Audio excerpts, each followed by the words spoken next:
once again at In Your Head Wrestling Radio. I'm the internet icon, the pride of the Pilgrims, the most honest man in all the podcasting land, handsome Jackie Jones, along with my right-hand man, my audio soulmate, and the enforcer of the Headyverse. 1 inch biceps, the power goat. I'm the man who tells you what to do. I'm the boss, baby. Jackie Jones.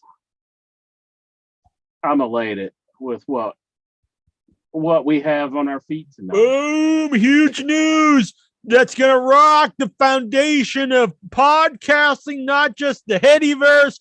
And to know, if you don't know, you're not on all these big websites that broke the news first. I think Sports Illustrated broke it first, but if you go and you join the Facebook group, you'll be like, holy shit, Jack was just there, introduced us there, saying there's big news. I gotta tune in tonight.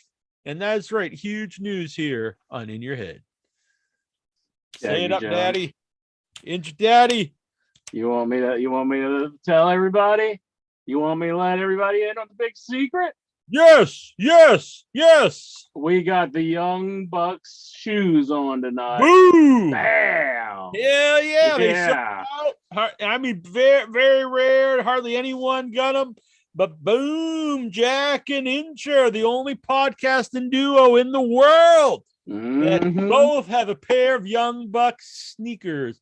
Boom, and we're wearing them all show long. Hell yeah. So I think it's gonna up our game here on the show tonight. I think everybody knows that when you got the Young Bucks shoes on, it's going to increase your performance. Mm-hmm. And another thing that's going to podcast party. Yeah, podcast party. Yeah, we're doing the stuff that podcasters do. Hell but yeah. Another thing that helps my performance tonight. The hell is that? Yeah, What is this? Out. Is this some kind of S&M group you're at? No, Jack. This is the shirt for a legendary performer. I think all of us know us. Everybody in the Headyverse. None other. See, it says the Swinger Dungeon. Johnny Swinger. Johnny Swinger? Yeah, Johnny Swinger. He's still alive? I got his shirt. Of course he's still alive. What's he do? He's got like a dungeon now? Like you go there and get whipped and hung up? And did he like smack your ass with a paddle or something? No. So, Young Buck shoes, Johnny Swinger shirt. I'm ready for a take on the world.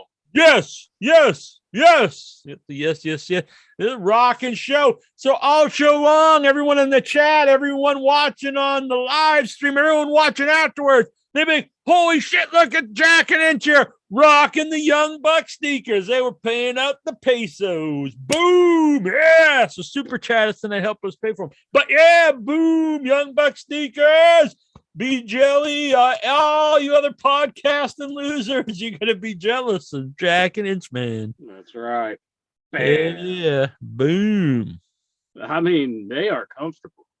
Mm-hmm. These are probably the most comfortable shoes I've ever worn, even more comfortable than my one pair of boots that just fell apart. Yeah, boot man. I'm usually a New Balance man. Sometimes I wear the Merrill, sometimes a Sketcher, but saying these bad boys, they're gripping the feet. They got a good grip, but they're not too tight, so they're not squeezing your feet in. A perfect fit. Boom. Oh, yeah. Everyone gets out of line. We're gonna throw a double super kick. So Lexar, you better stay on the straight and narrow tonight. No R wording going on. Watch, I'm about to throw a super kick, Jack. Whoa, Watch. dude! Here it comes. Yeah!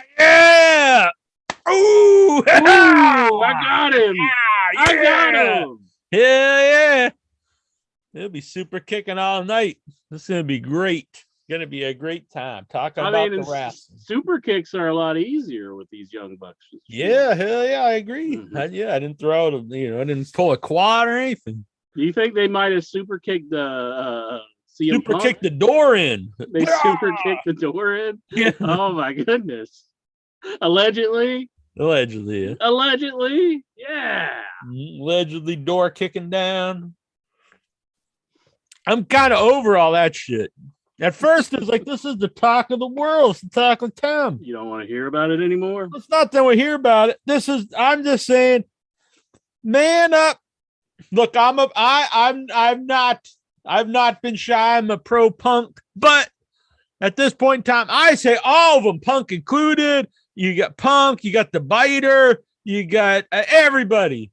I say all of you grow a set of balls, be men, be professional, and say, fuck this shit. Let's go out there, make the money, put on a good product for the fans, for the company, for your fellow employees, and bury this bullshit. You ain't a bunch of little bitches, or maybe you are. So I'm going to say this. CM Punk, I'm a fan of yours. Young Bucks, I grew to be fans of them, and we're rocking their sneakers, but I got to be the most honest man in podcasting. Kenny Omega and everyone involved, even the cowboy guy who wears some of the friendliest clothes I've ever seen on TV. Man up. This is wrestling. You're not working, you're not accountants. You're wrestling, professional wrestling. So what? So he said some shit about you. You said some shit back. Man up. You got in a little fight. Big deal. Guys, friggin' Ruby Soho broke her nose, almost broke her neck. She's out for months from a broken nose. Mm-hmm. And that was from in the ring. Mm-hmm. So forget all this shit. Be men. Don't be bitches. Don't be babies. And just man up and get back into the ring. Make some money. Make some entertainment. And if you're still a crying little bitch, then get the hell out. That's what the bricks. Yeah. Super kick. Definitely. Well, they're saying Punk's not coming back. So that's what. Yeah, but they say stuff, and then the people themselves say this ain't true. The alleged, they are saying. Yeah, well, actually, one guy said he didn't say he ain't come back. He said, I don't foresee him come back. Then they ran with it every website, like, Wade Keller says and then it just became he's never coming back. Well, Wade Keller thinks he doesn't foresee him come back. That don't mean really anything. Also, Dave Meltzer said Malachi Black was given his release. He said that Buddy Wayne, where the fuck that guy's the Buddy Black. It's not Buddy Wayne. No. Yeah, Buddy McGee. Murphy. Buddy, fuck that guy. Get rid of him. But they're still there. Then Malachi says no, it's true. Said I'm coming back to AEW. See, yeah. I've always been I've supported Meltzer, but this stuff you can't believe this stuff on the internet anymore. You don't know. You used to have some accurate stuff. I mean, not 100%, but some pretty accurate stuff. Yeah, but. or a lot of the stuff people say weren't accurate wasn't him just saying this 100%. It was, they might do this and might do that. But this was, he just straight out said the guy was given his release. And they're saying it didn't happen. That's a bad one to have wrong. Maybe Malachi Black did it just to he's like, I'm gonna push the dagger in, turn it a little bit on the Meltzer. Maybe that's what he's doing. Could be. Eric Bischoff's like, hey, you know what? A little birdie told me that controversy creates cash. And fuck the Dave Meltzer. So send your little pigeons over to the Melts, send them some DMs and say, hey, Malachi got his release. He's like, whoa, Malachi. And then you come out and say, no, Mr. Meltzer, I'm still here. And he's like, whoa, that's not what the people told me. I don't know what's going on here. Yes, they better be careful because, I mean, allegedly, Dave Meltzer was the one who put the hit out on you know who. And he might have got a super kick that night, or they might have got bit and ran away. But whatever you choose to believe. Malachi Black, where we think of him, CM Punk, where we think of him. they're not calling their finishers the Wrestling Observer plunge or the Dave Meltzer lock. No. Exactly. And he's like, I mean, Dave, he's probably got a big head right now because I mean, they did take his name to name their flagship show after him. Exactly. Dynamite Dave. That's his name. Why doesn't doing an intro make himself useless instead of the useless piece of shit he is? I'm just kidding. He's a good guy. But why doesn't he go find James in Kentucky for us? We need James from Kentucky. Yeah. Out with that. I don't want to say I'd retire because we're going to keep the show, but I would be happy to never have another guest again if we would have James from Kentucky on the show. Just once. Yeah, that is that. I'd be like, we'll keep doing the show forever. If we never have another guest again, I'll be happy because we've talked to Harley Race, Goldberg, Homeless Jimmy. Actually, he never was on the show. But then we would have James from Kentucky. Jonathan Jackson. He's in here in the chat room and he's saying, "You tell me." Best thing Dave Meltzer's ever said. Well, it's like this and then whatever. He does that so much lately. For the last couple of years, it gets worse. He'll start stammering like he's got some big, and he'll jump right over Alvarez who's trying to say something, and then he'll just end it. Whatever. I was like, what the fuck? That doesn't mean anything. I get the sense that Alvarez and Dave are not like buddy nowadays. No, you can sense the aggravation a lot of times in Alvarez's. He definitely seems very aggravated at times. So. Much like when Pots and Pans man would call him. Yeah, my favorite is they'll be arguing, and so Alvarez will be like, "Well, this storyline doesn't make any sense. Why would they do it?" And Meltzer would just be like, "Well, that's because that's the storyline." And he's like, "Well, yeah, I know, but in this, like, well, that's a story they want to tell." And it's like, "No shit, dumbass. We get that, but within the actual show, it doesn't make sense. We know that's the storyline. That's not a reason why it's happening." You wouldn't watch a show and be like, "Well, that made no sense. That character didn't make any sense." Well, that's what the writers wrote. Well, no shit. All right, we got a different point of view here, differing reports. Galgo 13, he says Malachi said he never asked for his release, but he actually wrote that he asked for his release on Instagram. So I cannot take what Malachi said seriously. Maybe he's also a pit of lies and dishonesty, but the fact remains that he has not actually been released. And it was reported that he was released, that he was given his release. I listened to him say it. They said he was given with like limitations a release that he could, they didn't know the limitations. They didn't know if it meant he couldn't go to WWE, whatever. That's what they assumed. But they straight out said he was given his release. And now then Malik himself says he was not. Tyler S. He says Dave Meltzer is lying more than Jimmy Jam Stream Daddy. Stream Daddy. I don't think the Stream Daddy lied. It just pirated a lot of channels. It just stole. So Alvarez deserves to be interrupted as Meltzer made Alvarez when he asked him to co-host him with the I do agree that Alvarez would not be known, at least not nearly to the degree if it was not for Dave Meltzer. That is true. It's riding them coattails. Right. But it's much like, so we wouldn't have had a platform originally if it wasn't for audio wrestling. Yeah, there's but they treated like that like forever.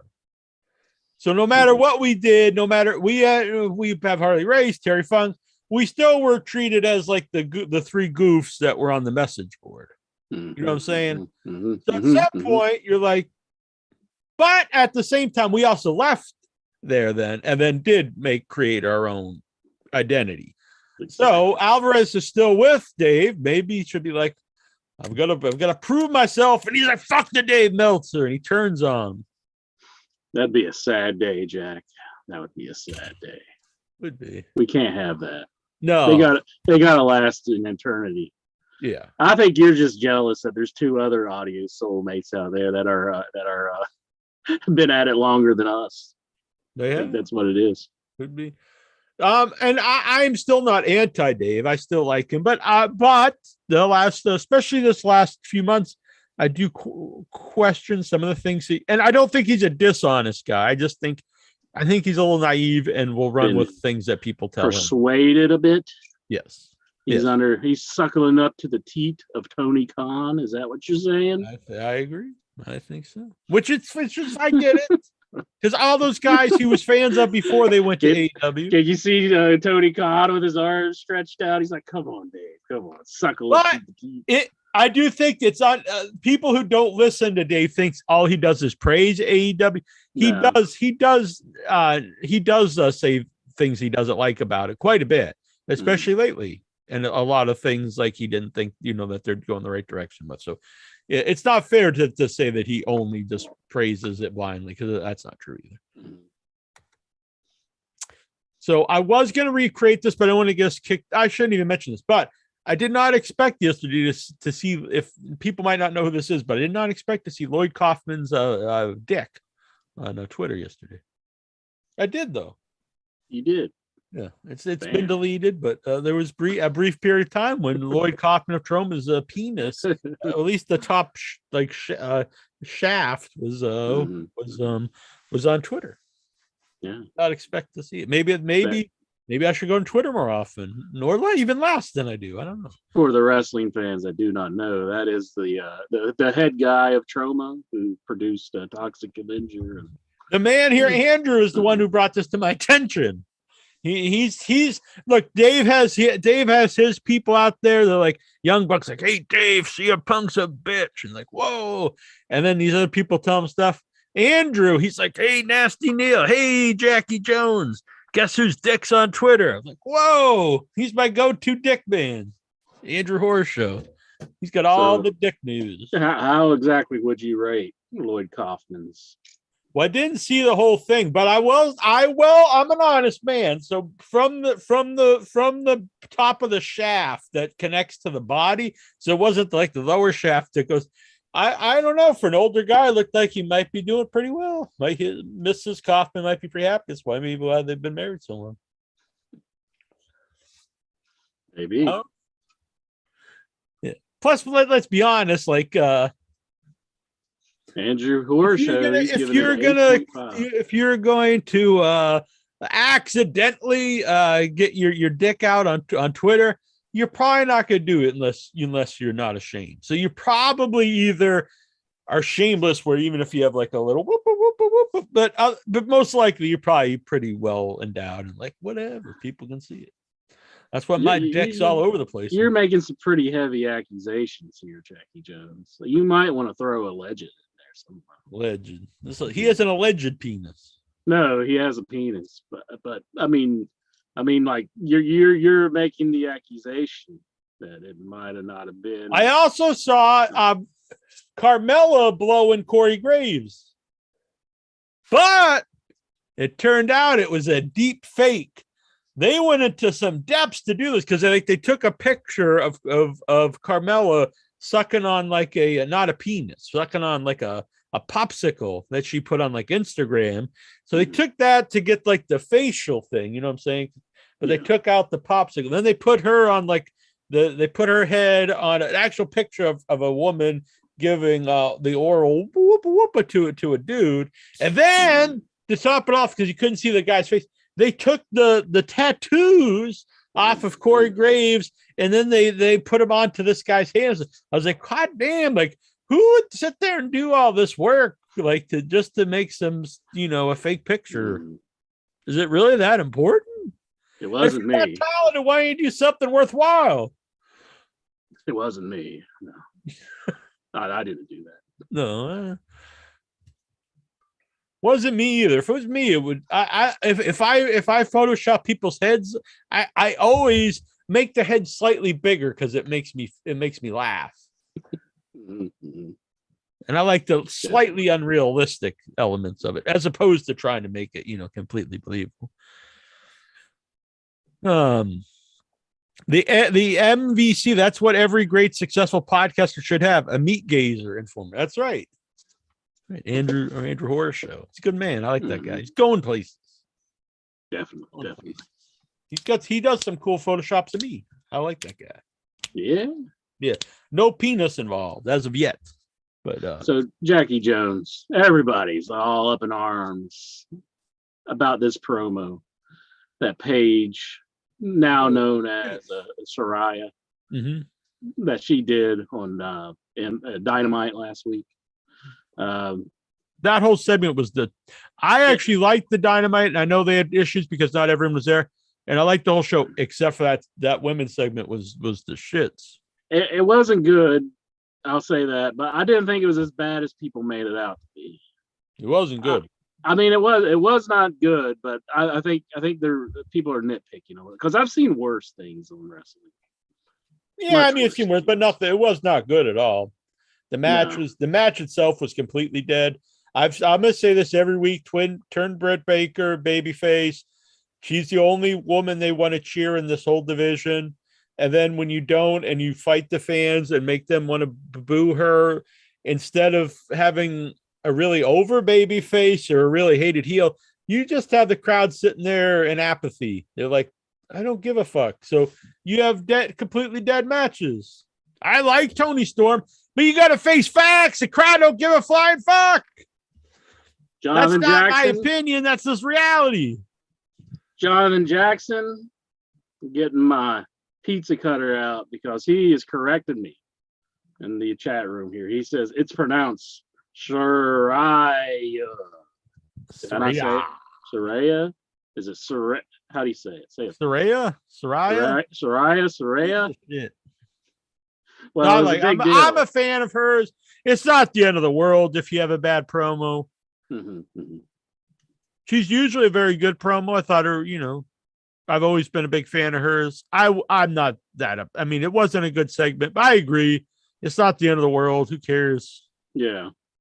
She probably is rusty. She's been out of it for a while. Yeah. I think the bigger problem, like I said, is none of the women are over except for Britt, and they fight the crowd constantly to try to turn her heel instead of just running with it. Jamie Hayter has been getting some pops. I mean, yeah, but she wasn't in the match.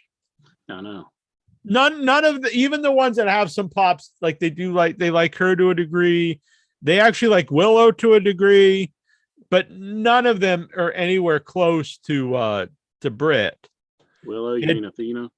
No, actually Willow Nightingale. I think is more over than Athena. Who's Willow Nightingale? I like Athena, but she's not over in the least. She's kind of the big woman with like the curly hair. Okay. She's barely ever on, but the crowd reacts to her. She's very likable. Yeah, I know who you're talking about. Yeah, so she does get reaction though. So they would both be good baby faces. When Ruby Soho actually is probably the closest to Britt for someone that's really over, and the Statlander is also over, but she's hurt. She might be the closest to like a baby face you really push in the women's division. It's a shame she got hurt like that. Yeah, pretty rough spot. Tony Storm, who I like actually, is not over at all. Like they either boo or don't cheer at all. There is either no reaction or like boos, which is not good. That's not a good reaction, especially for the one you have the belt on. I just say it needs a lot of work, and I think Saraya is a good addition if she can wrestle, and if she can, I'm not really positive what you do with her, but I think she's a good addition either way. She's over. Anthony says Willow Nightingale. Yeah, watch the show, and she's barely on, but when she's on, the crowd reacts. It's not my opinion. It's just it's the truth. Even on the Rampage shows I was at, when the show is pretty much dead, like I'm not saying she's like superstar, but she's also like barely on the show. And when she is, I think I've never seen her win a match. So to be someone that's doesn't get TV time and doesn't win, but to get a reaction from the crowd, I think that extra shows a lot of positive reasons to do something with her. Because if you're over with no push at all, and never I don't think she's ever cut a promo. that's a good sign that she's naturally likable and people want to get behind her. So if you did something with her, I think, I'm not saying that build the whole company around her, but I think that would be, a good woman in the mix. I think in Toni Storm's case, I think she has a hard time like acknowledging the crowd at times, because at the show that I was at, put the title on her because she's not over. At the show I was at, there was a lady sitting beside me that had a sign for Toni Storm that was blinking. She had lights on. It was like my background. And I understand, like, just eavesdropping on the conversation, she actually got like an autograph for her before the show and everything. And like I said, when Toni came out, I thought, she's going to give her a point or something. Absolutely nothing the entire show. I was like, that was kind of, maybe she didn't see her, but I think that would have been hard with a sign that's blinking. Yeah. I don't know. Yeah, go on, sir. But I think she could work on that, try to connect to the crowd a little bit more. Yeah. But Job's here in the chat room. He says, turn Jamie Hayter. He wants. Yeah, but that's fine. I agree. But still, the main one you have to turn is Britt Baker. She's like superstar level. It's faded a little bit, but I mean, she was clearly the most over woman. I think she was in the top 3 or 4 most over performers in the company at one point. And instead, they keep fighting the crowd. They're doing the same thing with MJF, but the difference with MJF is there are guys on the show that are really over, like Mox and stuff. But there's going to get to a point that it just is counterproductive to keep fighting the crowd with. They really have to go out of their way every time MJF comes out. He comes out, he gets a mega ovation, and then he's got to go to the nth degree heel promos to get them to boo him. Yeah. And that's fun. I enjoy it and stuff, but eventually it just doesn't make sense. Eventually it's just like, don't keep fighting the crowd. And I've said this for years. It's not, I've said it in WWE for years. I think it's one of the biggest mistakes in wrestling. You've got to listen to the crowd. And when someone's just really over or hated, run with it. Why? It's easier than fighting the crowd. Why fight them when you can just run with it? AEW is not all bad at that, because they turned Sammy Guevara. They turned Sammy Guevara, and they put the belts on Scissor Me Daddy. Yeah, I agree. Which National Scissors Days tomorrow. I'm not saying they're all terrible, but those are 2 glaring examples to me. The MJF one, not as bad, just because it's more of a newer thing. I think eventually you're going to have to do it. But the Brit one, I've been saying for like a year. You just got it. And I think now over the time, it's actually hurt the women's division because you have no one that's really over. Mm-hmm. Could it be a thing where she's scared to be a face? I think she wants to be heel, and that's all well and good. But and when I say a baby face, I'm not saying go out there and she acts different and she's smiling. No, act exactly the same.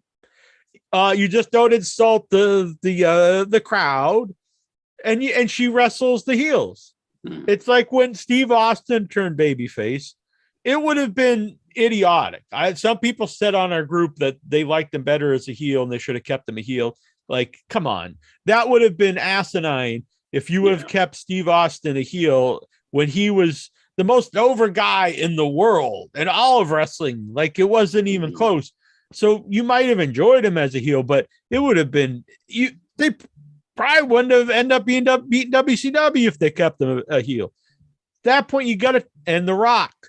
Both times, The Rock as a babyface was hated. If they kept going with that, you would have had a complete loser. Everyone would have hated him. Probably would have just quit or got fired eventually. But they listened. They turned him heel. Then he came into his own. And then they listened again. They're like, wow, the crowd's really into this guy. Then you turn him face. And both Rock and Austin, when they turned face, they didn't change a character. Maybe slightly, if anything. But what they did was, instead of fighting the baby faces, they fought the heels. Mm-hmm. And they kept what people liked about them. So they kept them basically the same. The difference is they were the heroes of the show. They were the guys it was built around that you cheered for. They were the protagonists of the story. I think some people hear babyface and heel and they think babyface means you have to act like this. Hey, I'm the babyface. No, that just means you're the protagonist of the story. Yeah. The Sopranos, Tony Soprano is the protagonist of The Sopranos. Is he a good guy? No, but he was the protagonist. He was a guy you were interested in. Everyone else too, but he was the main guy in the story. And you wanted to, even he's a bad guy, you wanted to see him succeed. And that's the same thing in wrestling. So when you have the main baby face, people, even some wrestlers I've seen call Austin a tweener, which is not true. He was clearly the baby face of the show back in the 90s. He was the guy you cheered for. He was the guy the whole show is built around. He was the main protagonist. And McMahon was the evil guy that you wanted to see him beat. And that's just, it's pretty basic. What makes a baby face and heels a little different today? You can't have them all goody-goody. But you still need the protagonist and antagonist. The idea that there are no baby faces and heels, I don't agree with. Basic storytelling is there's someone you root for and someone you root against. Yeah. Job's here in the chat room. He's an Abaddon fan. He wants to see some more Abaddon.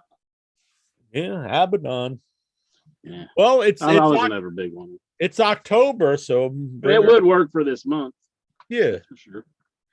You know what? You've got the Dungeon shirt. I say Dungeon of Doom 2022, led by Abaddon. It could work. It could work. Who joins the Dungeon of Doom 2022? We had a question earlier in the chat room from Tazo, and first person to answer within the next minute gets our respect. What year did In Your Head start? Tazo answered his own question. Damn it, Tazo. He didn't even let me get the thing. He's like Malachi answer. He's feeding out the news, and then he's like, "Oh, but I changed the question." See, jeez. But he didn't do it. No fair. 2005 was his answer. So. Yeah. What was the my first audio show was? I did one before In Your Head when I co-hosted Get the Ring. What year was that? Was that 2004? That was probably 2004. If I went and do I have that? I think we have it on. I think we have it on this website somewhere. Yeah, I probably still have the show. So, but it was 2004. I would say. Probably good. Yeah, it's definitely 2004. I think. Send me sometime. I'll put it up on our YouTube. That would be probably fun to put up there. I think I put up our very first show on YouTube. Oh, really? Everybody was like, I think I did that a while ago. The best. What happened to you guys? Well, yeah, they were like, yeah, people were like, holy shit, this was great, man. Now you guys are wretched. Oh well, we tried. Yeah, but anyways. I mean, hell, we didn't have Young Buck sneakers back in 2005. True. We didn't even have shoes. We did the shit show barefoot. Pretty sweet kicks. Super kick party! Yeah! Look at that. Fucking shit. You even get the camera into it. Oh my goodness. You know what? My laptop can sell the super kick. Good for that laptop. Yeah. It was really the table, but yeah. Whatever. I ain't got a lot of room in here. Work. All right. So what else? Anything else, or should we take Zooms? What else? I remember enjoying the show. Some people didn't like the show because they thought it was it was promo heavy. I don't mind. There was still a lot of matches for one thing, but I'm not someone I'm not against wrestling. Yeah. Don't get me wrong. I like good wrestling, but I don't need nonstop wrestling on my wrestling show to enjoy it. Yeah, I enjoyed promos. Probably, if it's a good promo, I mean, I probably enjoy that more than a wrestling match at times. Yeah, I love the Jericho appreciation stuff. Mm-hmm. I think when Jericho is on his game, I think he's so entertaining. I love the Pizza Man. I don't care what old guys are going to lose their mind or people on our Facebook group. The guy's either on the show for a few seconds or he's off in the background just being goofy. I think he's very entertaining. I'm not saying put the title on him or something, but as a minor character, I find him very entertaining. AEW's got to find a way to get in the good graces of Domino's once again. So maybe they could work it in. What if they get Chi-Chi's? Chi-Chi's? I've never been there. What if they get this guy's a real pizza man? Why don't they just start their own? Why don't they start a Dynamite pizza? You mean CC's? You mean CC's Pizza? DC's, is that what it's called? Because Chi-Chi's is a Mexican restaurant. Oh, at least it was back in. I don't even know if they're around today. But yeah, CC's Pizza.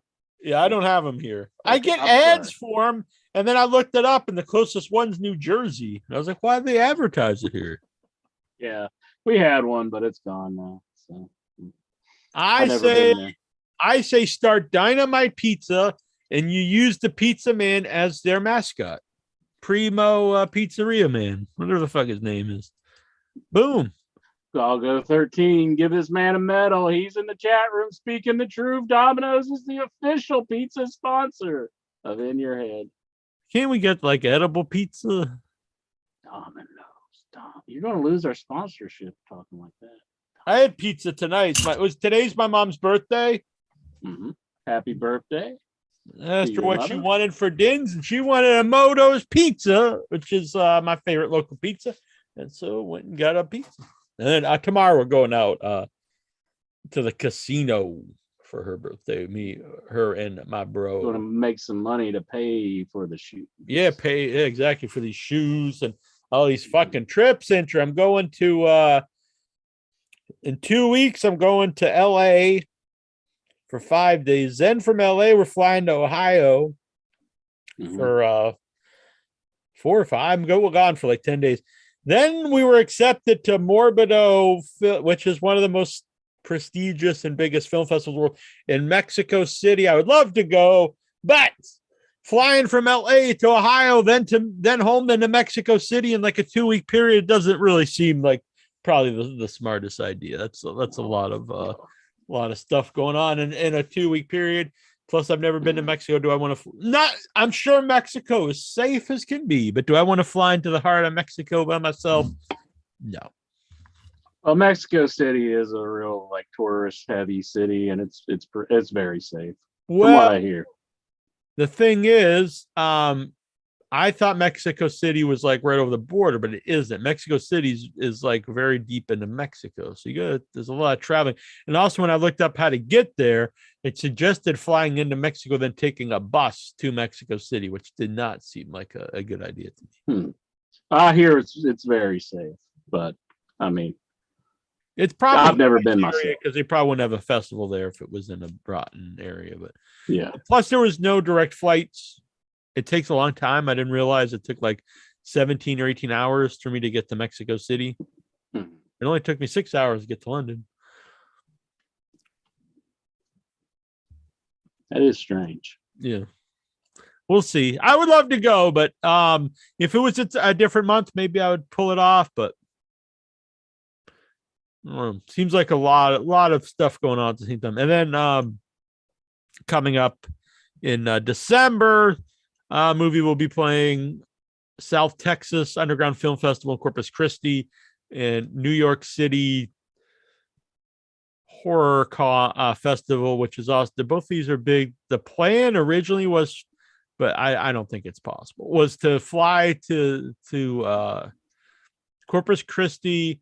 The movie plays the 4th at 9 p.m. at night, and then fly to New York City for the screening at 4 p.m. the next day. I don't think this is possible. Lexar wants to know if you know Spanish, and then Vic says the Mexico show is the one he would have went to if you know. I don't think he was dying to go to Mexico.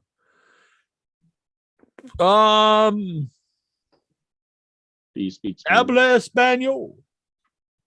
1, 2, 3, 4, 5, 6, 7, 9, 8, 9, 7. Yeah. 16. No. I know some Spanish. Yeah. I took Spanish and French in high school. In junior high. I took what did I take? 2.5 years of French and then 2 years of Spanish, something like that. Do I remember much of it? Yeah, no. I dare to say that I probably remember 0 from what I was taught in school. Very little, probably. Maybe some. I don't think I learned it. I don't think I retained a whole lot. Yeah, I remember like sine equals opposite. So maybe I don't even remember. SOHCAHTOA. Sine equals opposite over adjacent. Cosine equals opposite over hypotenuse. And tangent equals opposite over adjacent. Is that right? Chat room? I don't know. It's actually sine equals opposite over hypotenuse. But that was calculus, which had turned out I was in AP advanced placement calculus, advanced placement physics. Why? I'm not saying this pat myself back. I'm saying this, telling you to say that both of them have been absolutely useless in my life. The two things that I remember that were probably the most useful in my life that I did in any of the school was home ec in 7th and 8th grade. Home economics sewing, which I have used to sew patches and pockets and things like that. And I actually have a very nice sewing machine over there. My brother got me, which I have not set up. I would like to actually. I was going to make my own Hawaiian shirts. Yeah, and I sew patches on jackets, and if pockets ripped on my shorts and all these, I know how to sew that. And cooking, very useful. All of physics, calculus, I did very good in them, but no use at all in life. Mm-hmm. Also, advanced placement, computer programming, and I learned Pascal, which literally the very next year after I graduated became obsolete, and they never taught it again. Then it was C2 or C+. So that was not a waste of time. That was total waste of time to learn a dead. Even then, I believe it was dying. I mean, honestly, the very next year they stopped teaching it because it was worthless. So they taught us a dead computer language. Totally useless. And also just the time that I was doing that. So I was a senior in '94. So it was me and like 3 or 4 other seniors who were very intelligent. Like an Asian. It was me and an Asian. But so it was us and the rest of the people in the class were all freshmen, because I was in the time when computers just started to come into people's lives. When I was in like junior high. In 6th grade, I won my first computer. No one really I know had one. We didn't even start learning about like floppy disks and stuff till like high school. But time went so quick. So by the time I was a senior and I could even take computer programming, like anyone that had, some that were, they weren't idiots, but they were somewhat advanced, were taking it in their freshman year, 9th grade. So it was like, doesn't matter. I was going to say, though, if you had a time machine, you could go back and use that Pascal stuff, and like you could hack the computers from back in the day. And would that have done you any good? I did. This is true. I've mentioned this before, but so we all had we had very limited computer stuff because this was the 90s, but you could log in and do things. Everyone, even in English and stuff. But I was in AP computer programming, and so I used my limited knowledge to log into my friend Peter's his account, his login on the computer in the library. And I don't remember. I think because I used to write poems and songs about Pete, and so I believe I wrote one of the one because he was in this thing called Safety Kids, and I still don't even know what this was. But so I wrote a song, Safety Pete. Yeah. Safety Pete. He wears a condom when he beats his meat. He's Safety Pete. So I think I wrote that on. Oh my goodness. Yeah. Did he just like turn his computer on one day and start crying and run out of the room? Or? I don't think so. I mean, I shouldn't say this stuff because it's not suitable in today's society. Peter Corey, his family, I shouldn't say your last name either. His family is from Pakistan, I believe. He's born in the States, but his family was immigrants. And so, like, I would call him like Ahab, the Arab. You can't say this kind of stuff. And sure, it's not good. I didn't say it. You're the one who said it. Your lips are moving.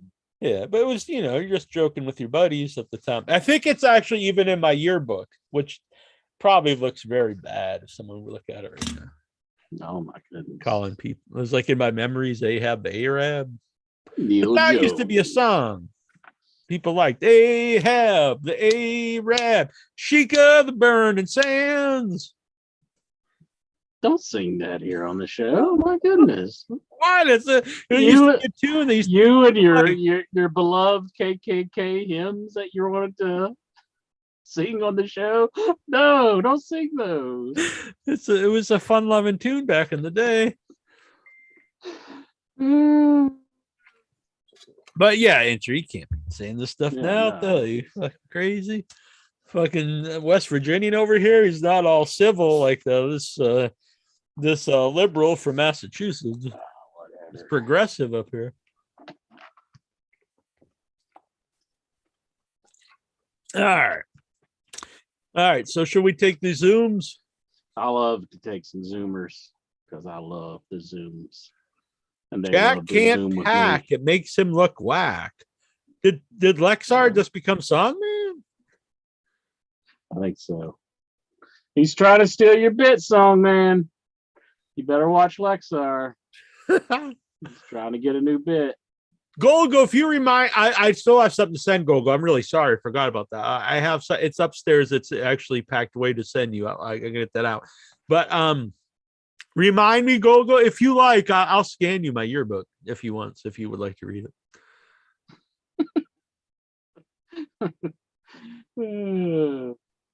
Careful. Because maybe the person he mentions could impersonate Golgo 13. I've seen Golgo 13's name several times outside of like this show. Like other people. What is your traitor? What the fuck? He's gonna be here all the time. It's normally video game related stuff, but like other people do like to use that name. Oh, so you mean it's not him? I thought you meant you saw. I don't believe it's him because the person I was like, hey, Golgo 13, and they don't acknowledge me. So yeah, his real name is Sven McGinnis. Golgo 13. I probably shouldn't tell everybody, but yeah, Sven McGinnis. I don't think that's his real name. Do you think it's his real name, Lexar? Yeah, Sven McGinnis. Like I would make up a name, Sven McGinnis. It is a weird name just to make up. Yeah. I think the only way I could make up a name like that on the spot is if I was like a Mensa level genius and of comic, just a genius in comedy and just a genius in life. Oh, that's the only way I think it would be possible. Now he's stroking his own ego. That's what I'm saying. Cleaning the banana. Mm-hmm. I watched this episode of the Golden Girls, and Rose had like a pen pal named Sven. Hell yeah, it might have been Golgo 13. Did she meet him at the end and like he wasn't who he said he was or something like that? No. Well, this was the original Catfish. This is where catfishing began. Catfishing. What's the old movie? It's an old play. Then they just did a new one with Peter Dinklage. The old play, he had the giant nose, and the new movie's just a midget. Oh,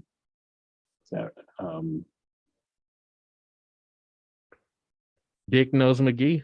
Dick Nose McGee. But that's the original Catfish, in my opinion. Rasputin, or no, what was it? They just did the musical with Peter Dinklage. Let me look this up. Ronan? I don't know. What is it? Steve Martin did a version of it back in the day called Roxanne.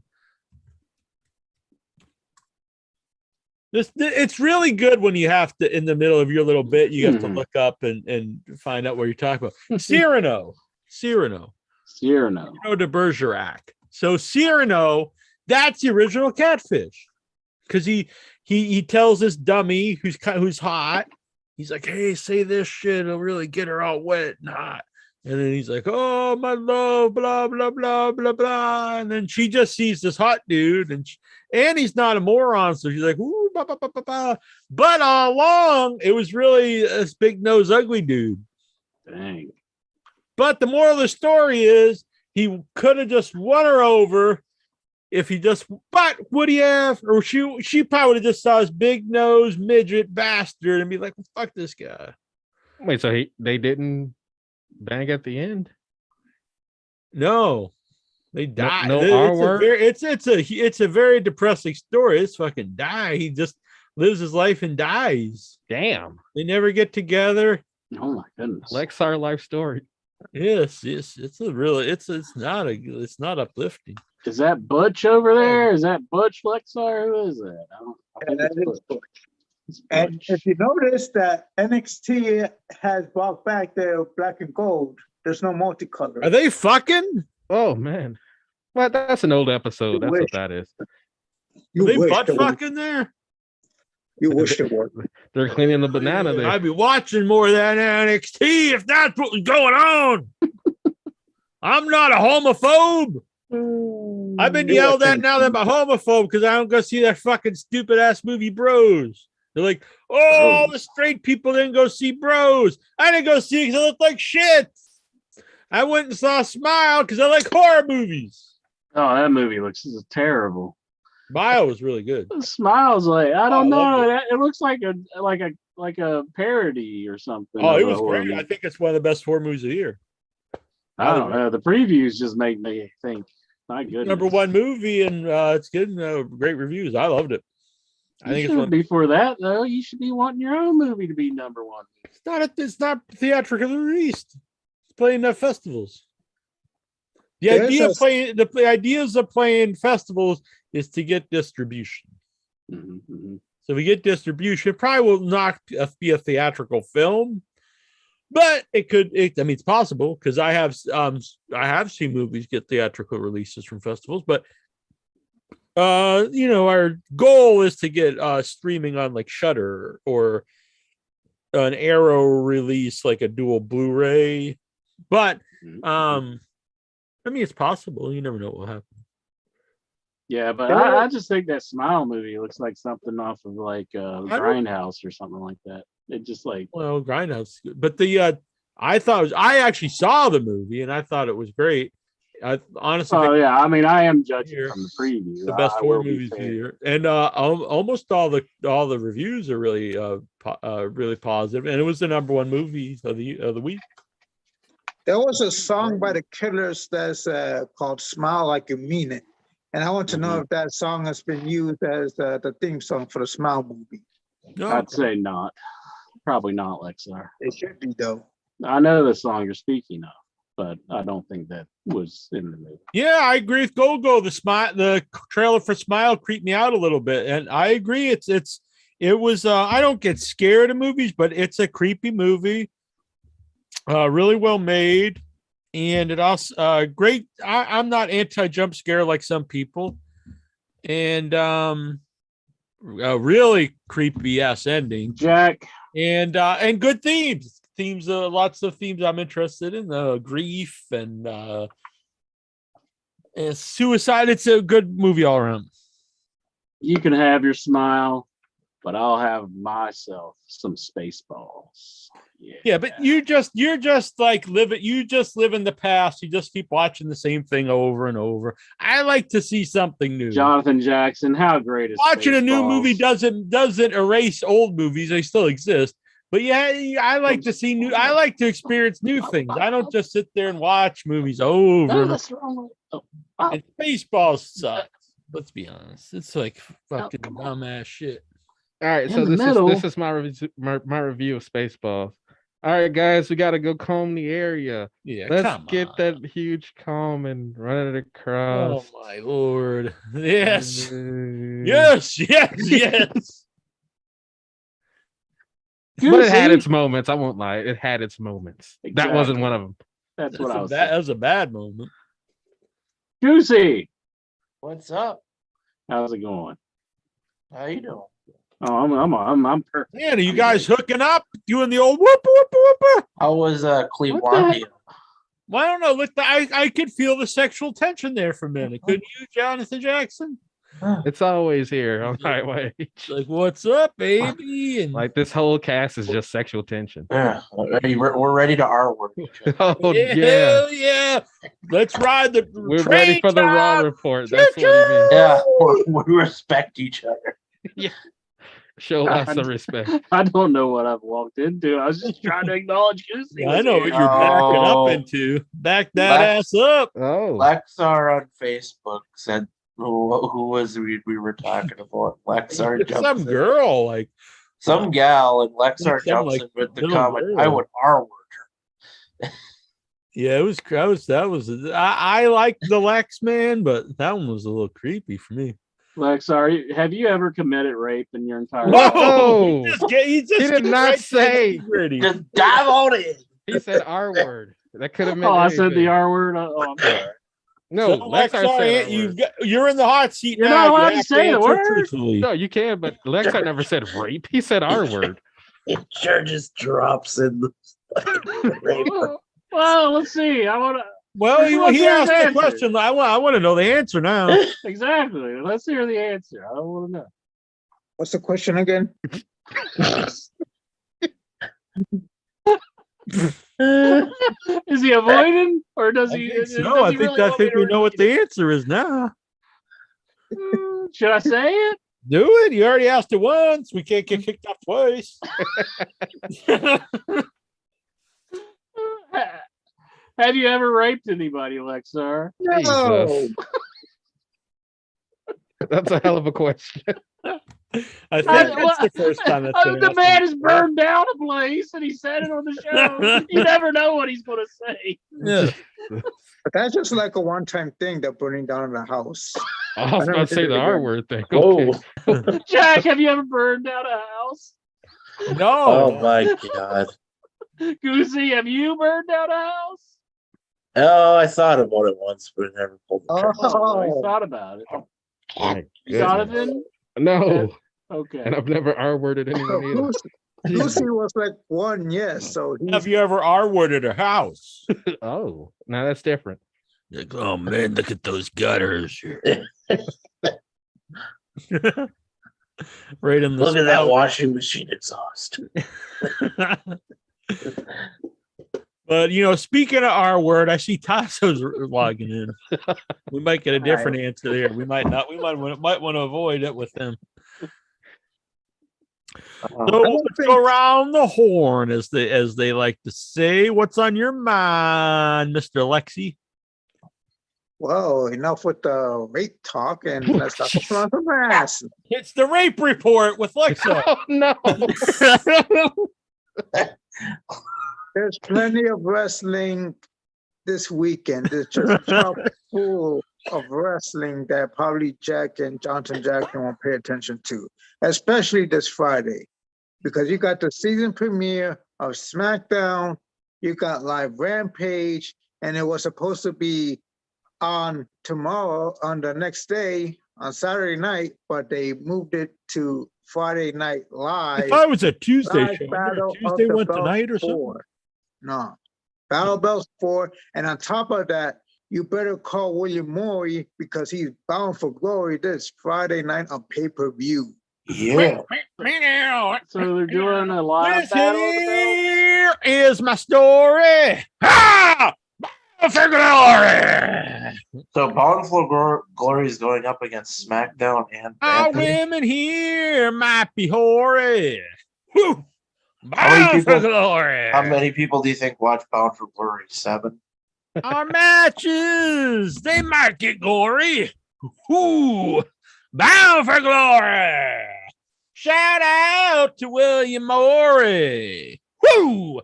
Bound for glory. He might rape brothers Terry and Dory. Oh no, Goose. They were bound for glory. This here is my story. Because We're bound for glory.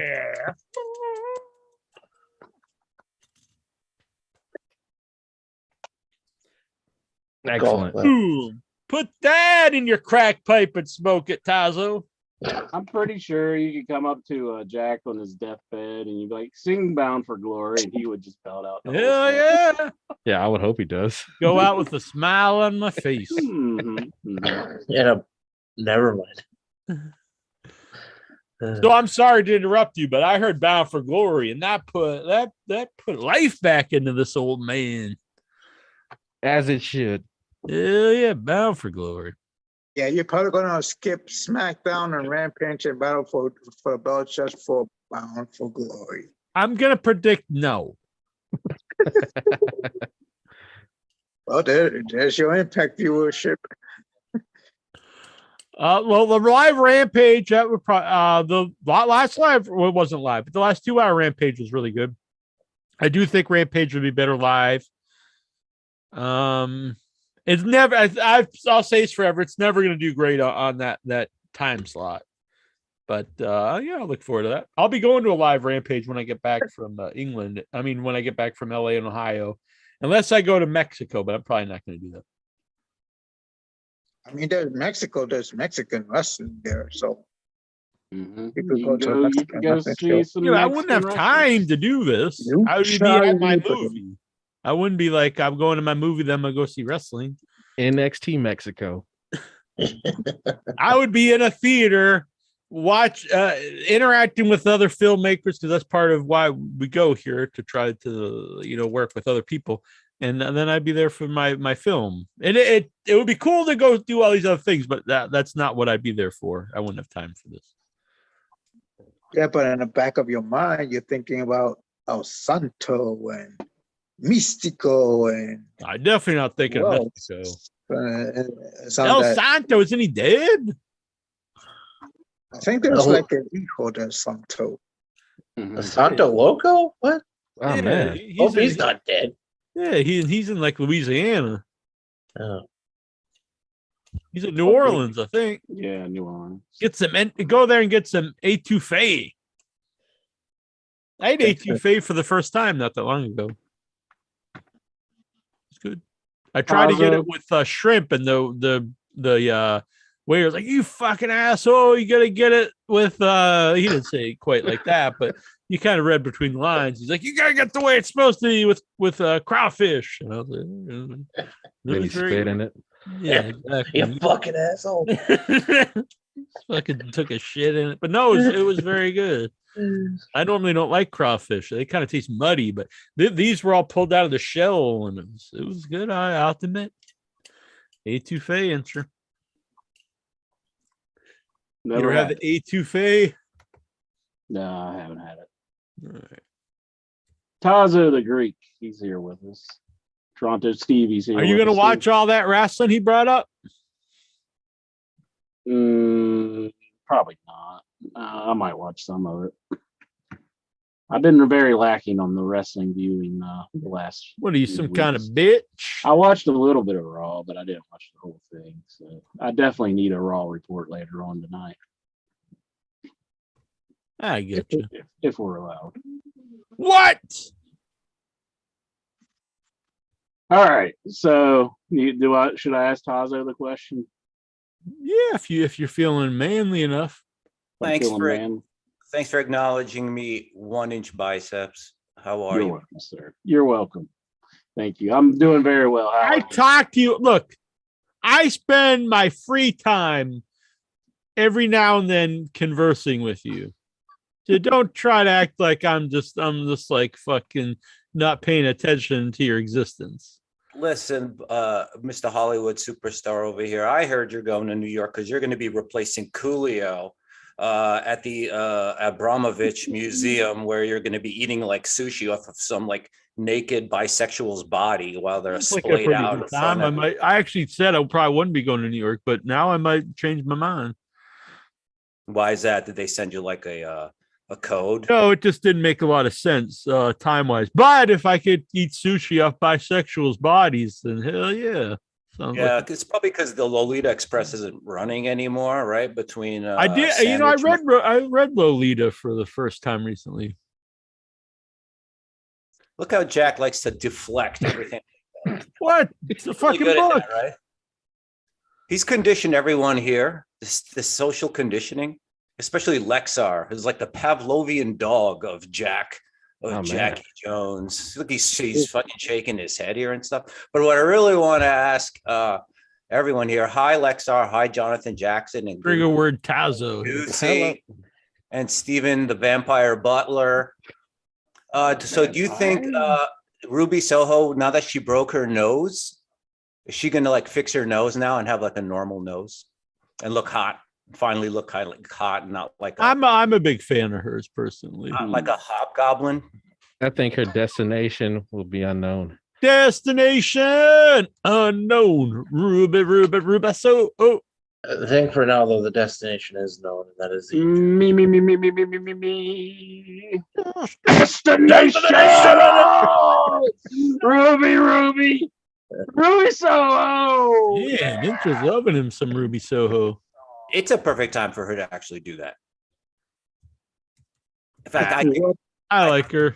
They broke it on purpose in order to do this. No, they broke it because they're a bunch of clods. Don't know what the fuck they're doing and very reckless. Almost broke her neck, but they just dropped right on her head. The nose is bad enough, but I'm glad she didn't, die. And did someone tweet about it and like cursed her out, Sammy Guevara or something? Oh, that's the one that she was in the match with that like flipped her over, wasn't it? I thought it was. Yeah, no, he basically, from what I was reading, his deal with it, bitch comment was aimed at Ruby Soho. Yeah, I think that was that. No, that was a Photoshop on the Facebook. That was oh, okay. Yeah, that was reported that it was about Andrade, but from something else I read, I think it was actually about somebody else. The chairman guy. Oh, John Spears. Yeah, John Spears. But I hope it's all in character. If it's not, that dude's gonna ass kicked. Sammy Guevara picked a beef with Andrade El Idolo. What was he mad about Andrade for? He said if he wants to go back to WWE, go back to WWE. Mm-hmm. And plus, he accused him for not hitting hard. Yeah. He once hit hard. Just hit hard. Yeah. Think about that. The guy was Sammy, not me. I'm pretty sure if Andrade wanted to beat up Sammy, he probably could. No, Sammy said he was hitting too hard. Hitting too hard. Yeah, Lexar didn't even know what the hell's going on. And Andrade was like, no one else can play, you little bitch. And then they just started arguing online because that's what wrestlers do. I'll say this. Sammy Guevara, I like. But he is kind of a weasel, like in the world. Andrade, I don't personally give a flying fuck about at all. But I do think he's more of a manly man, would probably beat the hell out of him. So, all that being said, I'm pro Sammy in all this because he entertains me, and Andrade does the opposite. Being a weasel ranks higher in Jack's book. I like his weaselly ways. He's just anti-Andrade. No, I used to like Sammy a lot, but his stock has fallen way down with me because he's just an asshole. He's an asshole. He's reckless, and he's getting away with a lot of shit he shouldn't be. I watched his video vlog or whatever on the YouTubes, and it was kind of nauseating, I would say. Well, I don't watch any of that shit. It wasn't very good. All of that's just shit. It was I'm not being able to find this A2. It doesn't matter. No why. No one wants to see what I ate, but I was trying to find the A2. Go ahead and ask Tazo the question, Imcher. What, Tazo? This is a very important question that I have to ask you. And I want you to answer it 100% with as real as possible, as truthful as possible. You ever raped somebody?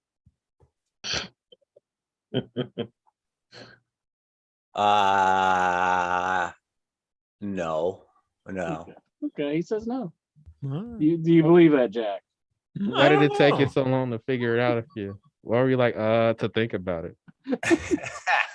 Lexar, do you believe him? Does that look like a face that's lying? Look at it. He has a honest face, unlike our president and his own party. What do you got against press?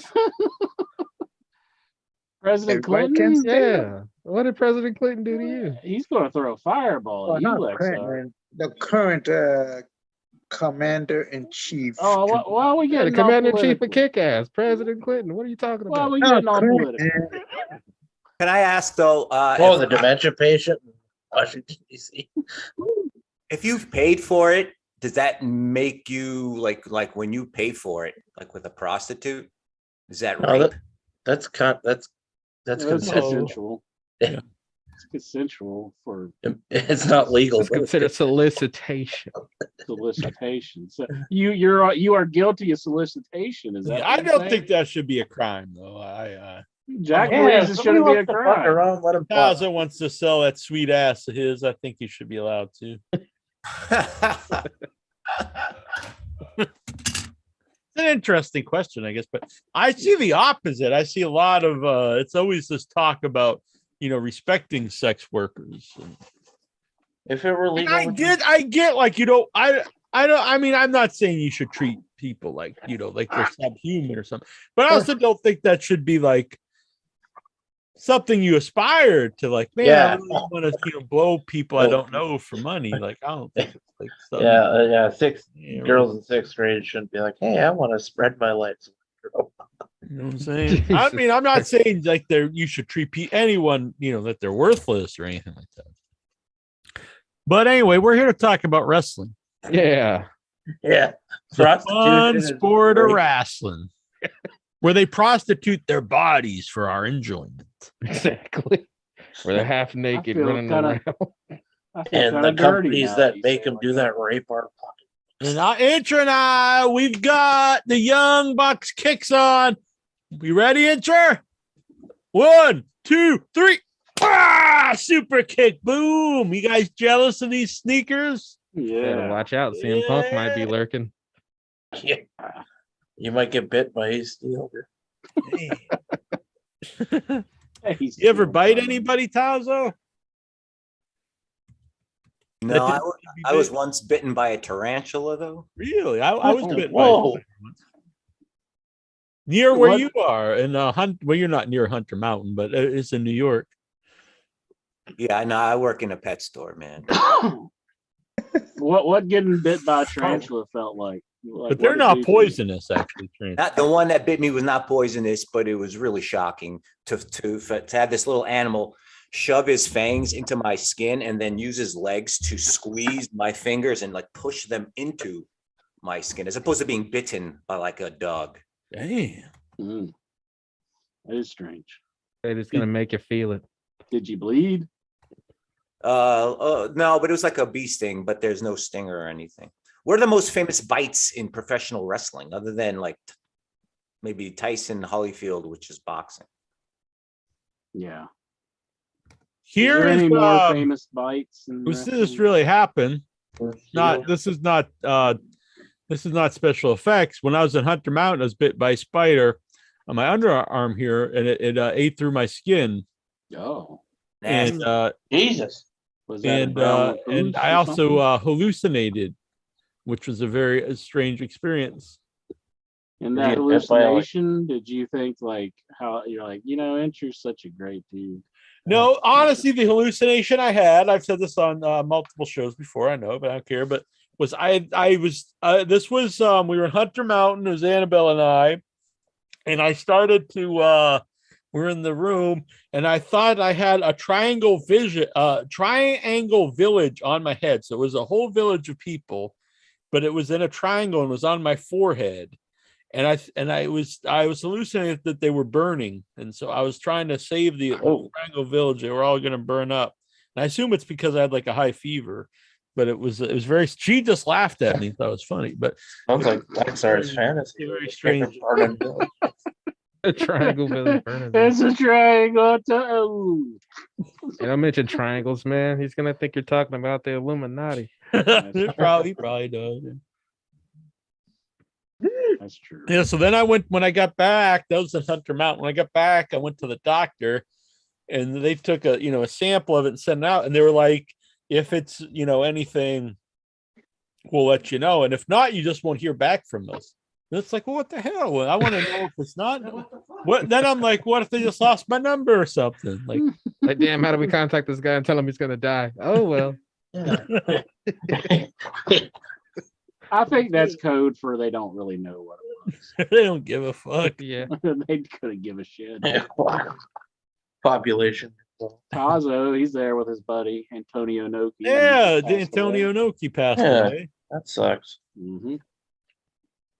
So I think Jonathan Jackson had a great idea. We should start an event, an annual event or monthly or whatever, where all the Headyverse line up and come, and they all stay in line as I smack them as hard as I can across the face. I think everybody would be into that. I think it's a pretty good idea. You'd be into that, wouldn't you, Tazo? I think everyone here. I speak for everybody. They'd be into that, intro included. No. Yeah, I would be down. You want to humiliate me? Yeah. Oh, you mean like I don't think it's humiliation. It's a sign of respect. I think you meant in like a BDSM fashion. It's a warrior that you look up to and respect, just like the Japanese people looked up to Antonio Inoki. They were like, this is the ultimate. No, I don't mean the ultimate warrior as you shaking the ropes. I mean, he's like the ultimate warrior of Japan. He's prestigious. He's honorable. And when he slaps, it's the slap of the warrior, and his power is going into me. That's how you would perceive it. It would be like Jackie Jones is a powerful man. He's the warrior of podcasting. I want to feel the force of his physical presence across my face. And then some of his strength, his inner strength, would go into me, and it would actually uplift my soul. I'd be a better person for it. I basically want to, help all of you. So let's say. While Jack is at his movie premiere, me and Incher will be going to another premiere. Yeah, we'll be watching a Best of Inoki VHS tape at my house. Best of Inoki 3. That would be a very Jeffrey Dahmer experience. Yeah. Well, he'll be eating you, Incher, but maybe not quite like Dahmer. Oh. He's like putting in a tape. He's like, we're just going to watch it, some Antonio Noki, and then you can go. Jack doesn't read. He listens to audiobooks. Quit saying you read it and tell the truth that you listened to it. OIB, acknowledge that. Well, I mean, if I read something online, I read novels in audio book format, but I don't read the internet in audio book format. That is, I mean, if someone just wants to read the internet to me, I guess that'd be kind of cool. But could you pay somebody to do that for you? Just read the internet. Cool. Read me the internet.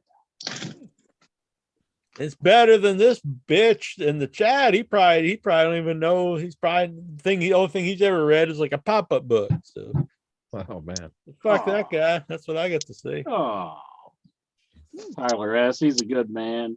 I like him. I think he's a bitch. Allegedly, but usually legends are true. Where were we? Did we get all? Well, I don't think don't want everything on Tazo's brain. That would be a scary thing. But was there anything else? Anything else Tazo wanted to share that was relevant to the show? Who, me? Who, me? Share what? What the hell are you talking about? The other Tazo. No, what are you talking about? Yeah. What? Tazo the Italian. As if I've been talking this whole time since you first spoke to me like 73 minutes ago. Jack's getting all lubed up. You were on mute. Be fifth in the time zone. Oh man. No, that was it was hands in. Nice. all right. What's on the mind of Jonathan Jackson? Absolutely nothing. Hell yeah. That's what I like, a clean mind. I'm clean, I'm clear, I'm R-word free. I don't know what the hell's going on in the world of wrestling. As far as all that crap going on Friday, I'm watching none of it. So I probably won't live because I won't be home, but I'll probably watch some of it at some point. well, no, I don't watch anything live, but maybe I'll catch it a replay. You watch in your head live. I'm not even watching. I'm blind, really. I just got these glasses on to fake it. Rip your fucking eyes out. How many fingers am I holding up? 18. 18. Was I right? I'm afraid I love not. Big Brother.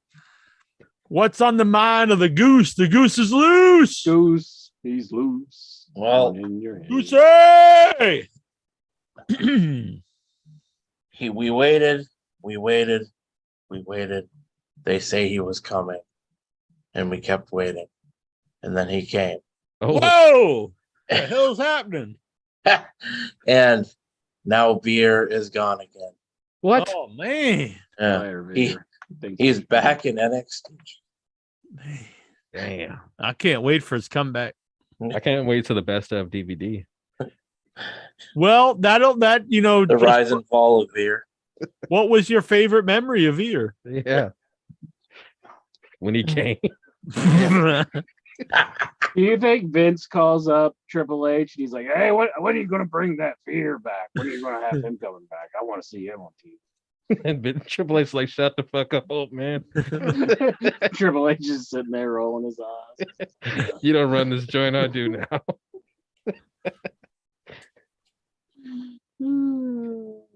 Now, Yeah, if we had Vince that's all I McMahon on, would we ask him if he ever R-word anybody? Whoa! I mean, it's kind of, That'd just be the first question. Yeah. Welcome to the show, Vince. It's such a pleasure having you on. You ever R-word anybody? Well, pal. Well, let me talk about my first experience. That was on my MSN homepage. Was wrestlers open up about Vince McMahon's his first homosexual experience. So it's just like, is this really news that belongs on like the front page of MSN? Yeah, I want to know about a second one. Yeah, because if you say first, it implies that there's more. Exactly. Because you wouldn't say first if it was only, because then you would say my only homosexual experience. Well, the second one, pal, was a guy named Shawn Michaels. Exactly. I don't know how many. And then his first was like a guy like rubbed his leg, and I'm like, I mean, that's a reference. That's innuendo. He rubbed his leg. Come on now. His third leg. I guess if that's the case, me and Jack had a sexual experience. Oh, man, yeah, I was rubbing all over Inchman. It's on video. was that the first, second, third experience? What was You just kind of coming in like an octopus, hands all over. I will say, when you watch, there's a video. It's me, Troy, and Incher at was it Indianapolis? I think Indianapolis, or one of those. Yeah. Now I usually stand by anything I've ever said as complete genius and awesome, but that whole video, I do actually feel a little bad for Incher.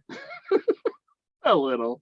What were you doing? Were you like beating his ass or something? What was going on? Yeah, it was like just slapping the man around. No, I mean, I've been a little handsy on the Inchman. I mean, I'm drinking like a big thing of bourbon, like this, like the whole just straight. So that was a little out of it. You get a few drinks in Jack and watch out. Oh man, that's why he was always offering me the booze. He's like, "You sure you don't want a little bit, Jack and Jones?" I don't know, Inch. That's why he doesn't see me anymore. He's like, man, he's sober. Fuck that. Ain't gonna be no good times for me. This whole time. I can't get him drunk in our word anymore. Oh. I think I'm gonna pass out, and I'm like, yeah. Oh my god. Anyways, wrestling. Dropping GHB on him.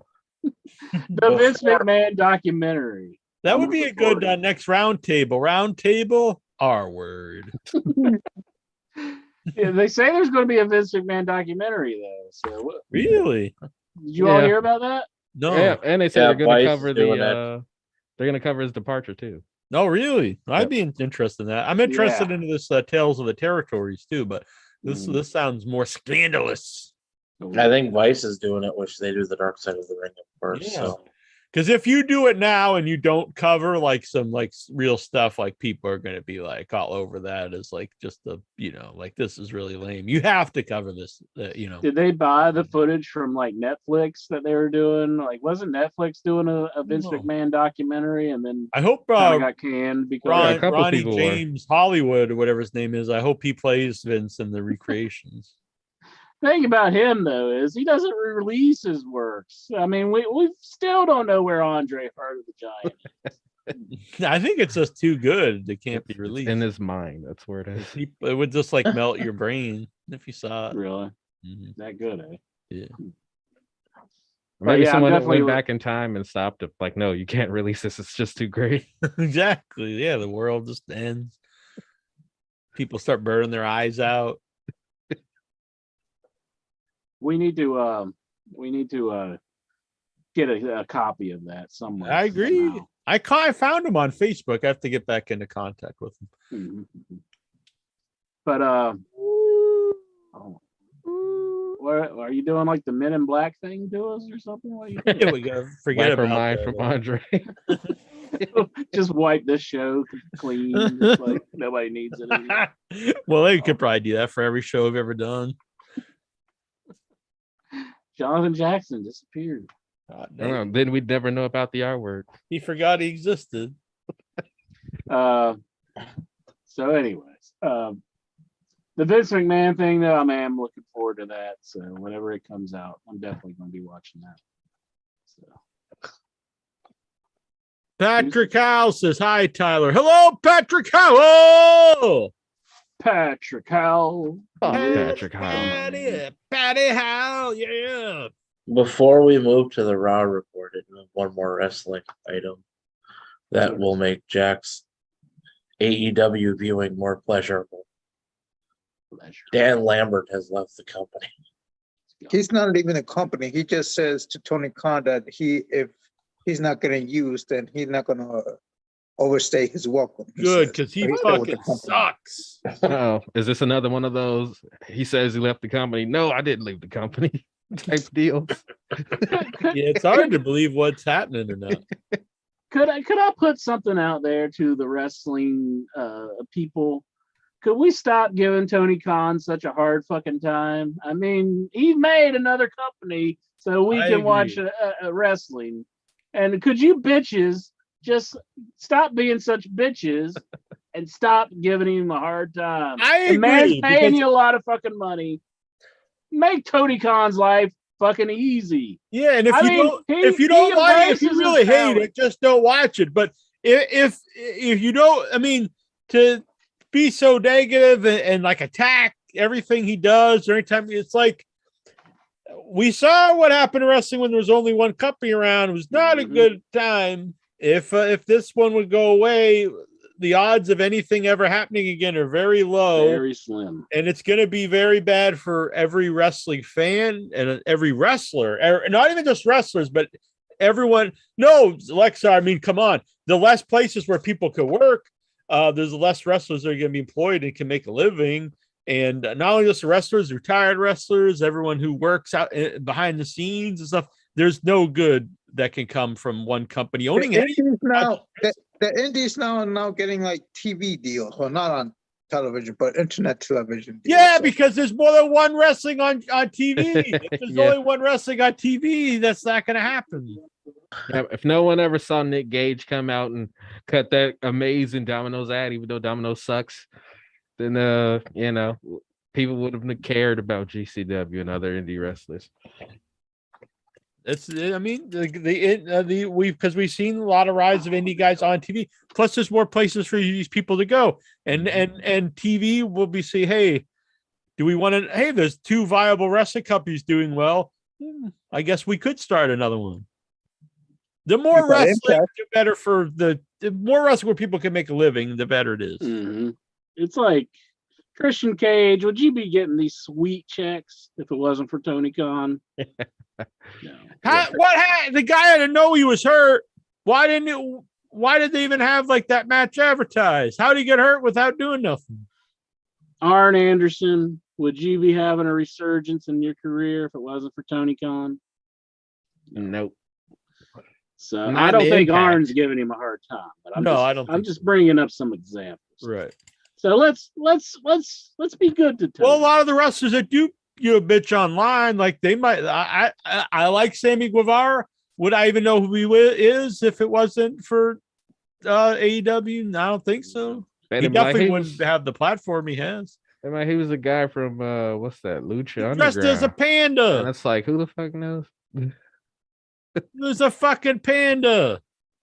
I know he would have still been with Pam right now from Brazil. Exactly, he would have still been with Pam if it wasn't for AEW. So maybe Pam has a different outlook on this. Pam's. You think that hot woman would be like, "Yeah, I'm gonna go with this fucking guy dresses as a panda in front of 20 people"? Nope. She probably would have gotten with Lexar, but AEW ruined it. Yeah, that would have been Lexar's piece. Yep. Sorry, Lexar. Lexar content. There's plenty of other fish in the sea. Mm-hmm, mm-hmm. Get any good lap dances lately? From fish last week? I just recently got one, so really? It was nice. It was beautiful. At a strip club, or was it like outside, like in an alley? Where else can you get a lap I don't dance? know. Nowhere else. Nowhere else. You got one at the ice cream parlor. No, not even that. The back of a Walmart. Why doesn't someone start like an Uber, Uber Eats kind of thing, but for strip clubs? So they would just bring the stripper over to your house. Well, they got that already. That's called Uber. Well, specifically for this, I'm saying you would need like Goosey to escort the girls around, just so he'd be like, no time. Yeah, there's gonna be security guards. Yeah, security. I see that. Mm-hmm. I mean, you could be bordering on being abetting fucking murder over. Goosey slaps the door and he's like, "Now let's be clear, no R wording here." Yeah. Mm-hmm. No horseplay over here, kids. Right. And then time to break up Parcheesi, and Goosey takes the JJ Dillon position. He gets in the closet. Let's keep it clean. Just to keep an eye on everything, make sure it's on the up and up. If anything gets a little out of hand, he just pops out. He just shoots. What's going on here? I think I'm gonna start this. Cracks whip. Mm-hmm.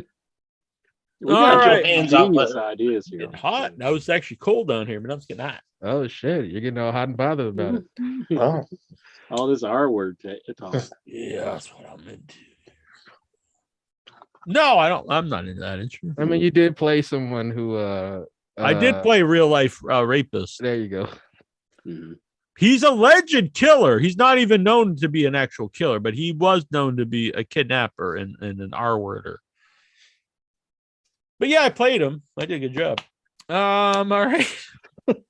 Steven Simmons here. He says in the chat room, the dude from Mindhunters has been cast as Fritz Von Erich.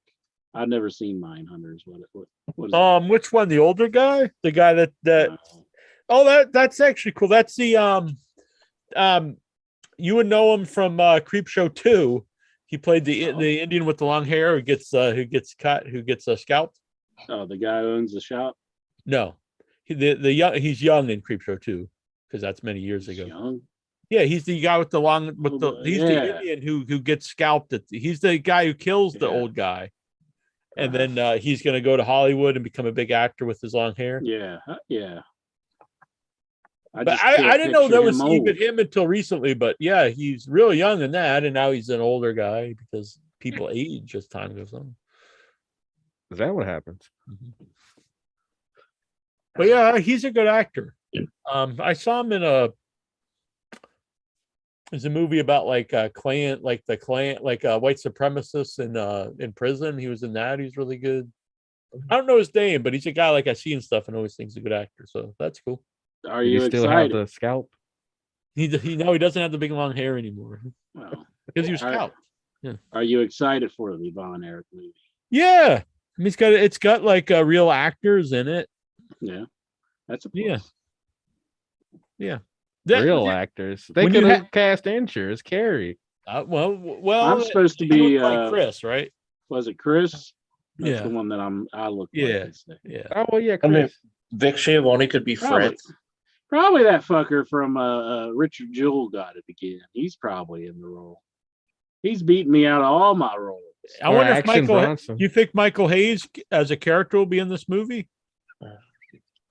Who could you cast as the greatest mind, the most charismatic, the sexiest wrestler that's ever lived? Michael Hayes.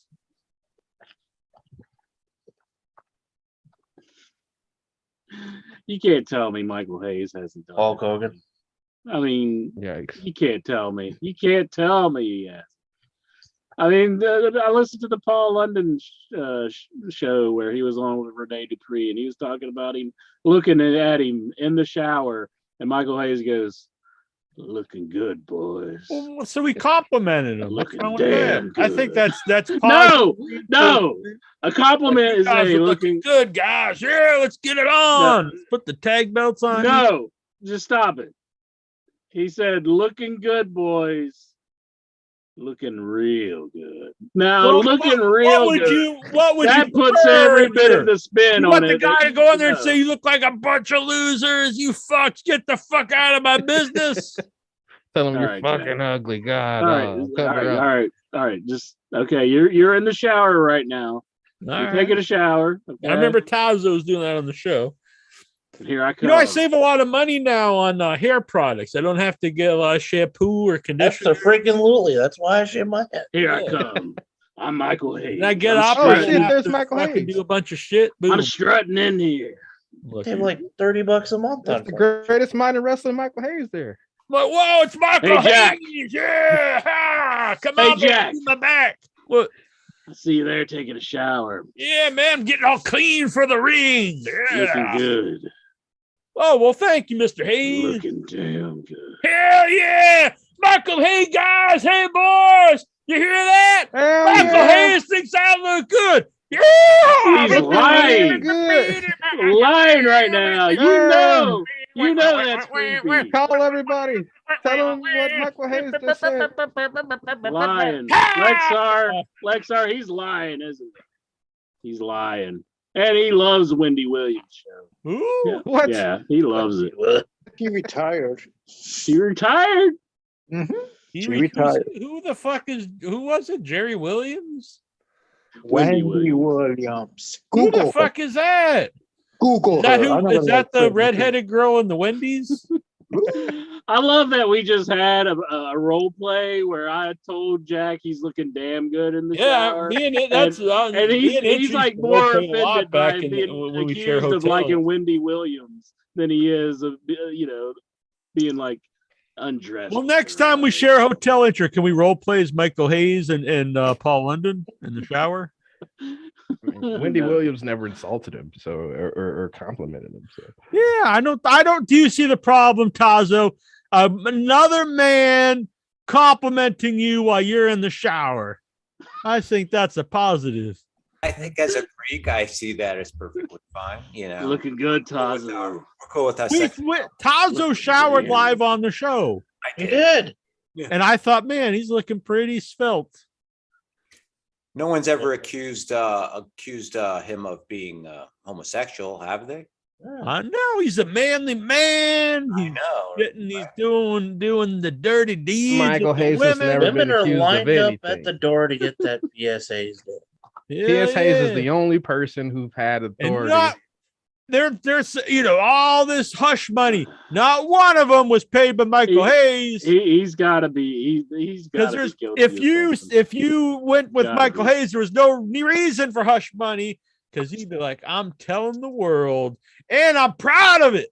You're like, "Hell yeah!" Guess what, baby? Guess what? You're telling all your friends.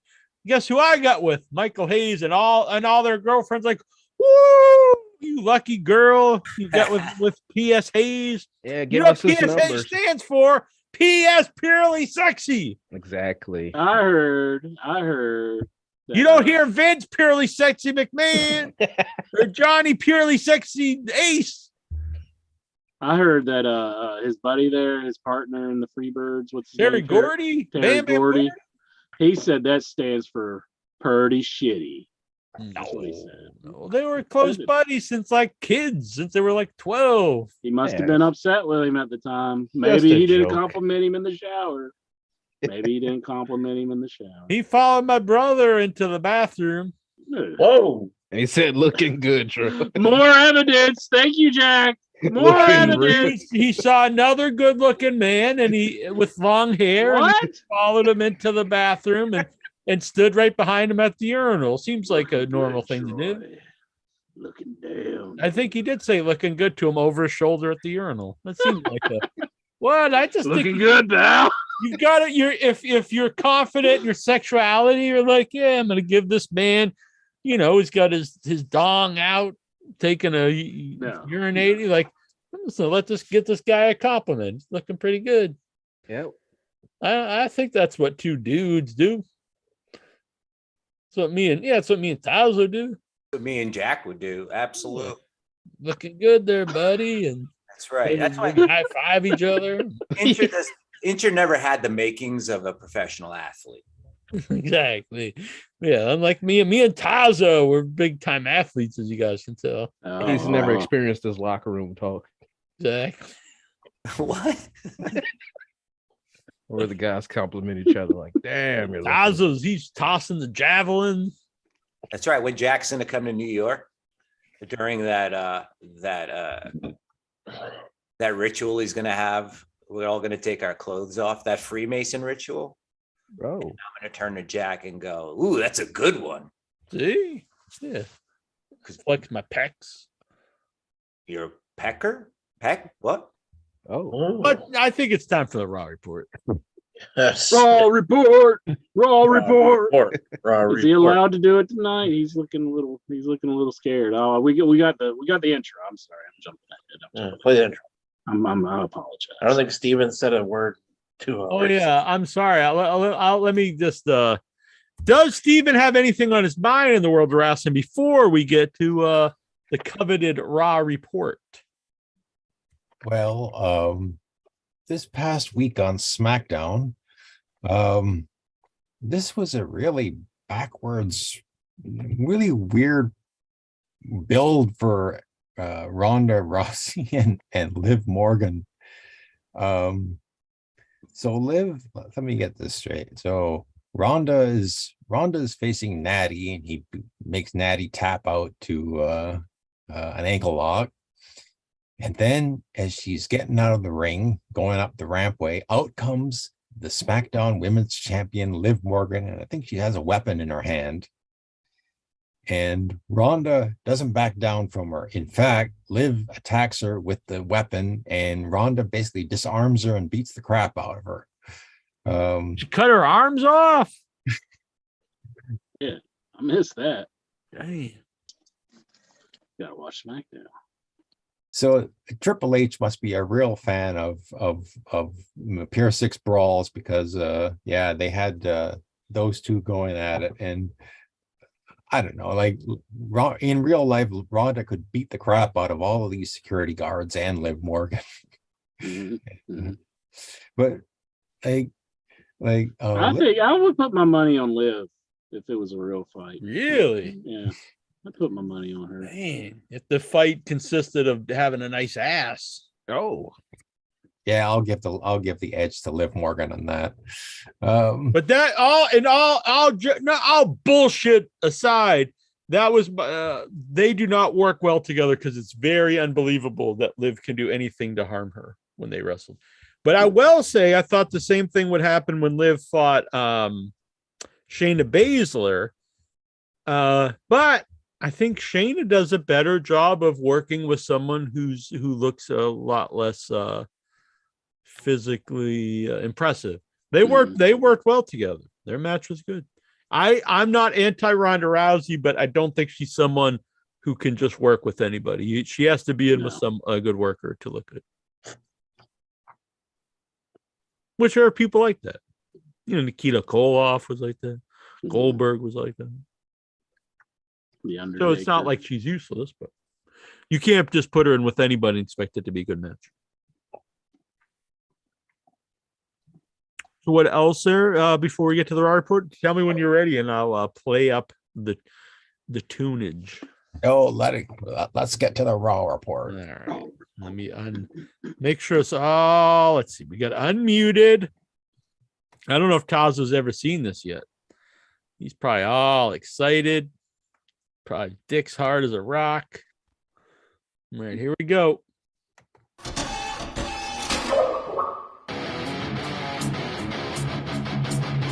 Wait a minute. After our 2 hours, a 2-hour wait, let's get to the Raw report. No fucking intro. Raw report. Boom! Yeah, Raw report. Raw report. Yeah, Raw report. Together by Raw report. Bessler and Jonathan Jackson. They worked together to put together an amazing clip there of audio and visual amazement. So this week's Raw report, our Raw comes from St. Paul, Minnesota, the XL Energy Center. No, I didn't go. You didn't go to the Goosey? What? I did not. No. What?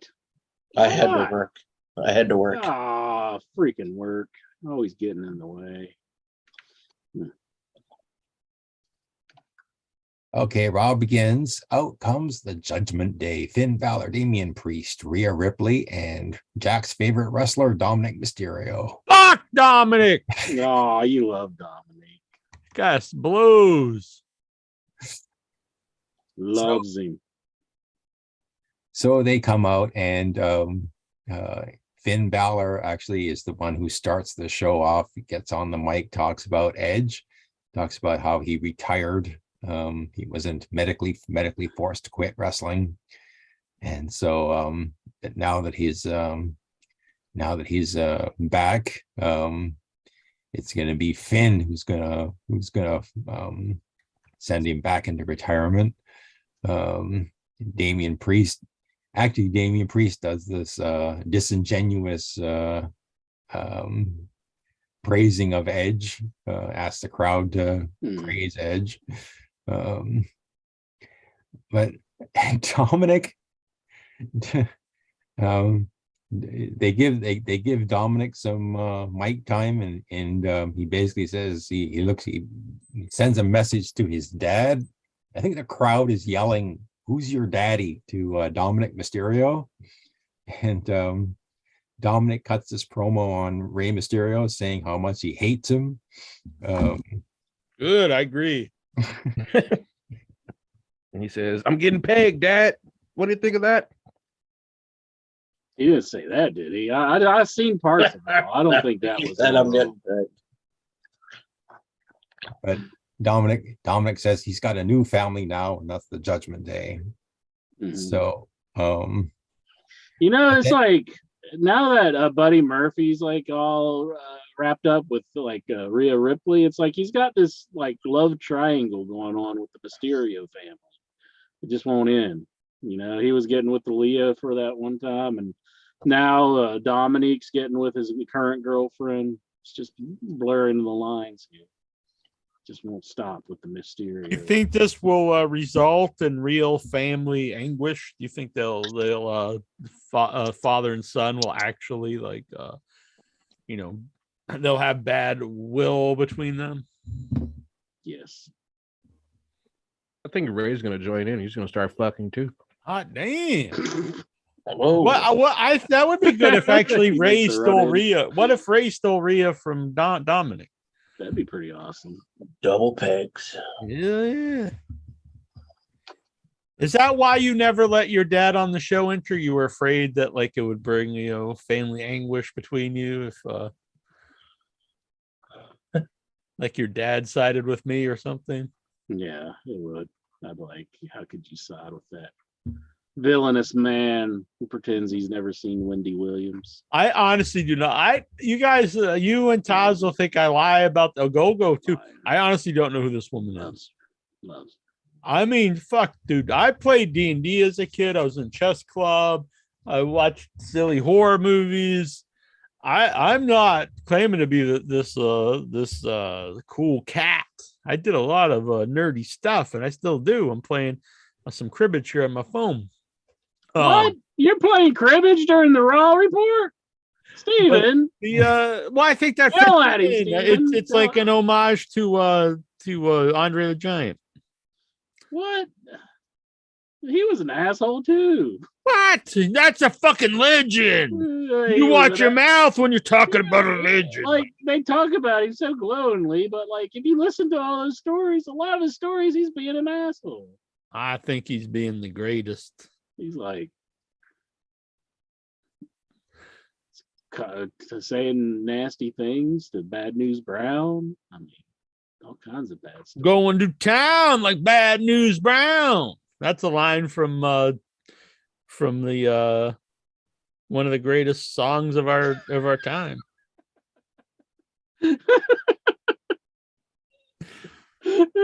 No. What? What are you crazy? No, it's not one of the greatest songs. Raw report. Let's get to the Raw. I was trying to let the man go to the Raw report, but you interrupted with your. Well, all right. I'll go away for a little bit. You were like, you gotta love Sidney Williams. What? He's some kind of asshole. Now he takes his ball and runs home like a bitch. And you gotta love Bethany Frankel. Who? Now, if anyone even tries to tell me I don't know who Bethany, that I really know who Bethany Franklin is. Google.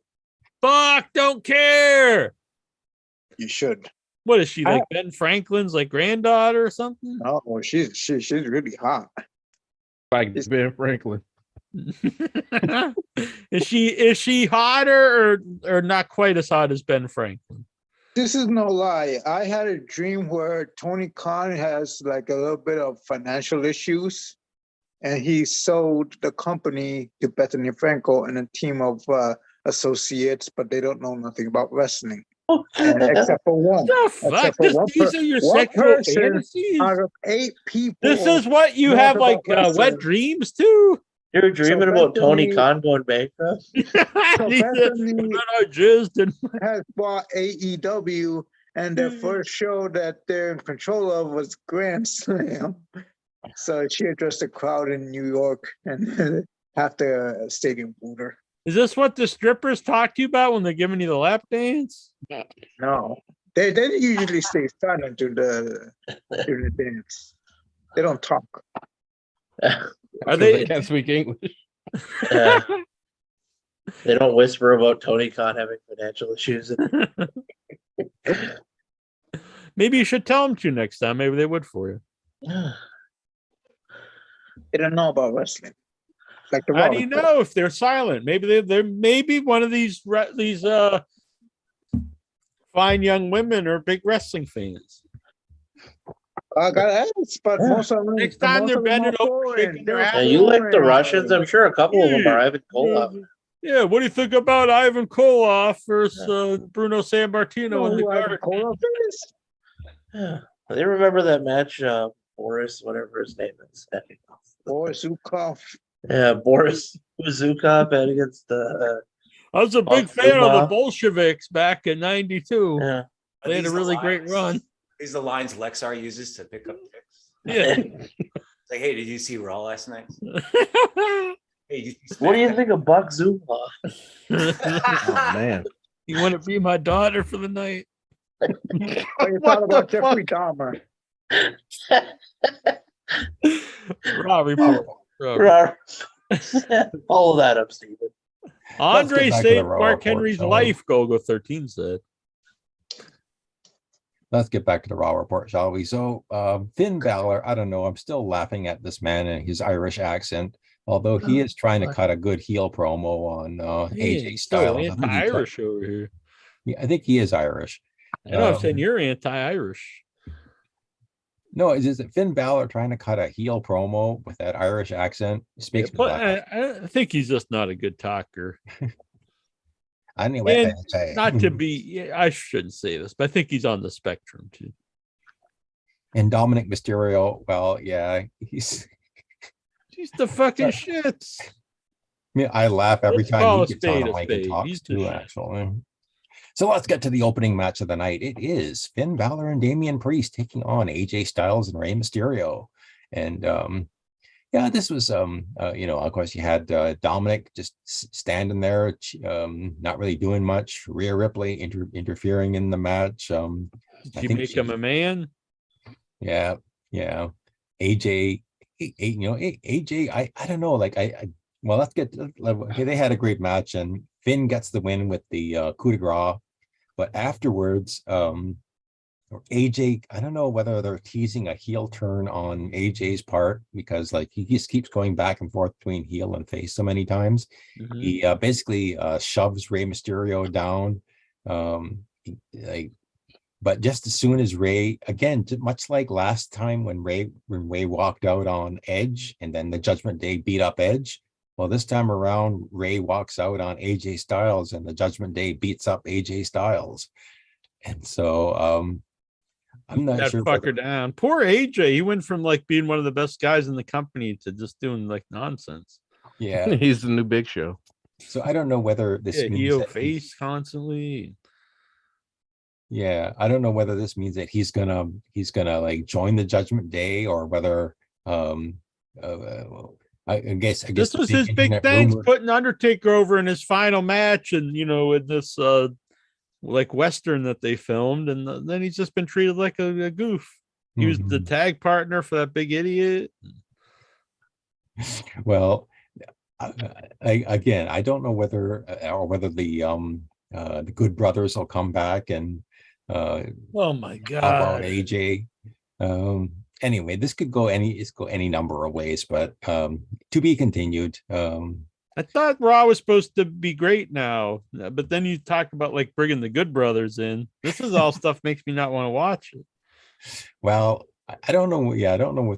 I think they're still with Impact, but I'm not sure. I don't watch them. I think they did leave. Yeah. So, regarding this fight pit match between Matt Riddle and Seth freaking Rollins, we're going to get a special guest referee who's going to make sure there's law and order in there. Daniel Cormier from the UFC. Ooh, away now. It's on airplane mode. Who's Daniel Cormier? What? You don't know? You're acting all cool. You don't know who Daniel Cormier is? I don't know who it is. Yeah, what a big liar. Incher is acting like the cool guy. Yeah, he's only the most prestigious UFC, whatever the fuck. Yeah, Tazo bitching now when his boy Incher don't know someone. What is Tazo? Tazo saying, "Oh, it's a big conspiracy." What? I don't know who the hell he is, Tazo. Incher's in the secret society. He's a fucking globalist, acting like you don't know who Daniel Portier is. You don't know who Sidney Portier is. No, I know who that guy is. Is he serious? You don't know who Daniel Cormier is? All I know is because they told me you're going on the list now, Incher. Well, no, seriously. What list am I going on? That's more of a trivia question. You think you'll be following Tom Hanks or something now? Don't make jokes about Tom Hanks because he moved to Greece. So God knows. Whoa! He moved to Greece. God knows how many poor little Greek children. Everything. Oh, Tom Hanks, he was like, "Greece is the word. It's the word that you heard. It's got groove. It's got meaning." Is that the national anthem of Greece?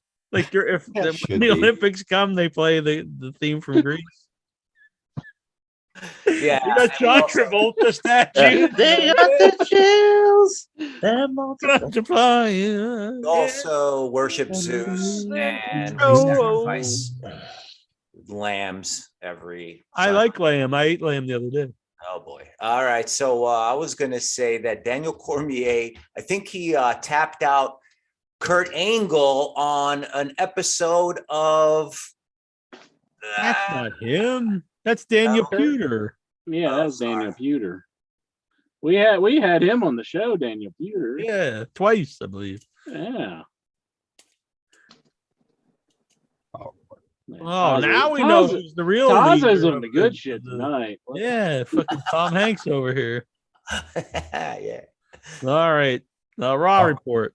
So a generic interview guy, Kevin Patrick, interviews Bobby Lashley, and Bobby Lashley wants to give an opportunity to some competition. And so up comes off of the milk cartons comes Mustafa Ali with his braided hair and with a new look.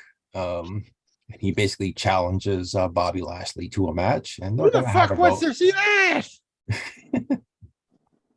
Me. Well, it's brand new, Jack. Brand, I don't care if it's like this thing. Like you have to like it because people say they want new stuff. So if we give them new stuff, you have to like it. Well, it still has to be good. Well, who the hell thinks that guy's gonna be Bobby Lashley? Well, okay, let's get to it. Let's get to it then, Jack. Okay, let's skip over Mustafa Ali. Yeah, let's skip over the honorary Uce and the bloodline showing up. They showed up to Raw too. But let's get to this non-title match. United States champion Bobby Lashley versus Mustafa Ali. The story of this match was that Bobby Lashley overwhelmed Ali everywhere, beating him up in the ring, beating him up outside the ring, picking him up, throwing him into the ring posts, just tossing him all over the place. And Ali just didn't give up. But Bobby Lashley gave him plenty of opportunity just to give up. Like he threw him out of the ring, threw him into the timekeeper's area. Ali beat the 10 count. He gave him this fantastic spear, and Ali did a 360 in midair and went splat on the mat. Yeah, this was incredible. Ali wouldn't give up. He wouldn't. Lashley would go for the 1, 2, 3, and Ali kept getting up. So finally, Bobby Lashley slaps on the Hurt Lock, and Ali refuses to tap out, and instead he just passes out. And the winner by the referee stoppage was Bobby Lashley. This is their big plan. So his re-debut was he just gets destroyed and passes out. This is supposed to like bring excitement and like interest in the guy. Well, I thought it was pretty good. This was like finally, at least they did something with him. That's doing 2.0. He just gets killed and passes out. You're like, but he looked damn good getting killed. Hell yeah, this guy's rules. I don't know. Mustafa Ali will not die. Anyway, okay, Bobby Lashley celebrates and he wins, and then all of a sudden Seth Rollins comes out and gives him a curb stomp, and Bobby Lashley. That's what I was told I was going to get in Boston. So he sets up Bobby Lashley on top of the U.S. title and curb stomps him right onto the U.S. title.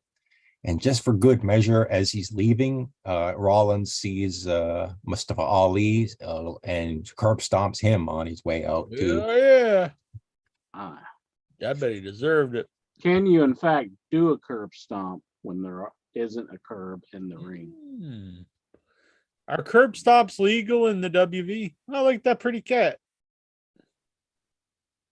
Pretty kitty. His name's Munch. Crunch and Munch. Munch for the very detective. cute cat, Tazo. I approve. Richard Belzer. Don't be R word and Munch. The hell of a fucking reference. Correct. It's Richard Belzer from Law and Order. Yep. The fuck? What are you guys like 80 years old? He's a conspiracy theorist. You get it?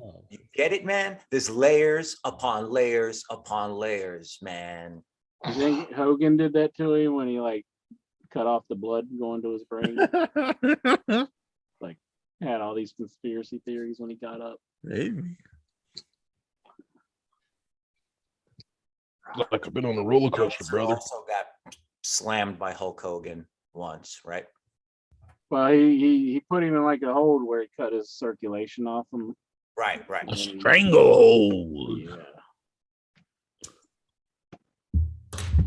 Stranglehold. I had interned that, but I was just like, I don't want to hurt the man. Just gotta, make sure he knows who's in charge every now and then. You guys doing autoerotic asphyxiation? Well, autoerotic would that's actually auto means yourself. So when it's two people, it wouldn't be auto anymore. So They call it a rear naked for a reason. All right. That's Jack choking Incher. What? No, I mean not like chicken. not violently. It's just a little bit to keep him in line. That's all. Just a little bit, baby. Don't do too hard. Just I don't approve of this nonsense. I think we need to go to Raw Report and take the show seriously. We're a serious wrestling program. serious wrestling program. That's what people tuning in your head for is to hear the talk about the wrestling, not this bullshit, right, Lexar? Wrestling, 100%. It's what we've always been about and will always be about. So Seth Rollins gets on the mic. He calls Bobby Lashley Bobby Trashley, and welcomes everyone to Monday Night Rollins. So I guess he and Matt Riddle are going to basically go face to face later on in a no contact confrontation. And also, so Riddle does come down to the ring, and they basically do some more of these. They really hit them really hard with these promos. Rollins talks about how Riddle can't see his kids, and that generated a response from the crowd. Mm-hmm. And then Riddle asked Rollins, when was the last time you main evented a WrestleMania? What the hell? Oh, wait, you haven't, but your wife has. Whoa! Whoa! Whoa! And Seth pulled out a gun and killed him. But when didn't Riddle never did either, or have a wife that should? Yeah, that does make a good point.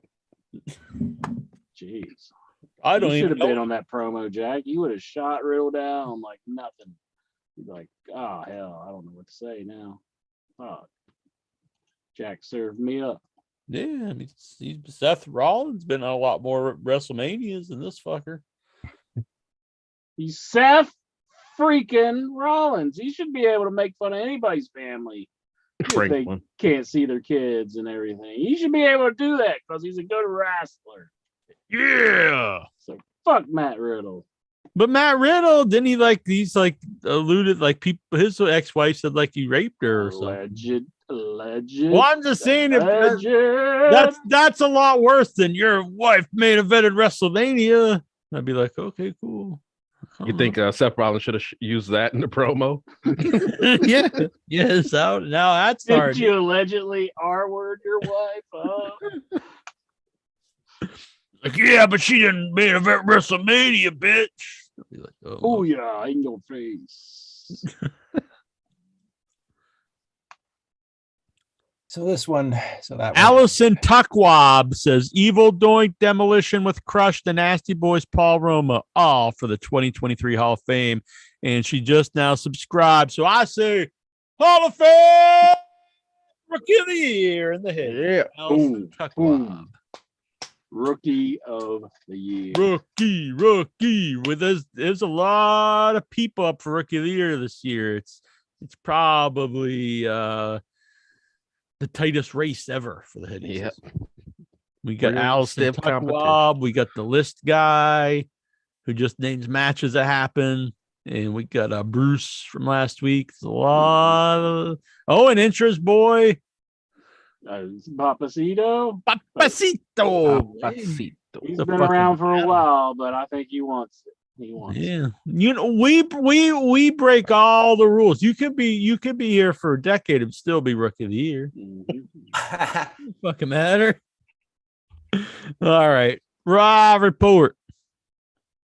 Okay, so we get Candice LeRae. She bumps into. I wore her shirt last year and sent her to the moon. That is the influence that I have in the world of wrestling. There you go. So Candice LeRae has meets up with Asuka and Alexa Bliss, and when we come back, the Miz is here doing another. He's on the phone. I think he's on the phone to Maurice when we see Dexter Lumis looming in the background, without Miz knowing he's there.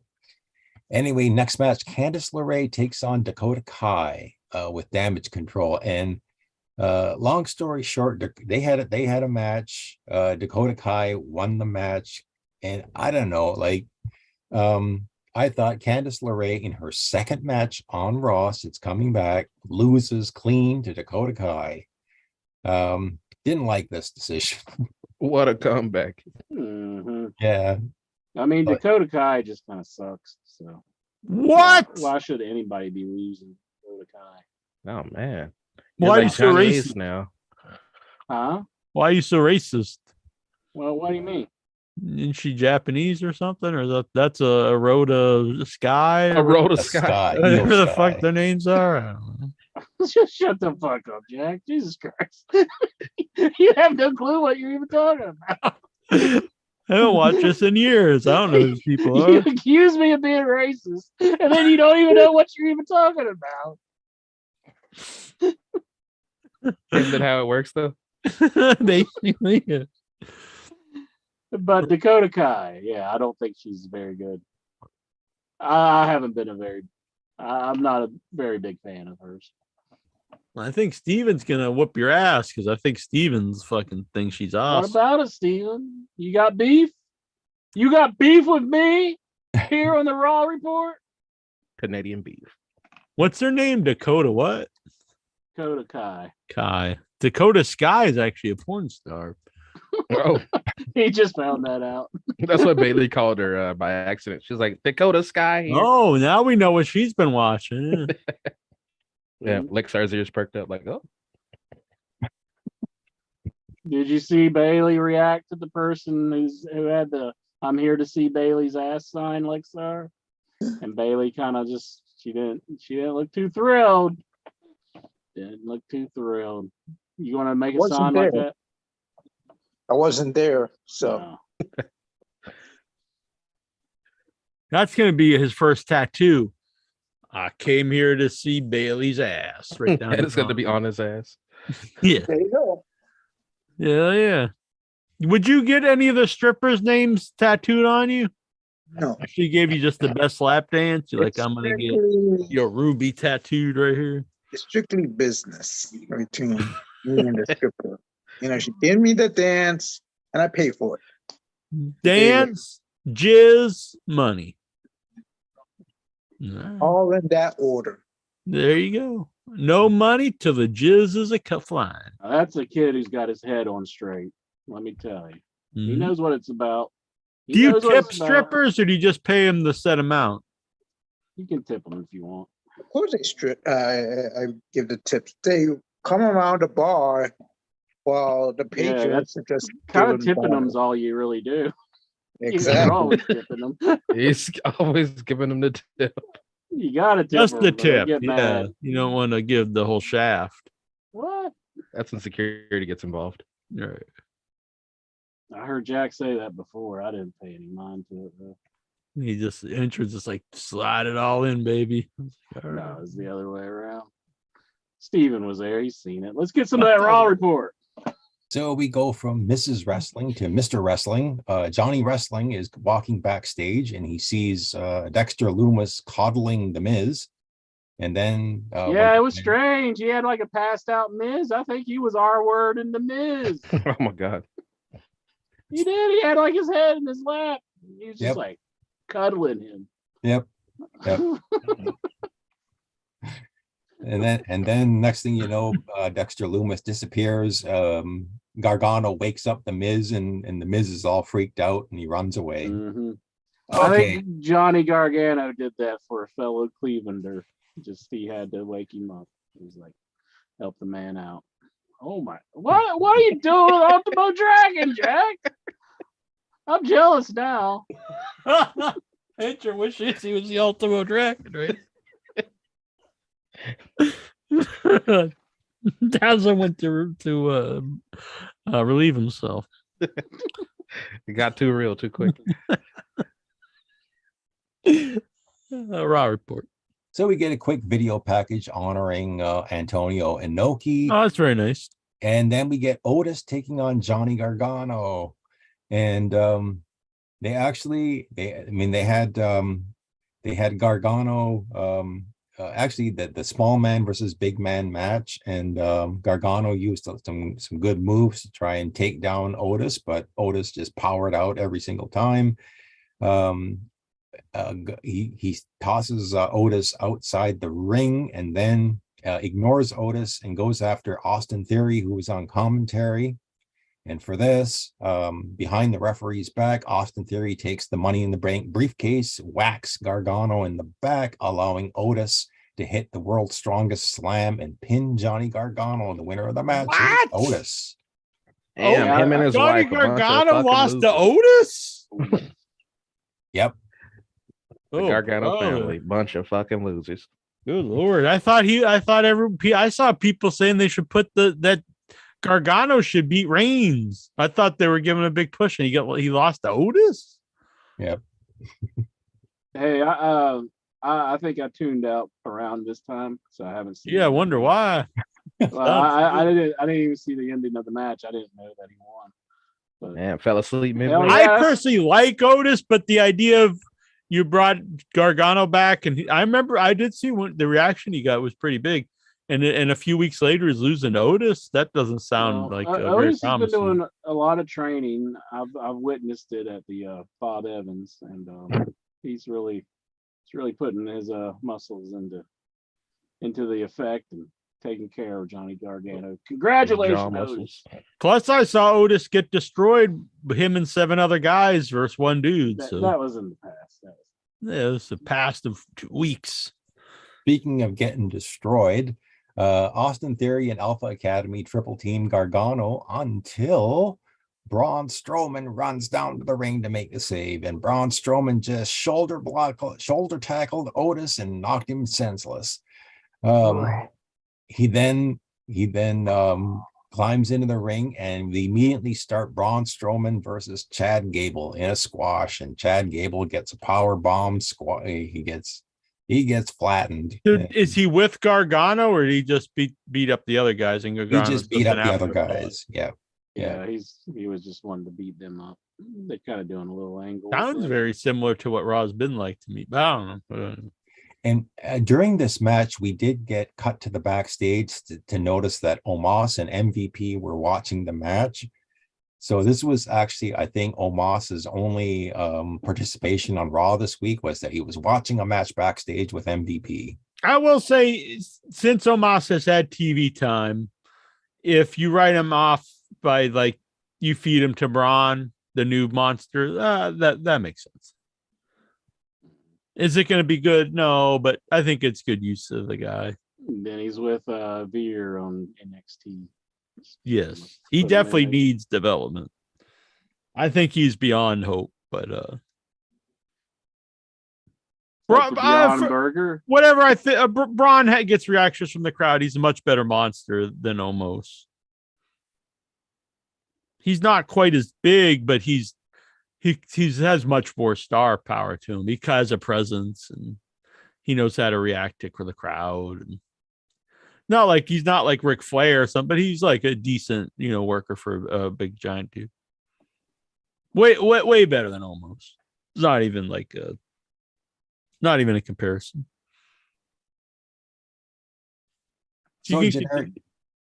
So generic interview guy Kevin Patrick is backstage with Bobby Lashley, and he announces that after Matt Riddle takes down Seth Rollins in the fight pit next week on Raw, he's going to defend the U.S. title against Rollins and finish off Seth Rollins. Hell yeah.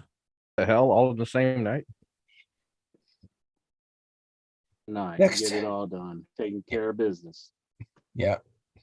So we go into the ring for the contract signing with Corey Graves is in the ring. He introduces the champion Bianca Belair and the challenger Bayley.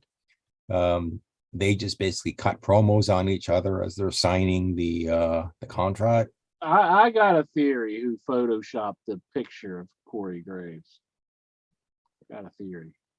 I think it was, in fact, Corey Graves. Whoa. You think he doesn't get blown by his own wife?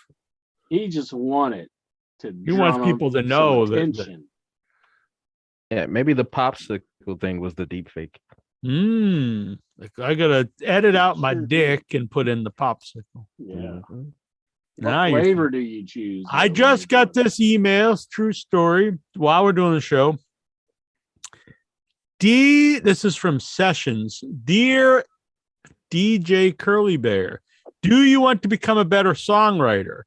You've got 2 weeks to win entry into a virtual songwriting camp where you'll be guided on the craft of songwriting. To enter, schedule your 15-minute performance. Don't miss out.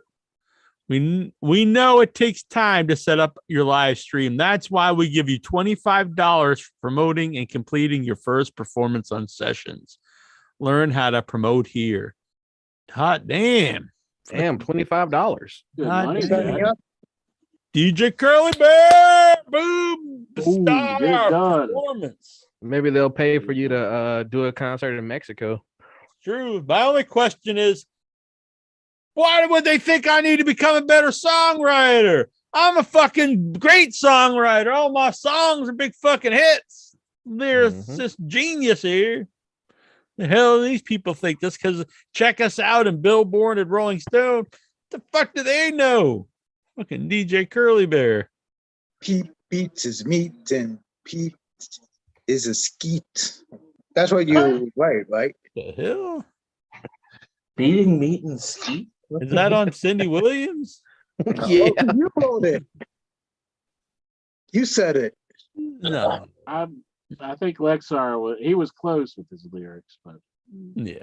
Yeah, it was close. It wasn't. Yeah, it was close. You should have emailed them back and say, fuck you, you assholes. Take your $25 and shove it. Below me. What would you guys do if DJ Curly Bear was on the cover of Rolling Stones? I'd put it on my wall. I'd probably ask for an autograph and I'd frame it. Yeah. I need to start getting into back into the studio and doing some more rapping. I would immediately recognize Jackie Jones, aka DJ Curly Bear, as an industry plant, just like Billie Eilish and what did these Billy kids? Idol. Billie Eilish, I said you Satan worshiping freaking sodomite. And who's this other? Oh my God. 21 Pilots or whatever the fuck that shit is. I would immediately You know way more about this. Look, you're ragging on third music, but I don't know who the fuck you're talking. I know who Billie Eilish is because she did the new song in Bond. That's really the only thing I know about her. But I don't even know who this other one was. 21 Blunt Salute or something. Whatever. All I know is that I've been telling my buddy over here that the reason why In Your Head isn't so huge. You have a friend? You guys don't. Yeah, I have a friend that you guys aren't like billionaires. Is he real or is he just in your mouth? Jack and Incher didn't want to sell their souls. Hell yeah. To the devil, basically. Mm-hmm. And I just gave it to him like you could take it from me. Just take it, Daddy. Anyway. Continue. What the hell is going on here, Steven? Well, here's some storyline. So at the end of this segment, how's the boner, dude? Whoa. He's what's going on? I'm sorry, Steven. So at the end of this segment, we get some That's the new Raw storyline. Report segment.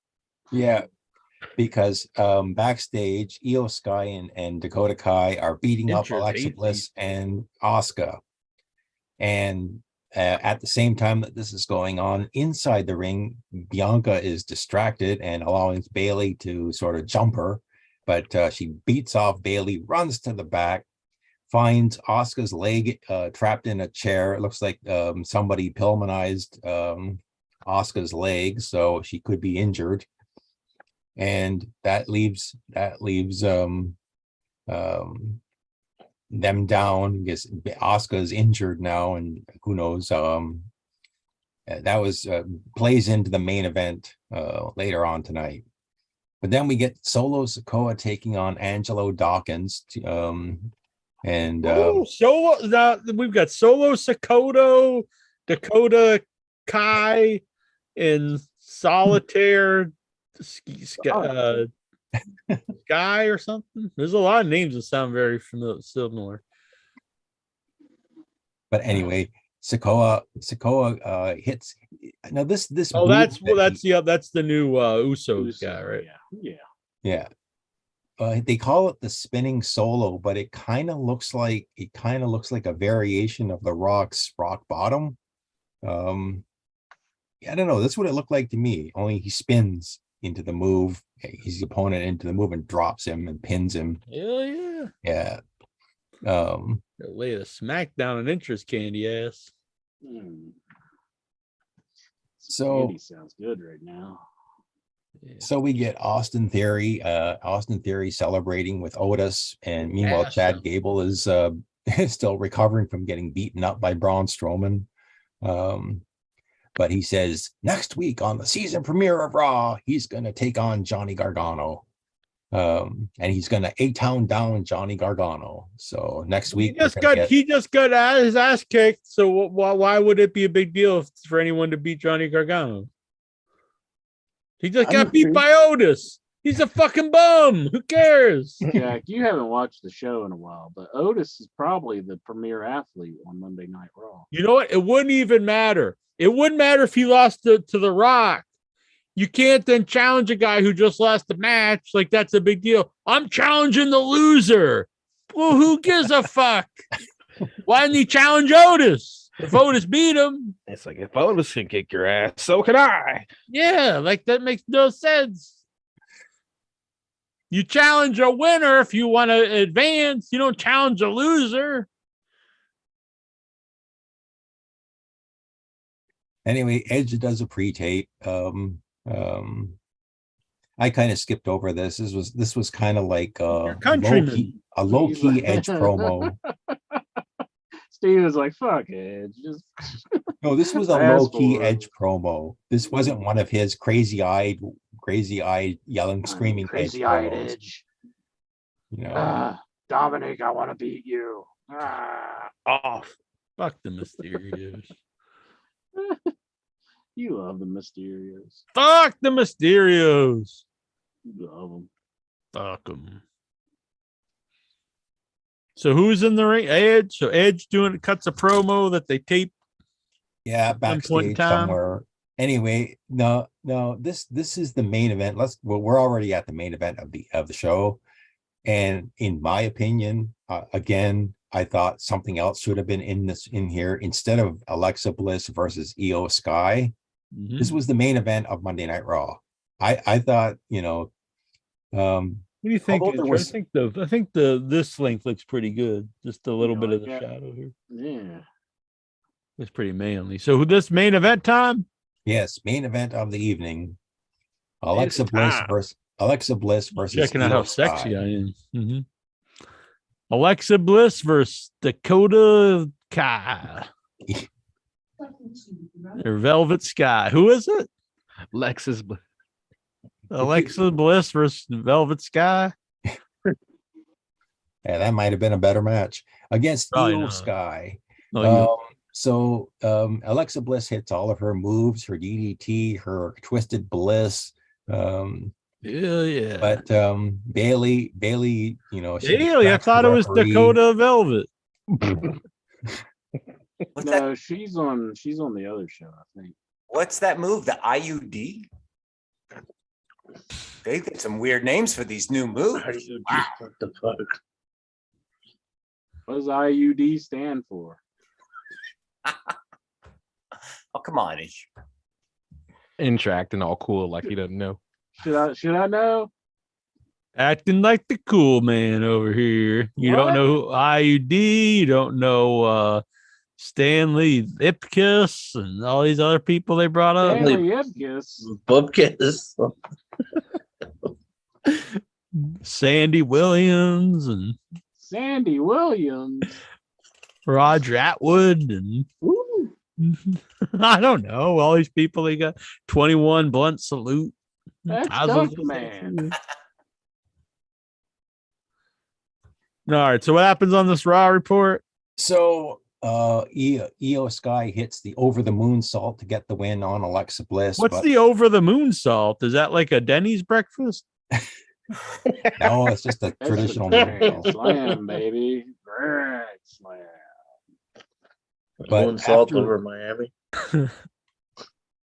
But after the match, they start attacking the baby faces, and they're outnumbered 3-2 because Asuka was taken out earlier, and so Bianca was accompanied Alexa to ringside, but they beat her up too. So then they take a ladder. A lot of beating up. Yeah, they wrap Alexa Bliss in the ladder and basically flatten her out in a ladder.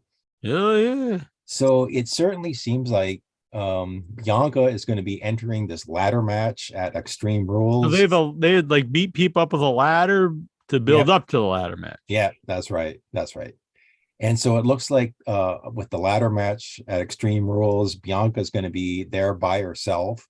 Meanwhile, Bayley's going to have Io Sky and Dakota Kai in her corner. So I'm wondering if we're going to get a big return at Extreme Rules, two particular people who haven't been seen recently, who used to be the women's tag team champions. And Naomi. Inter likes it when she grinds on the floor. Yeah. I wish the floor was my penis. Yeah. Because it certainly seems like if they are going to come back, this would be the time to come back. To help out Bianca Belair. So we'll see if that happens, but I'm just speculating here. Yeah. But anyway, ladies and gentlemen, that is your Raw report this week. Hope you enjoyed it. It's Raw report. Raw report's the best. report. Raw report. I'm glad that Steven watches Raw and talks about it so I don't have to. Yep. But you should.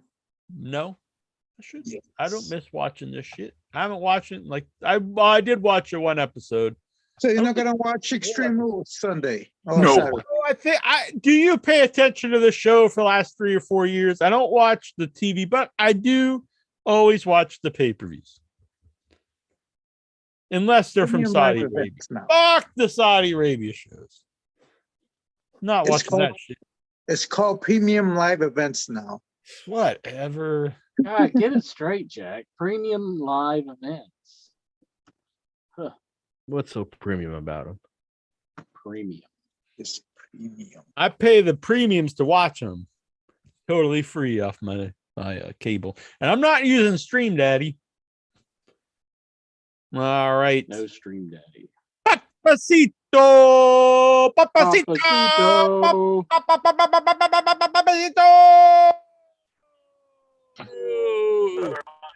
Papacito, should I go to Mexico for a festival coming up? I think you need to keep working on Dixie Carter. Isn't that the main plan that you were saying? Yeah, maybe that's a good way. Man, that's how I can get the trip paid. Yeah, man. You get with her, and then you introduce me to one of her daughters. Dixie, we go down to Mexico, give you a chimichanga. We have a good time, mama. Yeah.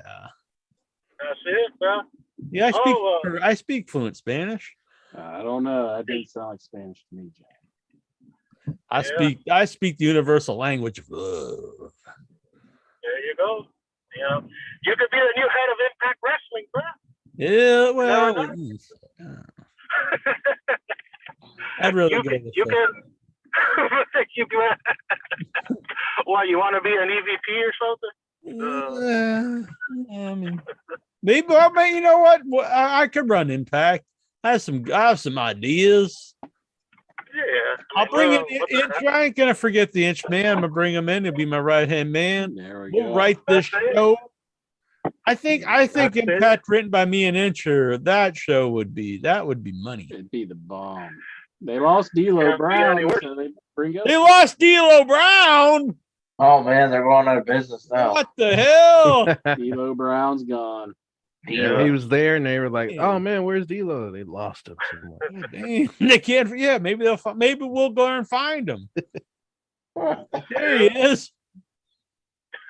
He's over in the corner. You could get me and Jonathan Jackson to be the new Dudley. You know? Oh yeah, the new Dudleys. Jackson. Jesus Christ! Yeah. I know the old Dudleys. We killed them. This is true, not this bullshit that intro he says. I'm friends with the former Chubby Dudley, which one of the lesser known, but one of the original Dudleys in ECW, and he does a podcast now telling you how to use your money wisely. And I always think like if only Chubby Dudley was around to tell me what to invest in, I think that's probably who I would listen to. What's Spike Dudley up to these days? I think I would take his advice more so than Ric Flair's advice. That's a good point. I know Big Dick. Anybody's advice over Rick. Well, we don't want to know about your personal life, Goosey. Whoa. I was saying I know Big Dick Dudley is dead. Yeah, I believe Dances with Dudley died too, didn't he? Is Incher holding a shank in his right hand? What the fuck? I remember a sign guy Dudley worked for WWE for a while. I don't know if he still does or not. What is Spike Dudley up to this day? I think he had some problems for a while, but maybe he's doing better now. Go on, Wasn't he back to teaching or something? No, I was gonna say if you guys saw that Dolly Parton is being sued by Noelle Foley or something like that. They're trying to stick him up for money. Yeah, they're saying that she got a concussion on one of the titty rides or something, and this was like 4 years ago, and it like ruined her career, and she was gonna be main eventing and all this stuff, and then everything went down the toilet because she got hurt. There's me and Chubby Dudley. Oh. Mike Dudley's a financial planner. That's and now he'll tell you how to invest your money. I knew Mick Foley was like a big like roller coaster like enthusiast. He'd go on a lot of roller coasters, so it's kind of biting the hand that feeds him if they're going to sue Dollywood. The funny thing is, if you see it, like what she's asking to like a meet and greet with Dolly Parton, basically. Noelle. And she's suing not for money. She's like, I'm suing, but I want her to come and sign this picture. Pretty much. That's like big time marketing. Make it right. I mean, she's got brain damage. I mean, what do you expect? Yeah, I mean, she's going out with a clown anyhow, so whatever. Yeah, I never see that intro and think, man, I'm gonna start painting my face. Maybe I'll get some of that hot Foley ass. No, the IYH clown. I'm good. That seems like a beard, but that's just my opinion. And Mick just be watching you like, yeah, have your way with my daughter. Like, good job. Maybe he's doing it well with Frank. I don't know. I would, I'll kiss out. I would not be shocked by that. Him banging Frank. Allegedly, but yeah. Allegedly. Like some, yeah, they're clapping like, yeah, good job. Yeah. You want to be on the Conrad show, you know what you got to do. Yeah, I've always thought that's why he was a big, before he really heard about it, he was a big proponent of, being against slut shaming. And I really think it's because, his daughter is a big slut. But, that's cool. Through the years, she looks more and more like Foley. So, like, every year she looks less hot, which is weird. Because more hot, depending on your point of view, I guess. Oh, shit. Oh, yeah, I guess if you want to bang Foley with a wig, maybe that's the plan. Foley's just trying to get it to where they look exactly alike. You just don't know. Yeah. Maybe do you think you could put the Mankind mask on for me tonight? Give her the mandible claw. Yeah, she'd be giving you the mandible claw. Imagine Noelle giving you a hand job with Mr. Soccer on her. Yeah, now we're talking. An authentic one? You think they would have that on the? I get anything on that. I gotta frame it.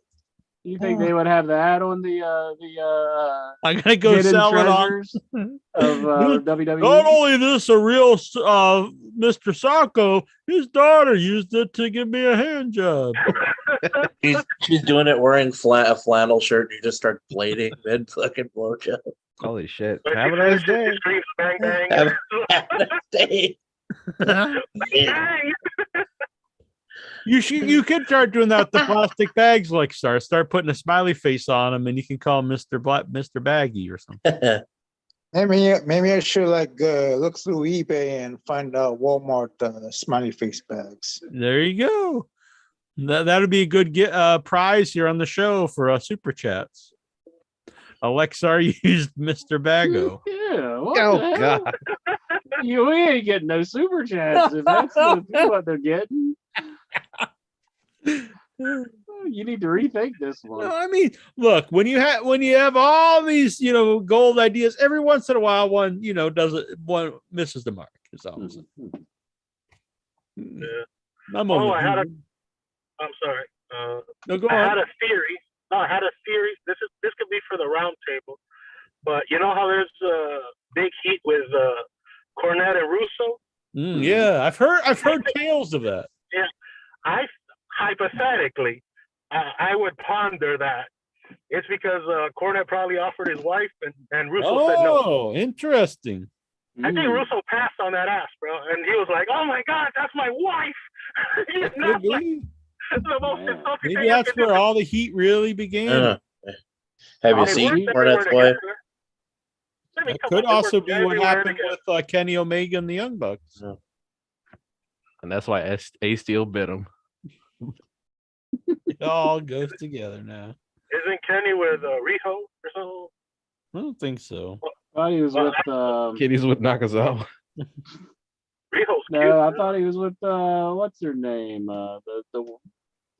Hikaru Shida or something like that. Maybe I'm wrong. I don't know. I thought I heard something. What? Is that not the case? Kenny Omega's dating Hikaru Shida? I thought I heard that once. I don't know. I could be wrong. He probably was at a time. Oh, I saw this girl. He does love his Oriental. Huh? No, I said that I was watching a little bit of NXT and I saw this girl Gigi. Good Lord, bro. Oh, that's Priscilla Kelly. Yeah. Good Lord, dude. Yeah, she's a good looking gal. Good Would you R word? Lord. Wait. Whoa! You are word Gigi Dolan. You're gonna need both hands for that, bro. Oh, dang. I just now noticed Intra's wearing his Impact hat, fucking Impact mark over here. He's getting all pumped for Bound for Glory. Bound for Bound glory. for Glory. That's what I put Bound on for because we were talking about Bound for Glory, and I was I wonder if I could. What if one that would be good in your head shirt? Shout out to William Morey shirt. Yeah, that's true. Yeah. I was supposed to go actually to Bound for Glory this year, but Really? I have, but I got That sounds exciting. I have a short playing in November in a film festival, so it's like I can't do it. I already moved my dates once, so I can't move them again. You're like, God damn it. You got to move it so I could go to Bound for Glory. Yeah, fuck these pizzas. I gotta see Alicia Edwards. Yeah. Mm-hmm. I do like Alicia Edwards. I'm not gonna lie. I might do the trip just for her, bro. What would be a good Tazo the Greek shirt? Good Tazo the Greek shirt. Like him in the shower. Like a tinfoil hat. Maybe when he's shaving his head, he shaved his head. There's a lot of good memories of Tazo. Yeah. Mm-hmm. I'm sorry I walked over there, Papacito. What were you saying? No, I was just saying, I like Alicia Edwards. I don't know, she does it for me. She's cute in her own weird way, which I like that. But I don't know who this person is. Let me Alicia look. Edwards. Is her and Eddie still together, or are they broken up, or what? I don't know. This is wrestling, so you can't really believe anything. So. Yeah. Oh, but Alicia Edwards from Little House on the Prairie. Yeah, that's the one. No, dude. Oh, He did like 150. He's talking about He's literally 150, bro. he's talking about Impact wrestler Alicia Edwards, who used to be married to Eddie Edwards, or they may still be married. I don't know. I'm not sure. Yeah. They're probably still married, I'm sure. what about Vicky Edwards? Who knows? Vicky Edwards? I have no idea who the fuck that is. Watch out for that girl. There it is. That's Alicia Edwards. Yeah. She's fun to watch too. I'm not gonna lie. Like, I like her matches. I mean, they're awkward, but it's like cute awkward. You know what I mean? It's like, it's not every girl can be watching like, it. You're getting all, you know. I'll watch Jack comes next week with an Alicia Edwards shirt. Yeah. She's been wrestling a very long time. She used to be one of actually my favorite women wrestlers. Like when I first started watching women's wrestling, I don't know. What is she looks like she's like 25. That woman has been wrestling for a while. She's been wrestling in Jersey. She wrestled out of a promotion. I forget what it's called. Liv Morgan? Say that again. You're talking about Liv Morgan? No, Alicia Edwards. Oh, no, Alicia Edwards. Yeah, she's been around a while. She's actually pretty good. Yeah, so she's not a young person. Fuck that. I only like the young hot. Whatever. I'm just saying. I think I agree with Papacito. She's a very good wrestler. Oh, I'll leave you guys with this question, and you guys can talk about it. She's 35. She's old and washed up. Yeah. I'm just kidding. Yeah. I was saying, if in AEW, if you guys could give like a title run, a world title run to an older wrestler, me personally, I think Sting could pull out one last. An older wrestler, you know. I'm a huge fan of Sting, and I'd like to see him have a title, but I think not world title, tag team or trios. I think trios would be good for Sting. I don't think it would be smart to put the world title on Sting. Yeah, I had some. I had somebody the other day that I was thinking he would be like, it'd be neat to see him with the title again, but I don't think Samoa Joe maybe. Yep. Take care, Papacito. Oh God, what a Papacito. Take care. I think for an older guy would be cool. Yeah. Are you talking about? I honestly, besides like someone who's really could still go like Daniel Bryan, I wouldn't put the AEW world title on any more old guys right now. Not Kip Stop. I actually like him now, but I don't want to put the world title on. I think right now besides some of the established guys that are there, like Bryan Danielson, I wouldn't go out of my way to put on like a guy in like their 60s or anything. I would more focus on the AEW homegrown guys, because you want them. They were starting to lose that. That was a big strong part of AEW when they started, was people were really into the company itself. And then that's kind of it's still there, but that's starting to be hurt with Triple H taking over WWE. And so I would try to get that back where people want to root for the product itself, the company itself. So to do that, I would think you'd want to build it more around guys that are AEW homegrown guys. You think Sting would cut a promo saying he's old and tired and works with children? No, I don't think he would. I just think that's it. That's not I love Sting and I really enjoy watching wrestling, but I think that's a guy that I don't think that would be a good look if you had your champion as Sting at the set right now. I'm going to go with Jerry Lynn. Bring him out of retirement. Put a belt on him. Well, I'd say Sting just to bring Ric Flair out of retirement, and he wins it. Get the title on Flair. Then he'd probably just leave the company. I bet he'd just walk out with it. Hold it, just retire with it again. He'd probably go down and pawn it at the pawn shop. Yeah. It's so sad that he's going to wrestle again after they had a whole event. I think it's great he's going to do last match. He's going. You should like it because it makes your boy look bad, Conrad. It does make him look bad. It makes him look awful. I mean, and that's his own son-in-law too. It's like he won't even like uphold his wishes. Is there any? I mean, honestly, does he have any friends that he didn't like screw over at some point? I don't think there is any. He just screws over everybody. Mm-hmm. All right. Should we go to these questions? Oh, before you do, I'm tapping out at 12. So Steven, you gotta Yeah, hear the gotta go. questions. Lexar. Like Lexar's trying to run away too. Don't answer his question. I know Steven like gets up early, but Yes, I do. Lexar, he's just being a bitch. He just wants to I get to got the a strip job club interview early. tomorrow morning. He's Really? got a job. What time? Ooh, What, like 4 p.m, I bet? got an interview Next at the, week. 9 a.m. Is it at the If strip club? that's true and you're not fibbing, I will allow it. Good luck. What kind of job? I'm going Wrestler. back to probably my old employer, or if not, I'll find a new job down the street from my house. All right. Doing what? Sheet metal. Sheet mill. All right. Good luck, Lexar. Good luck, buddy. Good night. Good night. Good night.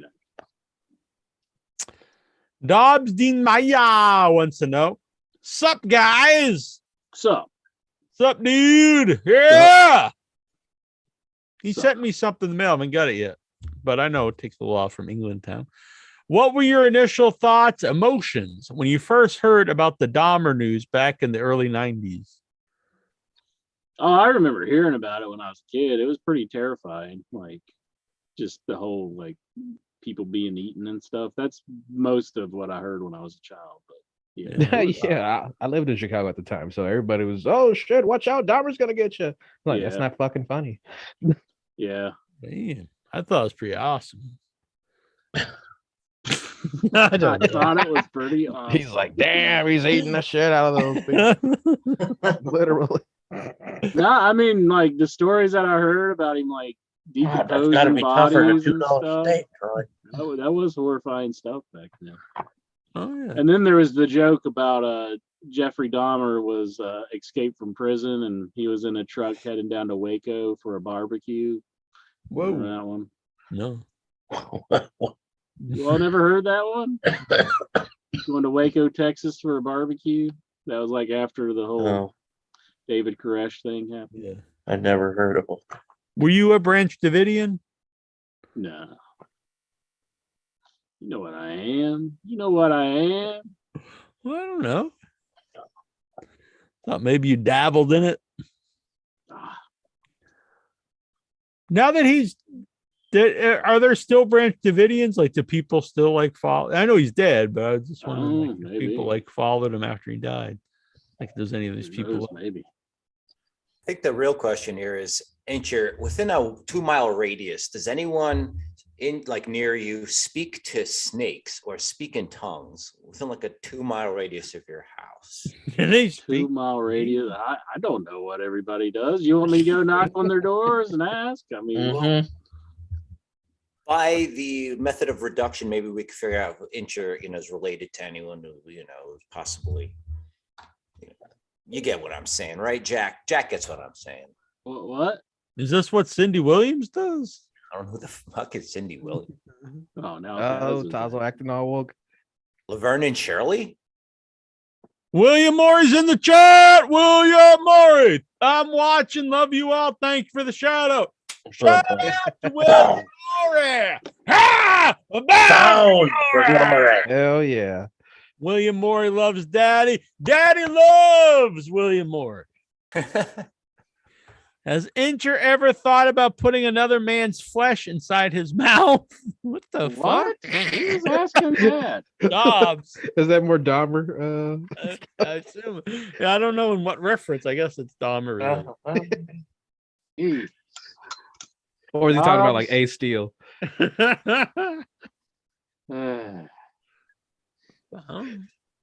Go to hell, Dobbs. Nikhil Callahan town. Yeah, the kill. Go back to Dobbs' question. I'm just kidding. Let's hear from Nikhil. A lot of Impact contracts reportedly expiring in October. MIA? Who's MIA? Oh, Mia must be. Yeah. PCO, Matt Taven, Mike Bennett, and Maria. Should Impact resign all of them? Nope. I would. If I was Impact, I'd resign them. I mean, all those? Well, definitely not Matt Taven and Mike Bennett. Oh, come on now. Jackie Jones. Definitely Matt Taven. Matt Taven, the man who killed he was the death nail of although you could let him out so he could go back to Ring of Honor. Yeah. I mean, they are the current Impact Tag Champs, so I don't think it'd be smart. They suck. No wonder Impact sucks. I know, right? Jesus Christ. Resign PCO. Bischoff stated that he's not a fan of wrestling matches, but rather a fan of the stories that the show tells. I hear so many of the old. I wouldn't even say that if I worked in wrestling. Like to say like you don't like the matches. Like I get liking all of it, and I love the promos and the silliness. But it seems like you'd be like kind of just mental, like if you watch wrestling and like just did and disliked actual wrestling. It's like the people who read Playboy for the article. Yeah, I don't know. It seems like just nuts. And then someone to actually run the. I don't even really believe it because he was the guy who brought in the Super Juniors and the Luchas. Why would you bring those guys in if you didn't like matches? The storytelling, Jack. The storytelling of Dean Malenko. Look at the storytelling of that snap suplex. Lance Storm, who works at Impact, says it's underrated. It's Lance Storm who works at Impact says it's underrated. What the fuck? It must be it. I'm not sure. This is written. He's saying Impact is underrated. Right. People don't give it enough credit. It's a saturated market with lots of wrestling. Well, if he works there, though, what the hell is he going to say? You should say, you guys are right. This show fucking blows, but I love working here. Oh, this shit sucks. I'm sure it is underrated. I just haven't watched it in years. I don't know. Anyone who gives us 4 weeks of their time will realize we have a great in-ring product, angles, stories that make sense, and the best commentary team going. So he's saying just watch it for a month and it'll change your mind. Yeah, you don't watch it for a minute or an hour. You got to watch it for 4. You got to put it in a 4-week period. And I do think you do have to get to know the characters before you can. That's fair. That's fair. I don't like this show, you know. I mean, I think you do have to let it sit with you for a bit, digest it. That's fair. Who are their commentary? What's the commentary team? I think it's been a while since I've watched, but I'm really not sure. Yeah, I think the last one was Matt Stryker and D'Lo Brown. So D'Lo Brown's gone, so I don't know. Yeah, no, that was way back. I think now it's one of the guys who Jackson used to be knows more, and he hasn't watched wrestling in like 12 years. He pretends. He pretends. Jonathan Jackson loves the IYH keeps me abreast, and I'm not just talking about just the podcast itself or the Zoom or whatever, also the group. Right. But yeah, I think it's the guy who used to be in the Bot Villains. I forget what his name was. Really? Simon Gotch? Not the other one. The other guy. The guy used to sing? Yeah, the singing guy. Aiden English. This actually has me interested. I'm a big Aiden English fan. It's him and Tom Phillips. Huh. He's actually not bad. Name sounds familiar. He was in WWE for a while. Yeah, he used to be a commentator that they canned his ass. Yeah, they got rid of Josh Matthews. Oh, good. I'm not a fan. I was never a fan of him. Yeah, I've never been big on Josh Matthews. I actually Aiden English. I thought he was a guy who's done wrong. That whole package there for a while with Rusev was great. Him and Aiden English and Aiden English is Vicky and Lana. That stuff was really good. And then Aiden English, he did commentary in NXT for a while. So that's not interesting. No one mind. Maybe it's hard for me to get back into it because it's so much time to put in. But just give it 4 solid weeks. Jack is so into it. I like Aiden English. Got to be better than fucking Excalibur. I don't mind Excalibur either. I like Excalibur actually. He grew on me. I didn't like him to begin with, but I think he's good. Well, who's pretty? It was actually really funny, and when he does it, is William Regal. I agree. I think Regal's a really good commentator. He's funny, and he also knows what he's talking about. I think he's a good commentator. Yeah, Bruce, apparently Regal's really into Excalibur too. Yeah, I saw that on the Facebook group. Bruce Pritchard, by the way, as Jonathan Jackson said, join the group. It's a community, a lot of cool people. It's fun. We do probably more wrestling talk in there than there is on the show. It's a good time. A lot of good people. Some people that you guys would know, long-time fans of the show that don't zoom in anymore, but they're active on the group, like Clinton and Jujubee and Beef. There's guys who just post random matches from any day and night. Yeah, I'm a big fan of this guy. This guy rules. Bruce Pritchard said the following about the Young Bucks in TNA. Lead writer Vince Russo wasn't a fan of them. The Young Bucks, when we were in TNA, came to me and said, "We can make more on the indies." I knew that Russo did not have anything for them and was not high in them.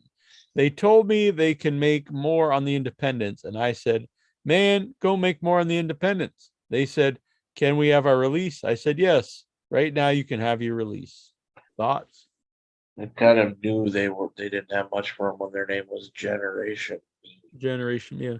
I actually thought they were pretty good though at the time, but I remember praising Matt. I remember saying I thought he had a lot of like kind of that. I mean, they proved it. They for and if you don't like them, I mean, they went on and got a big following, and I mean, I don't think you can take that away from them or really deny it. Mm-hmm. So, I mean, that's good though. If Russo didn't see anything in them, why keep them there? If they could do better elsewhere, I think that's the right thing to do, to let them go.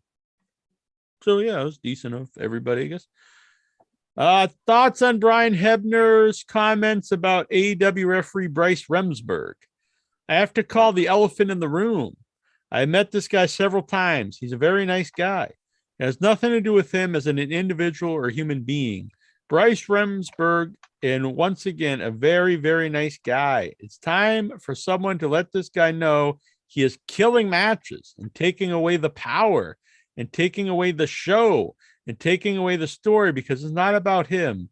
He's over dramatic with too many things.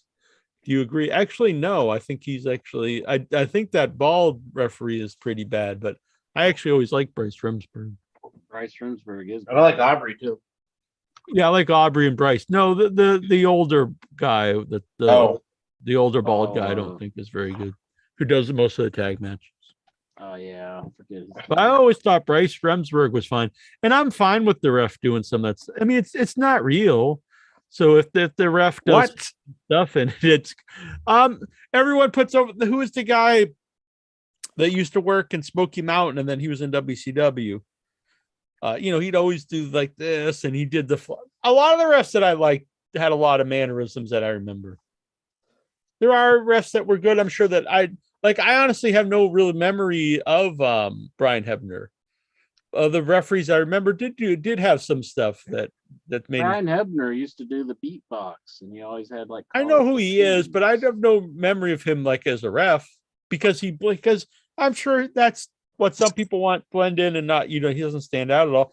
But I like the refs that I remember some of their mannerisms. Well, Brian Hebner was always overshadowed because Earl was so goddamn popular. But I mean, I remember Earl. I mean, I don't know. I have no issue with the guys doing some fun stuff in the ring. I think Bryce Remsburg. Mm-hmm.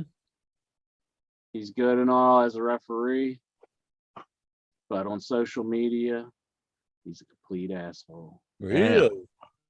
What do you do? I've never followed him or anything, so I don't know. Complete asshole. Why is this? Did he not follow you or something? You honestly don't remember? No. You honestly don't remember? I don't. I'm sorry. I don't know. What did he do? He doesn't remember like Bryce doesn't remember your birthday. Oh, Exactly. Oh man. Exactly, Jonathan Jackson. I think We share a birthday, but he would not acknowledge that I was wishing him a happy birthday on my birthday. And now I say that birthday is my birthday.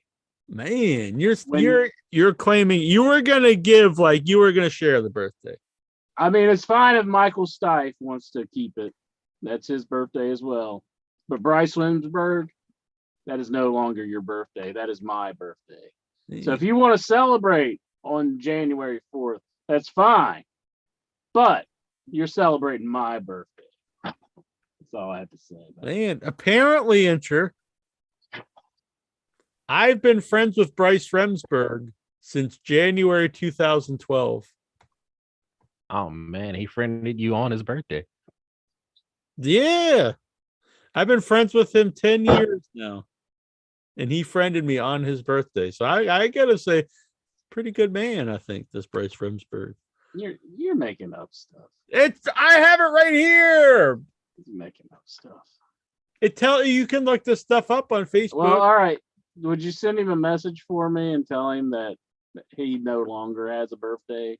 It's my birthday. Could you do that for me? I will not do that, but I would. Come on! No, Come on! I've been doing the show with you for all these years. You can't. I'm not gonna take the man's birthday away, but I would message him and say, I think it's time to share it with my friend and co-host. I'm not sharing nothing now. No more. I would. That time is over, Jack. I am more about bringing people together. I'm not as sharing friends, mending fences. No.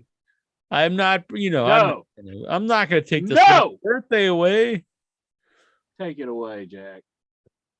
Tell him.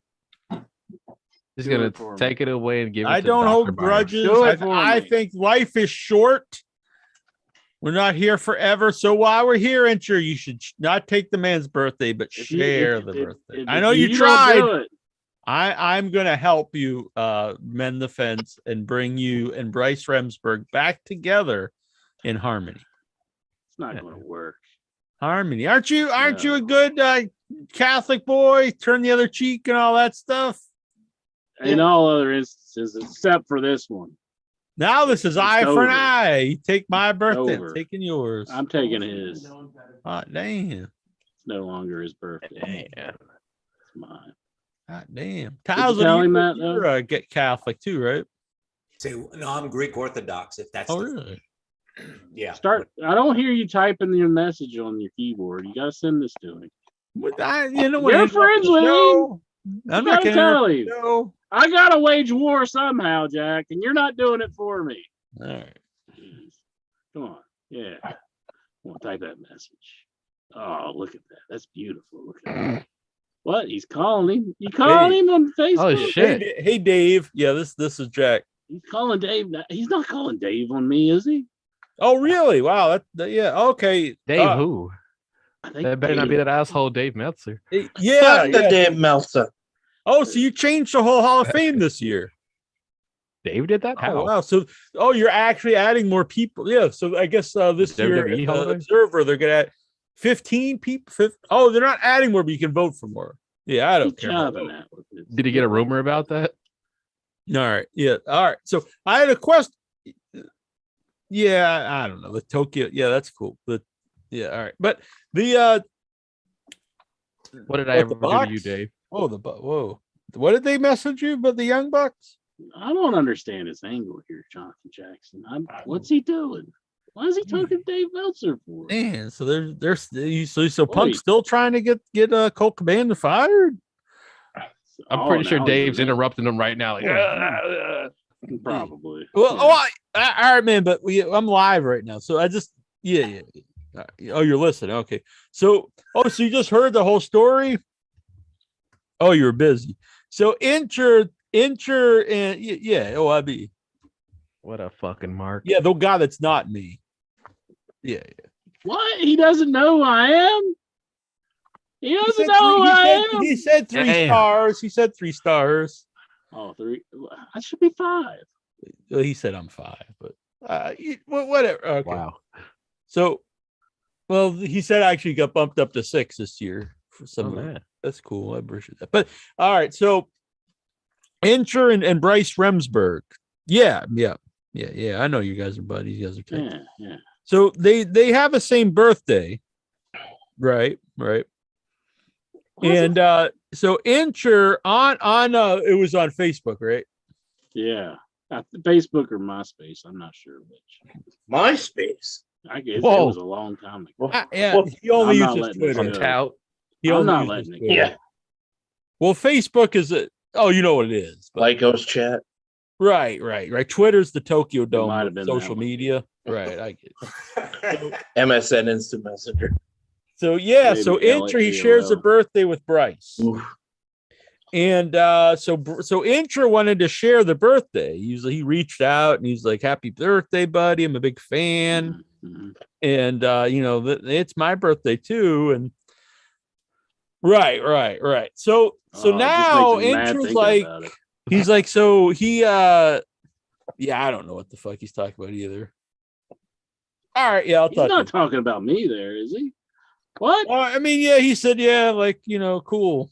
He sees what he's saying. All right, next question. All right. What? You can't tell me that Dave doesn't see the problem here. I mean, it's obvious that I was wrong. Whenever I was trying He's to got to see all sides of the story before he makes his. You're fucking full of. Yeah, you're making this up. I think. What? I just fucking had this long You're conversation making this with the up. guy. I think you're lying right now. I just talked to Dave for like 10 minutes. I don't believe it. No. Look, no wonder Bryce Remsburg does not acknowledge your birthday. There's no way Dave Meltzer would have seen that there's a problem. Trust your old co-host that you know for 20 years, and you call me a liar live on the air. Wow. So I am now not even going to try to mend fences. I'm with Bryce Remsburg, and I'm saying you don't have a birthday this coming year. Damn. Boom. And he said, you apologize for calling me a liar. No, because there's no way that Dave wouldn't see that there's an issue. There's no way he wouldn't see this. You know what? We know what I think about all this. That we'll brush all this under the rug. What? Super kick party and sure.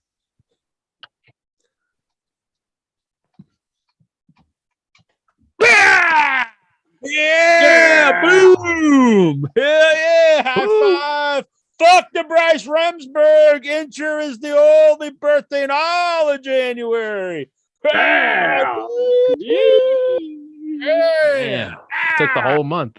Boom! You get the whole birthday month. Whole month. Yeah, I've already met. Sorry if you're bored in January. Last week, 2023 is my birthday year. Whole fucking year. Wow. I'll share January with Intra, but the rest of the year, oh man. Well, that's very nice of you, Jack. Thank you. Where the hell were we? I feel like every ex-wrestling personality podcast analysis AEW from head to bottom every week. It's ridiculous. They don't do it for WWE. Do you agree? I don't follow all of them, so I'm not positive, but from what I can see, I think there is a probably. I don't know. I know. I think Conan and Cornette they go over Raw and everything too, right? I don't know. I don't know enough about them to know. I just listen to Conan and Cornette. You said you mean Disco? No, I mean they're both separate shows. I mean Conan show and Cornette. They both they go over. Yeah. They say that they've asked Cornette to come on the Conan show, but Cornette refuses because Brian Last doesn't like Conan, and Disco feels because he's friends with Russo. Yeah, I heard that clip, and I guess Dave won't do Meltzer won't do the show anymore because something that Disco tweeted.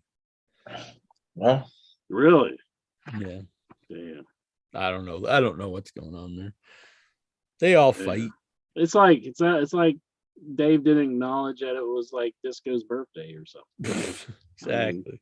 I don't know what they're getting so upset about.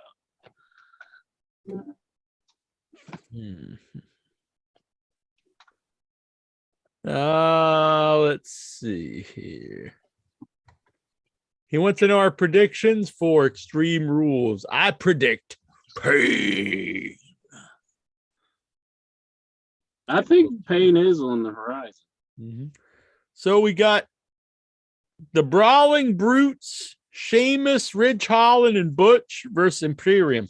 That's gonna be a hell of a match. That's gonna be a lot of man on man pounding, meat on meat.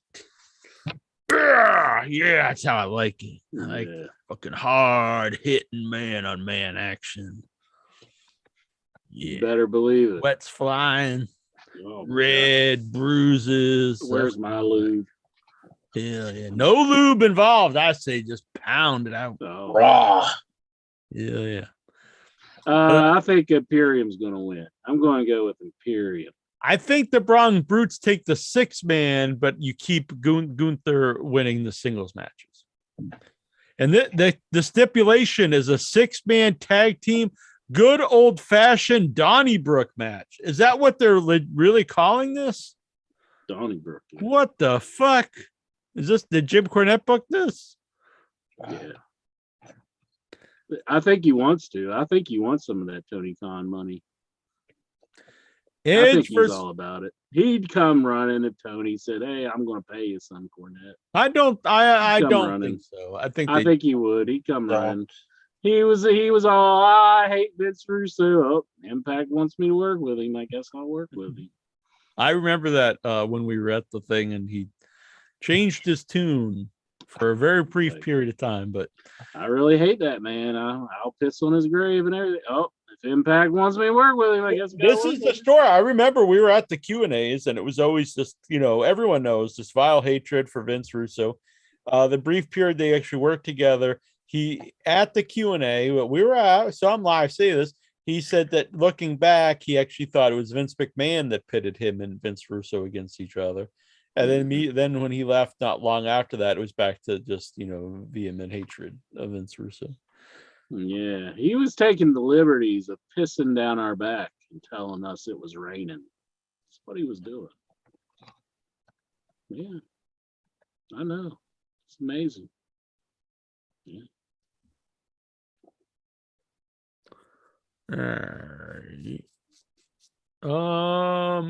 Edge versus Finn Balor, I Quit match. Yeah. Sure. Sounds like a match. Yeah. That match is gonna be a match. I mean, Edge wins. I mean, there's no way Finn Balor's gonna make Edge quit. It'd be pretty awesome if he did. Just go away, Edge. We're all sick of you. Bianca Belair with Alexa Bliss and Asuka versus Bayley with Damage Control and a ladder match for the WWE Raw Women's Championship. I hope Bayley wins. Damage Control. Is that even the match? No, it's Bianca Belair versus Bayley. Yeah. Bianca Belair then? I'm saying I want Bayley to win. I'm Bianca all the way. I've never felt so right about anything in my life. And I'm not going with who I think will win. I'm going with who I want to win. I'm going with who I know is going to win. I say fuck Bianca Belair. Man. Drew McIntyre versus Karrion Kross in a strap match. Yeah. I think, well, it's weird because they've really been building up Drew, but I think Karrion's got to win this one. They've been building up Karrion Kross too. They're trying to make him a legit competitor. Yeah, this is the one I really don't know who, either one I could see, but I think Karrion Kross. It's his first pay-per-view match in a while. Mm-hmm. Drew's old news. It's old news. No, he's more popular now than he's been for a long time. In the Fight Pit match, we have Matt Riddle versus Seth freaking Rollins. Seth Rollins is going to win it. I'm saying Matt Riddle takes it. They're making him a little less stoner-ish. Yeah, I'm glad. I hate that character. Yeah. And then the main event is Liv Morgan versus Ronda Rousey in an Extreme Rules match for the SmackDown Women's Liv Morgan is going to beat her ass. God, pillar to post. You can't have Liv Morgan beat Ronda in Extreme Rules. That's like just totally unbelievable. Just watch me. I'll do That's it. The main event. Good thing this isn't on pay-per-view. No one gonna fucking love it too. People are going to love it. Good Lord. Now give them what they want, pal. Sounds like shit, but sometimes the shit shows will surprise me. The ones I'm going in thinking, oh God. So we'll see. I do not foresee that being good, but there'll be good matches. Some of those earlier ones will be good, but I don't foresee that main event being good. Dan Lambert has officially left AEW. He said the following: speaking with Chris Van Vliet, Lambert revealed that following the conclusion of his last storyline with the Men of the Year, he felt the time was right to wind things down. Lambert approached AEW founder and CEO Tony Khan about it, explained that he felt things had run their course. Did you enjoy his run in AEW? Fuck no, it was one of the things I hated. I hated that guy. I liked him more in Impact, but yeah. I thought it was one of the more annoying things ever on TNA. I mean AEW. I didn't see his TNA run. Total non-stop action, Jack. Total non-stop action. Our predictions for Bound for Glory. Shout out to William Maori. Ha! Bound for Glory. Who wants our predictions on Bound for Glory? Of course. I think everyone in the world has been. What are the matches? The Call Your Shot Gauntlet, which is a 20 wrestler intergender gauntlet battle royal. Oh, for God's sakes! Do you let me? We gotta know who the announcers are. Lance Storm approved. PCO. Rich Swann. Yeah. Giselle Shaw. Isn't that the one from the island there that Tazo's all about? Giselle Shaw. Delayed Maxwell. Delayed Maxwell was in. Oh, that one. No, that's not the same person, Jack. We don't want to get sued. No, that is not the same person. Heath. Is that Heath Ledger? That's Heath Slater. Yeah, Heath Ledger. Wow, you're the damn man. Heath Slater's just now Heath. He doesn't even have he couldn't come up with something else. He can't just be Heath. Come on, for God's sake. I'm Heath all the way, baby. He's from the same state. Let's go, Heath. This can't be a real guy. Budapinder Gujar. Budapinder Gujar. Yeah. He's the next Hulk Hogan. Bobby Fish. Of course he's there. Steve Macklin. Moose. I like man, his career really died when he went to Impact. Like he had a buzz about him. They went to Impact and like, good Lord, you never hear anything about him. And Moose. Sammy Callahan. I guess there's more people that we don't know who they are yet. The winner receives a trophy and a contract that they can invoke anytime within 1 year for a championship match of their choosing. I don't think there's enough matches like that. I think we need some more in wrestling. We need more. I'm gonna go with Budapest Pinder Jar. Yeah, that guy fucking rocks. I have the remaining. Oh, really? Participants. Wikipedia does not have them all. So Ace Austin. Oh yeah, Ace Austin. Yeah, good. Aiden Prince. Who? Is that Aiden English? No. They have two Aidens. Chris Bay. Oh, yeah. Mm-hmm. Crazy Steve. Crazy Steve. Is that the guy from Friday the 13th that gets choked on the tree?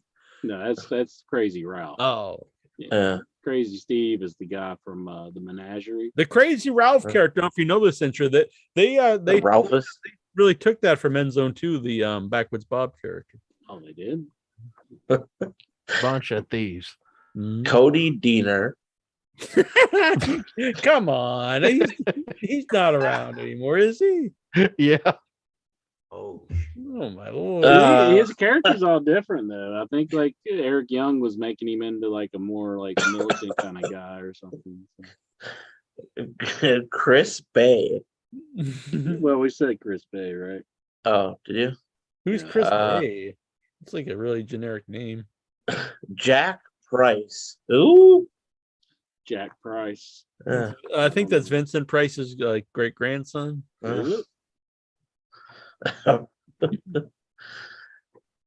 Jason Hotch. Who the fuck? Jason Hotch. Never heard of him. This is fucking awesome. Joe Doran. Man, Lance Storm's right. Doran. I really got to watch a month of this. Yeah. Well, I heard Joe Doran was in bad health. So Joe Doran? No. Danny Doran? Joe Doran. Danny Doran? No. Well, I hope he's all right. Yeah. Wishing him well. Okay. Jordan Grace, of course. Johnny Swinger. Oh, Johnny Swinger. Swinger. He's still around. Yeah, he's still around. Never leaves. Something called Masha Slamovich. Masha Slam a bitch. Now he's just making names up. Matt Taven. Oh, Matt Taven, yeah. Good God. Of course, we know Moose and PCO are in there. Rich Swan. Rich Swan. Something called Shogun. What? The fuck? The Shogun of Harlem? Yeah, who's the master? Oh no. Does he have the glow? I'm gonna remake that with Jonathan Jackson. This will be my next movie. Oh yeah, if I would be shown up. You know they had like an angle in Ring of Honor where they had the guy who was in the movie. Not sure. Yeah. Who, Ty-Mac? Oh yeah. Something called Trey Miguel. Nah, he's one of the rascals. The last rascal remaining. Well, how many the other two He's one of the little rascals. He's the last living little rascal. No, they went to NXT. That was MSK before the one guy got fired. Oh, okay. I thought it was like from Spanky in the game. No. A good reference for everyone out there from the 20s. Zicky Dice.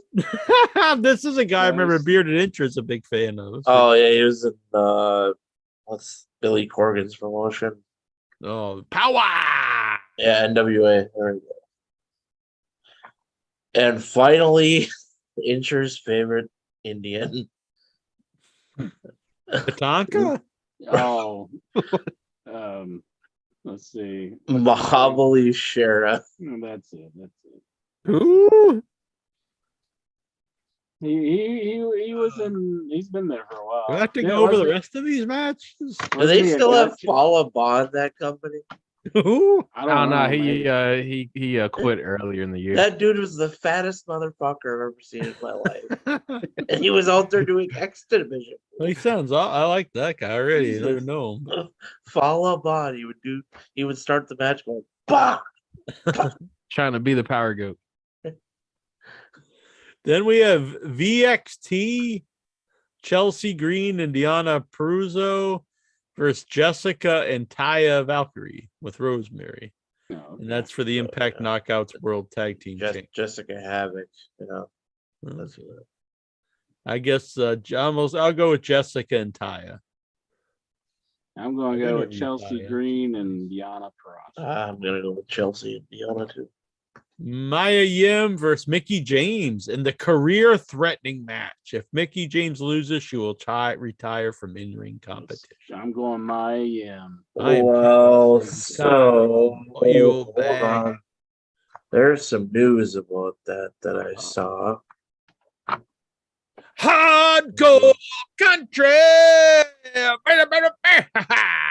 According to Fightful, Mia Yim's Impact contract expires next week. Oh, so spoiler! Have her retire Trish and kick her out. Yeah, she retired. You mean Mickey? Lady James, and then I mean fake Trish. My bad. Fake Trish. You can just go around and retire them all. Mike Bailey. Who's Mike Bailey? Versus Frankie Kazarian. Oh, interest boy for the Impact X Division Championship. go Frankie Kazarian. I don't even know who he is, but I'm going with Mike Bailey. What the hell? Come on, you can go with Frankie on Give a this. shit about Frankie Kazarian. Speedball Mike Bailey. He's kind of a. What the hell? Is this some guy you buy stuff from, like down at the corner? Speedballs, man. Don't pretend you don't know who this guy is. Uh-oh. I don't know who Mike Bailey is. You think I know everyone who's ever like you're like Tony Khan. You just assume I know everyone that's ever lived. No problem, Minoru Suzuki. Hey, they did try to do I've like never seen this guy. I'm not saying he's bad. I've just never. I don't know who he is. They did try to do some promos for Juice Robinson a little bit, although I can't stand Juice Robinson. I don't ever want Oh to yeah, see that man match. again. I went into it like, why is this even happening? But I will say the match was very good. I hate Juice Robinson. Juice Robinson. Supposedly Tony Khan's looking at signing him. Yeah, the match was very good. Though I admit. I don't think you should do these cold matches like that because you should build up to it. You know, it wasn't for the title, but it was a good match. It won me over. Honor No More, Matt Taven and Mike Bennett. Whoever they're fighting, I want them to lose. The Motor City Machine Guns. I guess I gotta go for the Motor City Machine Guns. So they're fighting the Motor City Machine Guns. Yeah. Well, I'm going Matt Taven and Mike Bennett. Oh, good Lord. About time. It's about time they already got the belts. It's about time they kept the belts. About time they kept these belts. Jordan Grace versus Goosey's lady, Masha Slamovich. For the Knockouts title. I'm going with her. Her name's Masa Slamovich. I'm with her. Slamovich. I'm going to too. That name rules. Yeah. We'll look her up here. Masha Slamovich. This card is actually better than any WWE card I've heard in a while, to be honest with you. It probably is, but we just don't know who anybody is. It's like an indie wrestlers. Not that it's like this great card, but like you've heard of everyone to some extent. A lot of these people have been around for a long time. Some have not been around a long time. Some of them are just kind of stars. Yeah. Like Jordan Grace, for example, would be one. You know? There's Masha Slamovich. Yeah, I mean, again, I've heard of her, but I'm not saying she's good. Like Jack says all the time, in order to keep himself from ever committing to anything. What the fuck are you talking about? You know, but scared of commitments. I know what he's talking exactly. about. I mean, I won't get married to inch her. Exactly. That's I've been popping the ring on question all these fucking years, and he just keeps backing out. Like Mike, How are you, buddy? Happy birthday. Happy birthday. I'm the guy who comes over saying, fuck Dominic, fuck Rey Mysterio. Don't tell me this shit. Hey, I mean, talking about Rey Mysterio, I have this question. Like, when Rey Mysterio is finally done wrestling, right? Say another 5 years. Yeah, that sounds like a good time. Right, like as soon as possible. True, but like, where will he go down in wrestling? Like, oh, he'll be remembered as a guy who very influential, and I mean, I actually really liked this stuff back in WCW. I started not to like him when he really latched on to Eddie after his death. I thought that's it's in bad taste. what would you say he's going to end up being, like top 25 all time or top? I don't know about that, but I mean, he'll I don't think I think the last few years will probably actually take away from him being like remembered as one of the all-time just best in the ring, because he hasn't really, he's been around. He's never like a main event guy or anything for quite a while. Yeah. So longevity in a wrestler's career will not necessarily. If it's longevity, I think at the top, but just being around, I don't think really, because it's been a long time since he's really done anything like important besides just being around. Like he's never fighting for the world title or anything. Well, that's what those do.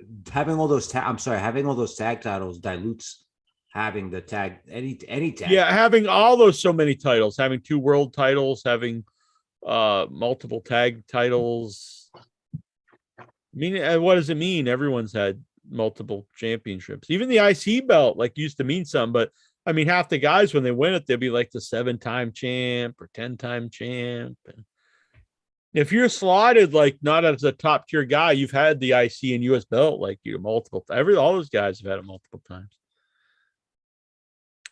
Josh Alexander versus Eddie Edwards. That actually would be a good match. That's for the Impact World Championship. I like this Josh Alexander guy. I didn't really know who he was, but I've seen him on AEW, and I like his look. I think he was cool. He looks cool. He has good matches, so I like this guy. He used to tag with Ethan Page. Well, he's a lot better than that guy. They were the North. The North? What is this fucking the TV show there? They were up on the wall. The North and the South. Oh, I was thinking that they were guarding the wall up in the Game of Thrones.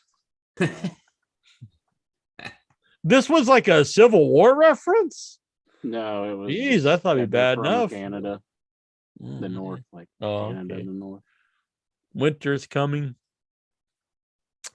Now that's for the Impact World Championship, but it's not the main event. You know what the main event of this fucking thing is? For the Impact Digital Media Championship. Come on. It's Jonathan Jackson's boy, Brian Myers, versus a wrestler to be determined. Who? We'll talk about you were just talking about all these titles devaluing your other belts. This really takes a cake that you would have the Digital Media Championship on after your World Championship. I mean, come on. That should not be a thing. I know Intra's all about it, but the Impact Digital Media Championship should not be a title. I mean, you got to put your titles over somehow. So why not just put your shady 24/7 title over your world title on the main and make people think it means something. Yeah, the next AEW pay-per-view is gonna be main evented by the FTW title. Yeah, that's exactly the direction they need to go in. Man, so that was FTW title. That was question number 7. Nice. All right. So we still have like 20 more to go from Nikhil, then another 40 questions from other people. When you met Nikhil in person, did he just pull out a list of questions and just sat there and asked them? No, I said this before. We went to a bar, and I had a sparkling water with lemon, and Dobbs had a lemonade, and Nikhil had a Coca-Cola. So we were pretty bunch of hard fucking alcoholics over here. Why don't you just go to a restaurant instead? I mean, I don't know, honestly. Now I think about it. That was the original plan. We were going to go deep, but we ended up going just getting a couple of adult beverages. Yeah, like water and tea. Make that water sparkling, motherfucker. I prefer the sparkling, and I sometimes will go crazy and get a lemon and a lime. Oh, fucking rebel over here, wild man. Thoughts on Andrade and Sammy Guevara spat? I think it's good for morale, and it really helps. It helps all the people on the roster. Yeah, this could be. They used to be all friends wrestling, which I always stood behind. I thought that was good. I think you'd rather work someplace everyone get along, but now it's going the opposite. Now it's like all enemies wrestling. Mm-hmm. I guess that's more AEW, all enemy. All started where CM Punk came in and Colt Boom Cabana. I say so. Sam Guevara, he goes by Samuel Guevara on Twitter. That's pretty fucking bad. You are a jobber, favor hire, be grateful, bitch. I said it to your face, says Andrade. If you got a problem with me and you said nothing, I won't beat your ass because I'm a professional. Don't be scared. When I say something, I say names. I name names, and I'm not scared to get fired. # Sammy. What a statement. I don't even know what it really means. Like, say to my face and I won't fight. Like, what the hell does that even mean? Say it to my face and I'll just look at you. Sammy. Well, he said it to my face. Sammy, you didn't say shit to me, you liar. But here's some truth, you ungrateful prick. You would be jobless, which that wouldn't be true. I mean, no, a lot of places. He'd be an Impact or yeah, or Mexico or some, or back in WWE right now, probably. If it wasn't for your dad-in-law, I mean, like that, the dad-in-law stuff just recent. Like people knew him before that. Yeah. Are you really mad at me or mad at yourself for failing to get over for a second time? Damn. I do agree with that. I don't think he's over at all. He's Just go back to WWE like we all know you want to. He sounds jealous. Fuck off. Just go back to your daddy, WWE. We don't need you. Fuck crybaby. And then El Idolo says, "Okay, I'm a liar," with a crying emoji. Just like Harley Race used to do back in the day. Exactly. He'd draw a little, because they didn't have the computers. He'd just draw a little face with a tear, and he's like, "Look at this, fucker." He'd mail it to you. Let me tell you, friend.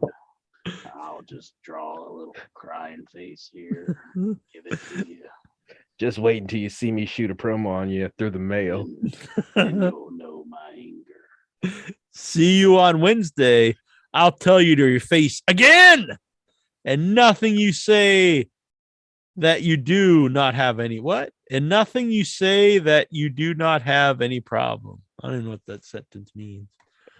English is a second language. Yeah. What do I think of this? I think fuck these losers. God, good Lord. What if they one take of them to them wrestling court? gets so mad at the other, they just pluck the other one's eyeball out. No, that's what they would do. Now they get so mad they tweet to the other guy. Yeah, that's how fucking mad they are. Well, we had a big brawl a couple weeks ago, and now everybody's suspended. Yeah, that's what happens. If you brawl it out, you get punished. Yeah, exactly. So maybe it's better just to write mean things at each other. But you gotta think you're punishing how, because they're all getting paid while they're home. So they should just fight like right there in the ring. Like if they're all mad at each other, they should just get into the ring and have like an actual fight.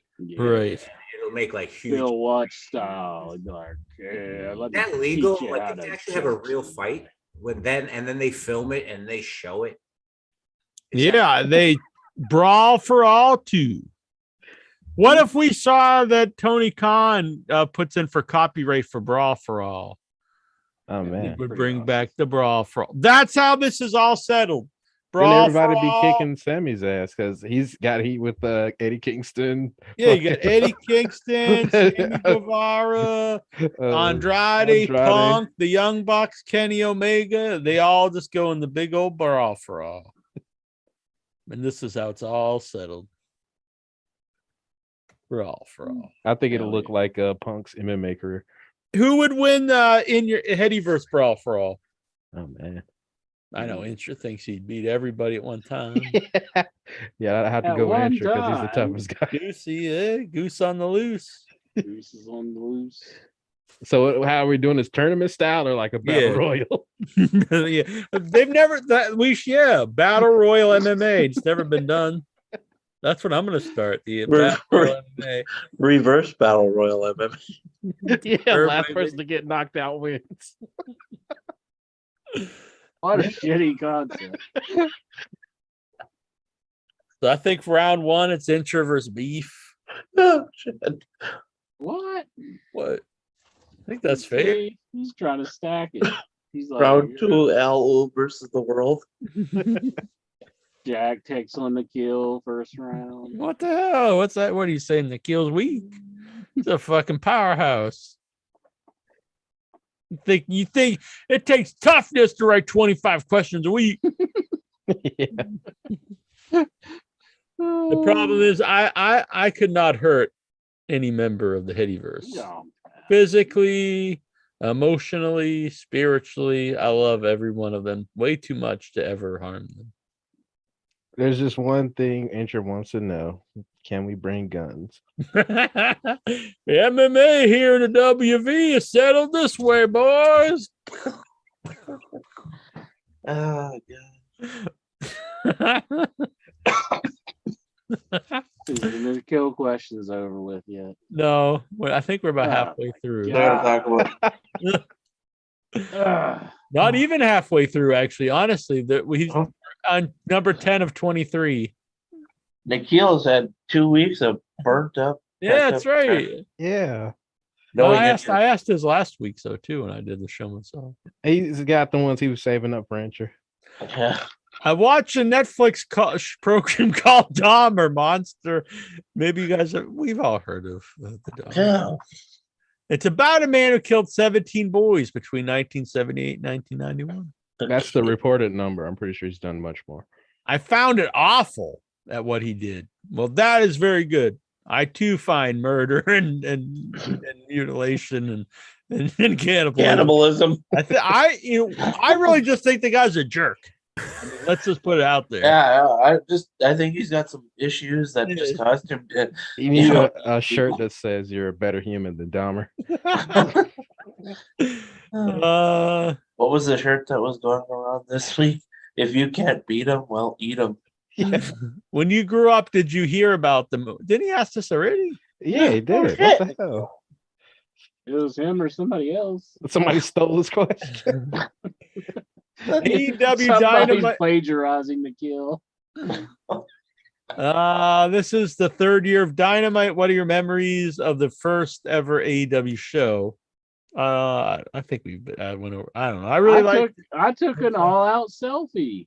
Yeah, that's right. And that's very true. I think we all did. And I was happy that a new promotion started, and I liked it. And it honestly reinvigorated my wrestling fandom. I was really I watched wrestling my whole life, and it was probably like the at the point I really was interested the least in televised wrestling, and I liked a lot of stuff that was on there.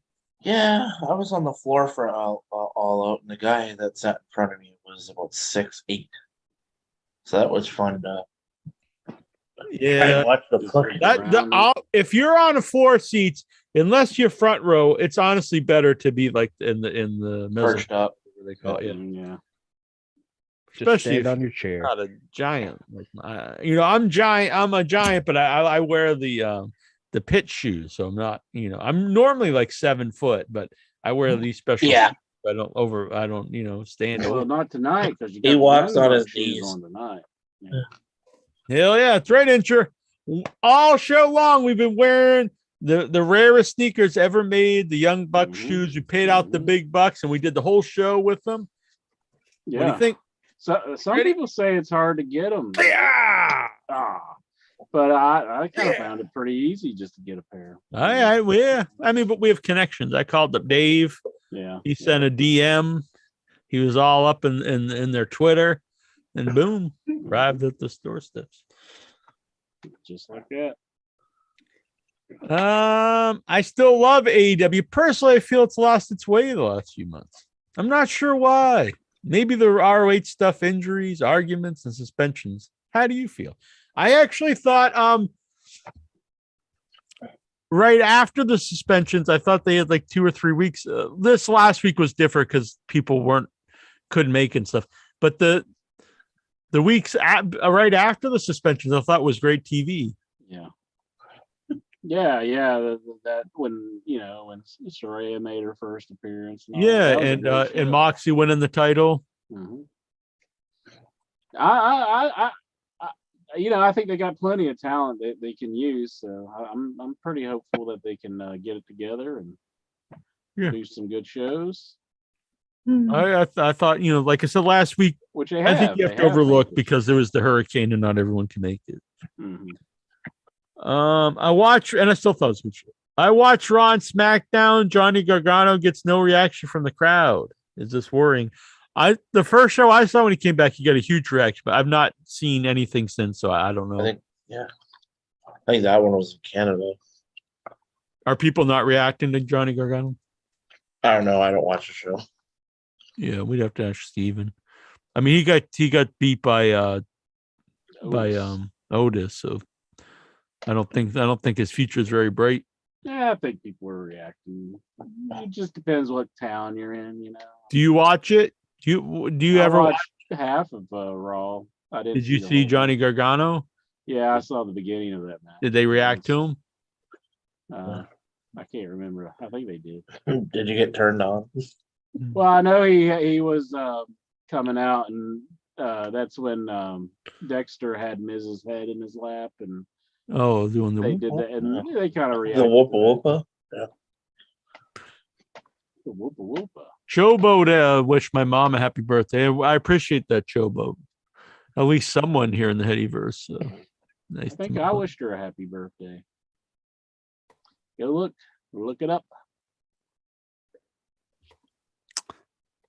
I don't have time for this shit. How did Steven send a question in? Supposedly went to sleep. Did you prefer Bray Wyatt or The Fiend? Oh, good Lord. Bray Wyatt for sure. I hated The Fiend stuff. I thought The Fiend had some of the worst matches I've ever seen. And that's not a hyperbole. I honestly thought it was some of the worst wrestling matches I've ever seen on like a main show. So definitely Bray Wyatt. But I think he's going to come back as The Fiend. Favorite matches. I really thought his best stuff was in the Wyatts, the 6-man. I don't think he ever really had a very good singles match. I'm out versus Daniel Bryan, he had a good match. Take it easy, Tazo. Hey, Tazo. Take it easy. Say hi to your butt, buddy. Yeah, he fucking just like he's so shy. I don't know what the hell happened. He just disappeared. I wasn't gonna like invite him on the show or like. I want to meet him. He's a good guy, man. I don't know what's up with him. Anyway, I'll talk to you. All right, good night, Tazo. That Tazo the Greek, he's got it together. He's a real man. But he's a good man. Huh? Do you have any memories of when Randy Orton kicked Triple H, Shane, Vince McMahon all in the head? At the same time? Hell yeah. I loved it when he just kicked people in the head. The only problem when they do stuff like that, it's odd because it's like, well, why does it when everyone else kicks people in the head? Why don't they just die and get pinned? Why is his kick like so? Here's Vic. He's wishing your mom's a happy birthday. And look at that guy up there. Yeah, look at that fucking. Did you see him photoshopping that? That is not photoshopped 11 hours ago. 11 hours. Of course you wouldn't put that. You wouldn't put your Photoshop in that you did it like that. I'm moving it right there, bitch. Yeah, I mean it's moving it right there, bitch. How's that Photoshop? That's a real page. I mean that's a real. That's what people thought about. Your boy Corey getting the BJ. What? Just say you're right, Incher. I'm sorry. See, what? This crazy talk. Vic and myself. Vic's a good guy. We both wished her a happy. I mean, if you're gonna fake it, you wouldn't just put yourself over. You got to add some more people in there, make it real. Will CM Punk return to AEW? I don't think he will, honestly. I say yes. I think he is just too disgusted with everything, and he's not going to return. It's possible. Because I mean, it's happened before. I mean, he left WWE from being. Yeah, he's not a guy that will. I respect that about him. That he's not a guy that will stay around. If he's not. I mean, I think it's a real shame. I mean, I do too. I'm a fan of his, and I thought his stuff was really good. I don't see how they can't work their way past this. I don't know either. I'd say, like I said this earlier, fucking be men, don't be bitches. I don't think the money matters to him. I don't think. No, I don't think so either. I think if he's not happy, he's not going to be there. Yeah, so I think he's gone. How strange that on the 3rd year anniversary of Dynamite, no elite member will appear on the show. It's kind of weird if you think about it. I kind of think those guys might be a bunch of bitches. Maybe the suspension will be lifted. Maybe they'll make the surprise return and win all the belts. Super kick party. Yeah. I was thinking about this the other day. I don't recall ever knowing that Shawn Michaels slapped his leg when he did the super kick. I think he did a really good job hiding it. And I didn't even know that's where the sound came from. The guy I remember when it was very obvious. And then I was like, oh, that's how they do that. And I like him, but was Stevie Richards made it very obvious in ECW slapping the thigh. But I'll say this too: the people who have like the blanket statement about slapping, I mean, Bobby Eaton used to do when he'd do his punch at the cool, he slapped his chest. I mean, I think the idea of no one slapping anything is silly, but it should be just don't make it obvious. I think slapping you in the face is the best idea I think I've ever had. My goodness. Smack. Man, I remember it just felt like it was like a fly just like landed on my face. I just kind of swat away. I was like, oh. I cried for 3 days. You done? You did? It's too bad, bitch. You're like, oh, Carol, he just smacked me. Talk about making shit up. This is probably a real memory of yours, like the child eating like a child, and I was like, and stuff. He's just a little bitch, Carol, and he's like, ain't no telling. Okay. These are the fantasies interjects off to. It's the best shit too. It's like, oh man. The best ones. Do you think there's a lot of issues between ex-WWE guys and AEW originals backstage? Hence the argument. I think it all depends on the people.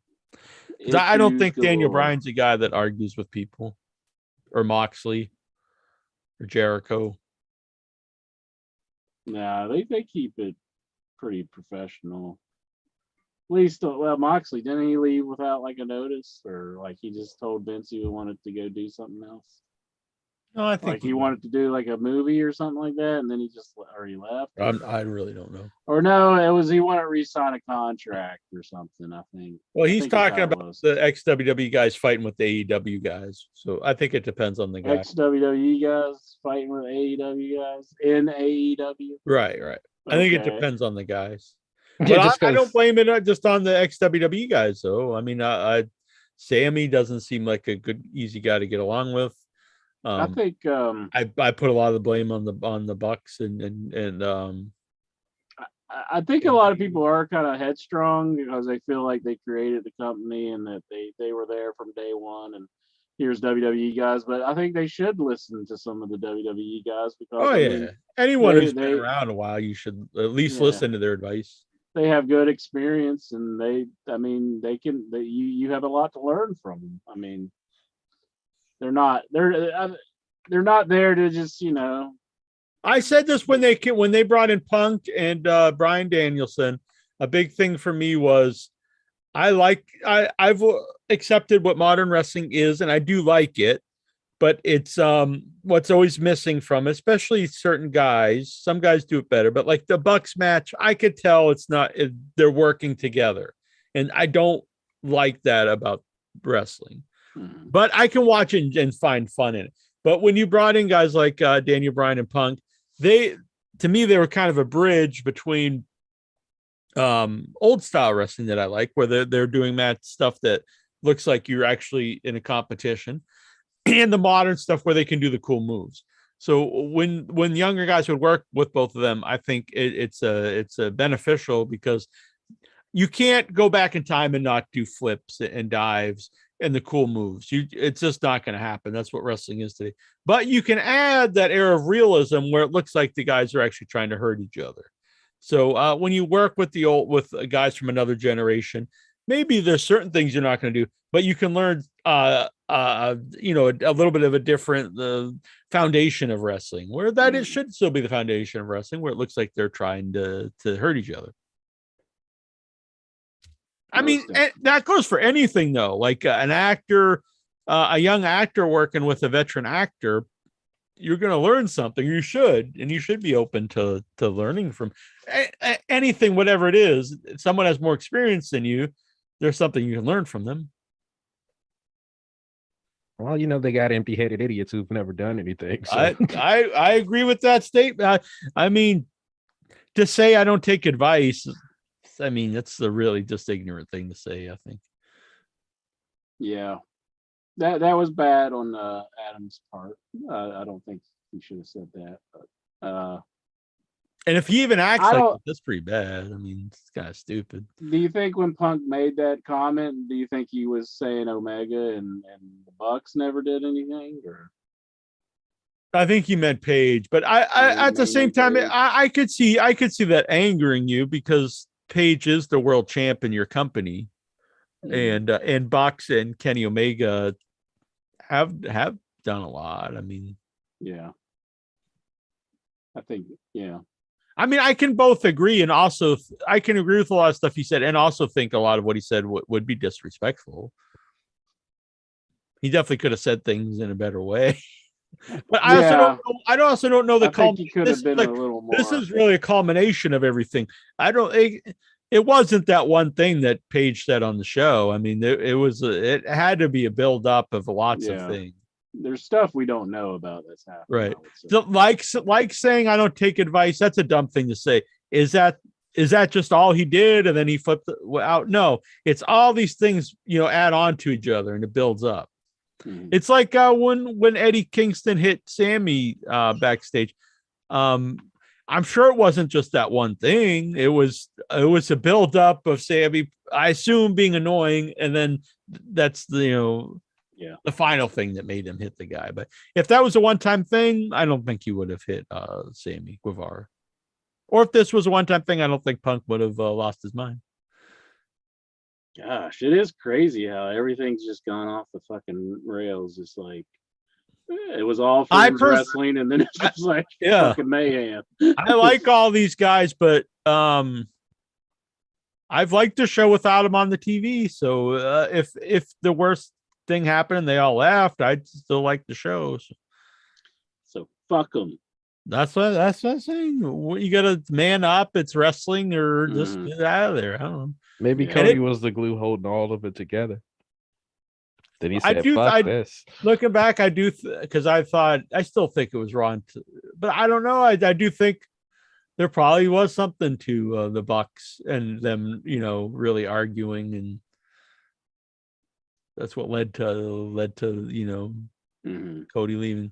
Plus, I do think there had to have been something there with Cody had that in his mind that he could eventually use this as his way to get back to WWE. So I don't know. Oh, it had to be bad from all the things that he said about WWE, and then to go back, it was like, man. But I don't know. It still doesn't set well with me that he did. No, I agree. But if he, I don't know. I do recognize there's probably things about that situation that I'm not aware of. Right. But I'll say this: it does no good for guys like Sammy and Andrade. I fully support standing up for yourself, but it doesn't do any good to go on the social media and blast your coworkers and stuff, especially after all the stuff you've seen happen. It's not a good time to do it. Definitely, yeah. You guys need to think about stuff like that. Not take it public. Yeah, that doesn't do any good. Mm-hmm. I don't, like Intra's always blasted me on the Twitter. It's just because you won't send my message to Bryce. I mean, I asked you just a simple favor, and you won't even do it. You run to Dave Meltzer and start tattling on me. There's a lot of parallels here, Jack. There's a lot of parallels between us. I think we should get back to these questions. It's getting kind of late. See, look at you. You're avoiding it now. You're avoiding. I gotta get myself a muffin. I am kind of hungry. From Mindy's. Can I get some of that love muffin? Love muffin? Oh. Yeah. I'm trying to. What did we used to call this kid in school? Something the muffin. He either wants the love muffin or the love muffin. It might have been love muffin. Like love something. Jack's back in his glory days in the 90s, going to chess club and living it up on the Cape. I want to say love muffin, but I don't think that's right. We'll think of it eventually. It was more actually my brother. I didn't really know the kid, but I remember seeing him a few times. But how strange when we did that one. When I watch Raw, I still find it so fake, and it doesn't give me any form of excitement. I mean, wrestling is fake. All of it's fake, but I don't think it's. I definitely think it's better than it was, but I still don't feel that it's changed that much either. I was gonna say, welcome to all of our lives. I like it. I like wrestling. Oh. I love it. You love the Raw, even though you didn't watch the whole thing. I love the Raw. So, well, I tried to watch it, but I didn't get the Raw. Is injured? I had stuff interrupt. 3 hours is just long. Yeah. Doesn't matter. If you love it, you'll endure it. And like this show, we go 5 hours. That's just the right time. Yeah. Is it going to buy FIFA 23? I don't know what this is. That's not a dog game. Or something. No, it's a soccer game, and I've never played a FIFA game ever. So no. Sorry, Nikhil. We're fucking Americans. Yeah. I guess he calls it a football game. But right. I remember having a soccer game back on Atari, I think. They can be fun. I mean, yeah. But I heard they kind of like really watered them down, and they're all just like roster updates recently with the FIFA series. I'm afraid of Americans. Literally every sports game is, hey, we got the new roster, guys. And that's it anymore. Yeah, nothing they used new. to change stuff, you know. Yeah, 2K is the same as it's like the same mechanics every year, same graphics. That's no good, man. They need to change it a little bit. Nah. I mean, I love a lot of the older wrestling games, but I mean, if they kept it all the same like that, it wouldn't be very good. But I mean, add some new mechanics where battling or something. Yeah, so you can throw the ball faster. When's the XFL game coming out?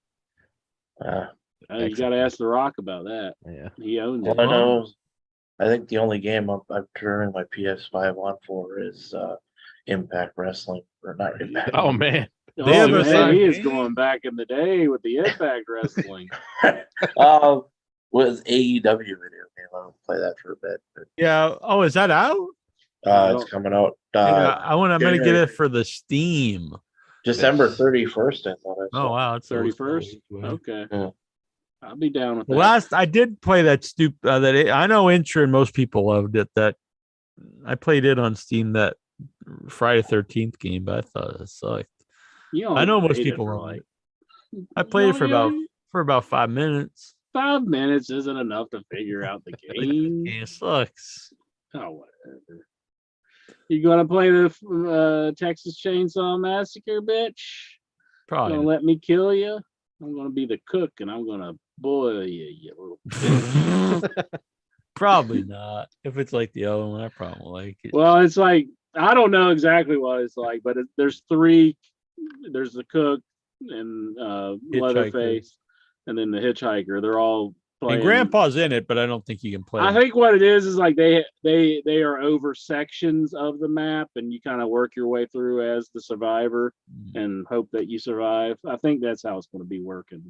And Grandpa, I think you got to like gather blood or something and give it to Grandpa or something like that. I'm not sure. That's all the details. And there's like alarms that can be sounded if you walk through a thing of bones. So it's like, if you're the killer, you see that they went through this. So I don't know. I'm looking forward to it because I was such a fan of the Friday 13th game, because it's the same people who made it are making this.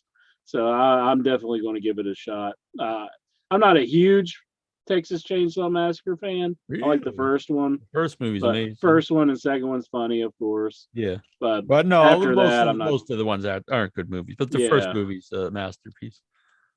So I'm looking forward to it more so because the Friday 13th guys are making it. But I do like the first one. But like, am I going to be excited about using Leatherface Part 3? No. Or Leatherface Part 4? Nah.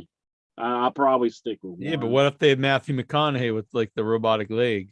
Oh, That'd shit. be kind of funny if they did get Matthew to sign off on his Part likeness. 4, when he's Leatherface, that's when he's really transvestite, right? Yeah. Yeah, I think that they should be putting on makeup. You're such a transphobe. Yeah, I mean, it's just not a good movie. What? Part 2 would be cool to use. I think especially if they have Chop Top. Yeah, and then Chop Top, and I think that would be a great addition. Yeah, but they haven't announced them yet. They'll probably release them later on, kind of how they did with Friday 13th. Yeah. Well, you had to like level up for a lot of the Jasons and Friday 13th, and then they had a few that they sold, which was like Part 5 and stuff. So I think you still had to level up though to even unlock them though once you purchased. Yeah, I remember I beat it, the whole thing, and collected everything. You didn't beat it. I'm No, I'll be honest. I was I played more 5 minutes, but I remember everyone got pissed at me because I didn't know what I was doing. But they got the sweater and like I had to chop Jason's head off, but I couldn't figure out. Oh, you screwed up killing Jason. Yeah, no wonder they hated you. Yeah, you screwed. Did you start laughing Jones. and tell them to suck it?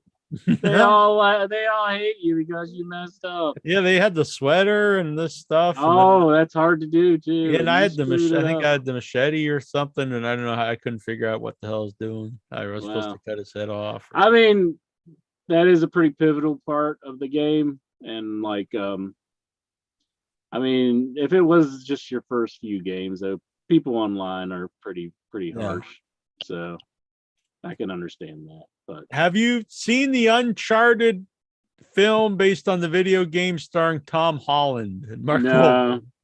I haven't seen it. I like the Uncharted games, but I haven't seen it. I never did play the Uncharted with the two girls, the one that was out. But no, I have not seen the movie. I need to go play that one though. I played all of the others. Is that like Dig Dug? Dig Dug, yeah. It's a little like Dig Dug. Nathan Drake. Why did they make a Dig Dug movie?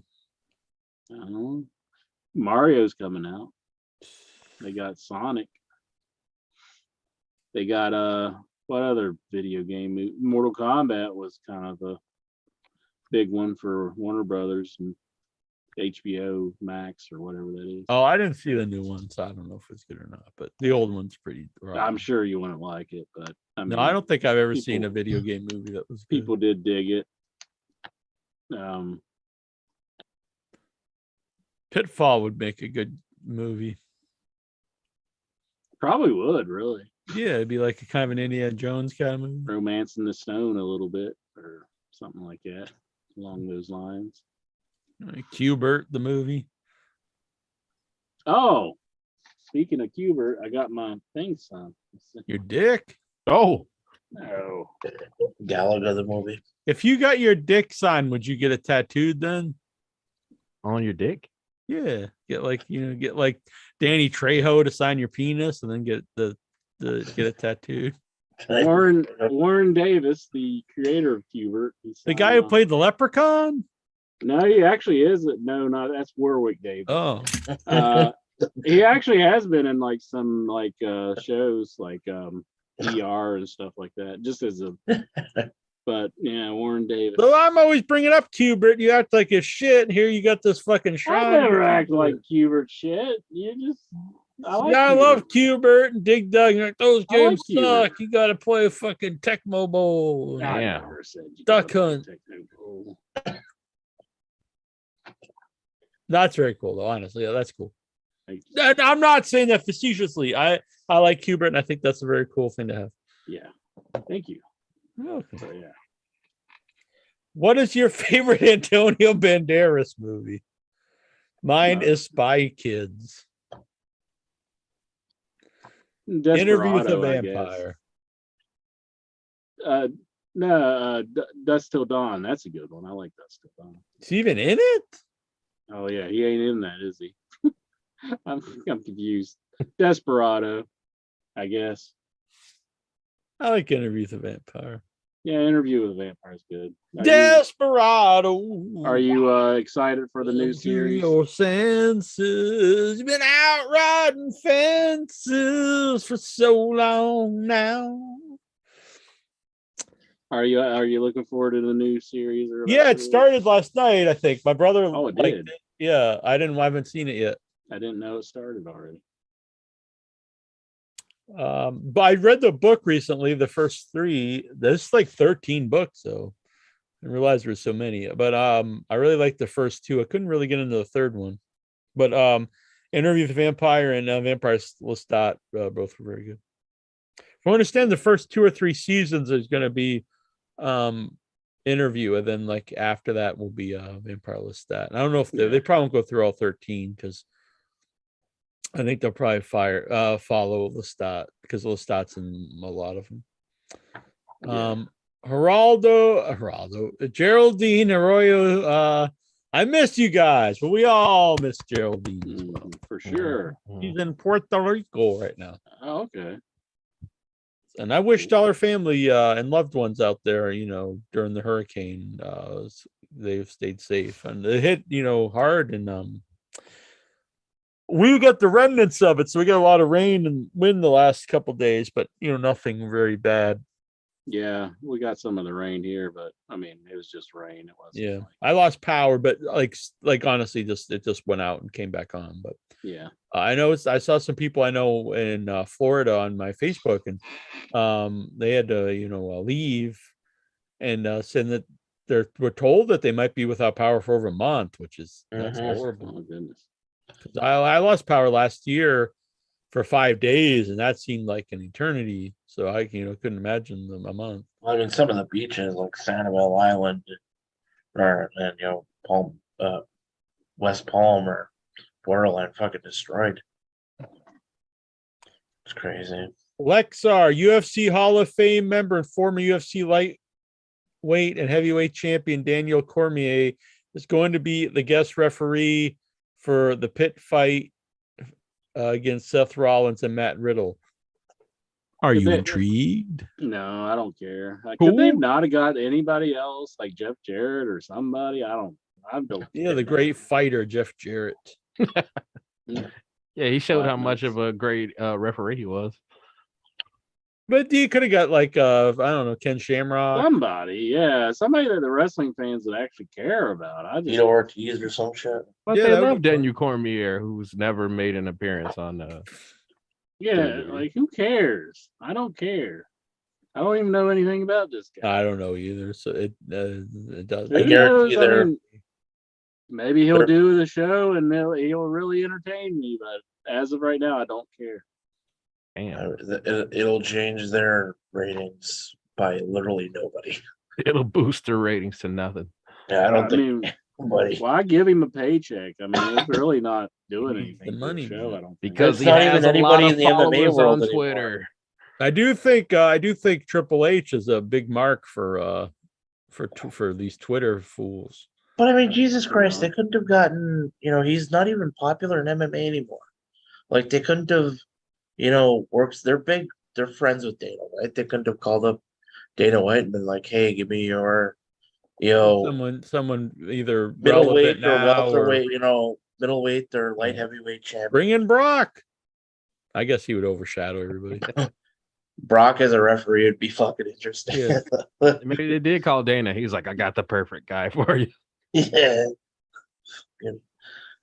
Lexa wants to know Shane. He says but Shane Helms is training with Logan Paul for his upcoming match with Roman Reigns, the crown jewel. Are you intrigued? I'm intrigued about nothing in that statement. Yeah.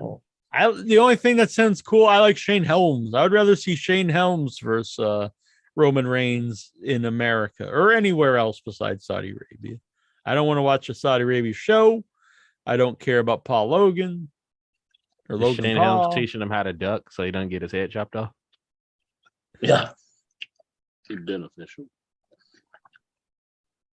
Lexa, Sasha Banks has deleted all WWE references from her Twitter page. What does this mean? I'm pretty sure they do that every week. Hmm.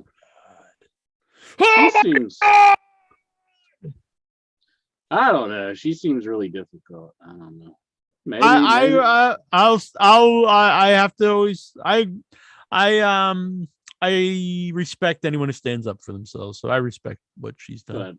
But, I mean, and also they talked her back though for that one. We time thought. when she came back. I mean, I thought the show totally blows. So the product sucks, and she sees it sucks. So I mean, I can't disagree. So I say good for her. But it seems like they left because they were like their they were losing their belts or something. No, not really. It was really like convoluted. Like they were going to be in a tournament, and then they'd fight each other, but not really even split up, and it didn't make it. It was bad TV, and used to be, like Austin always says, stand up for yourself. If this isn't good, say something. And then people do, and they just get fired or something. Or people say like, oh, they.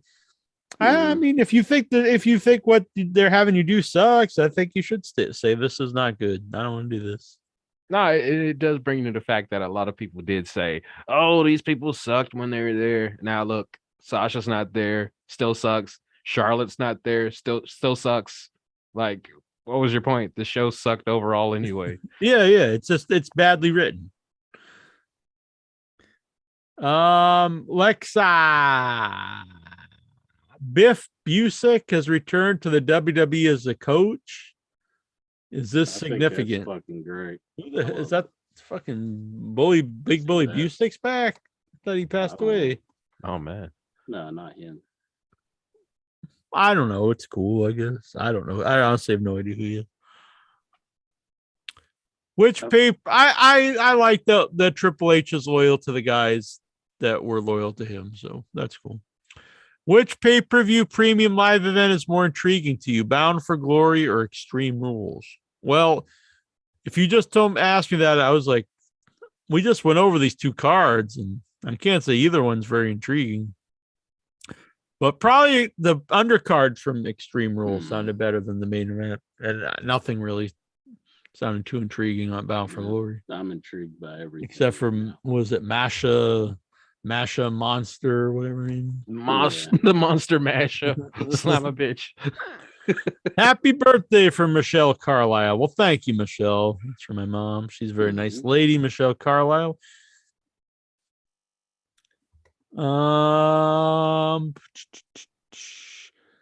Lexa, is Impact Wrestling considered the second then, now, and forever company because of its longevity?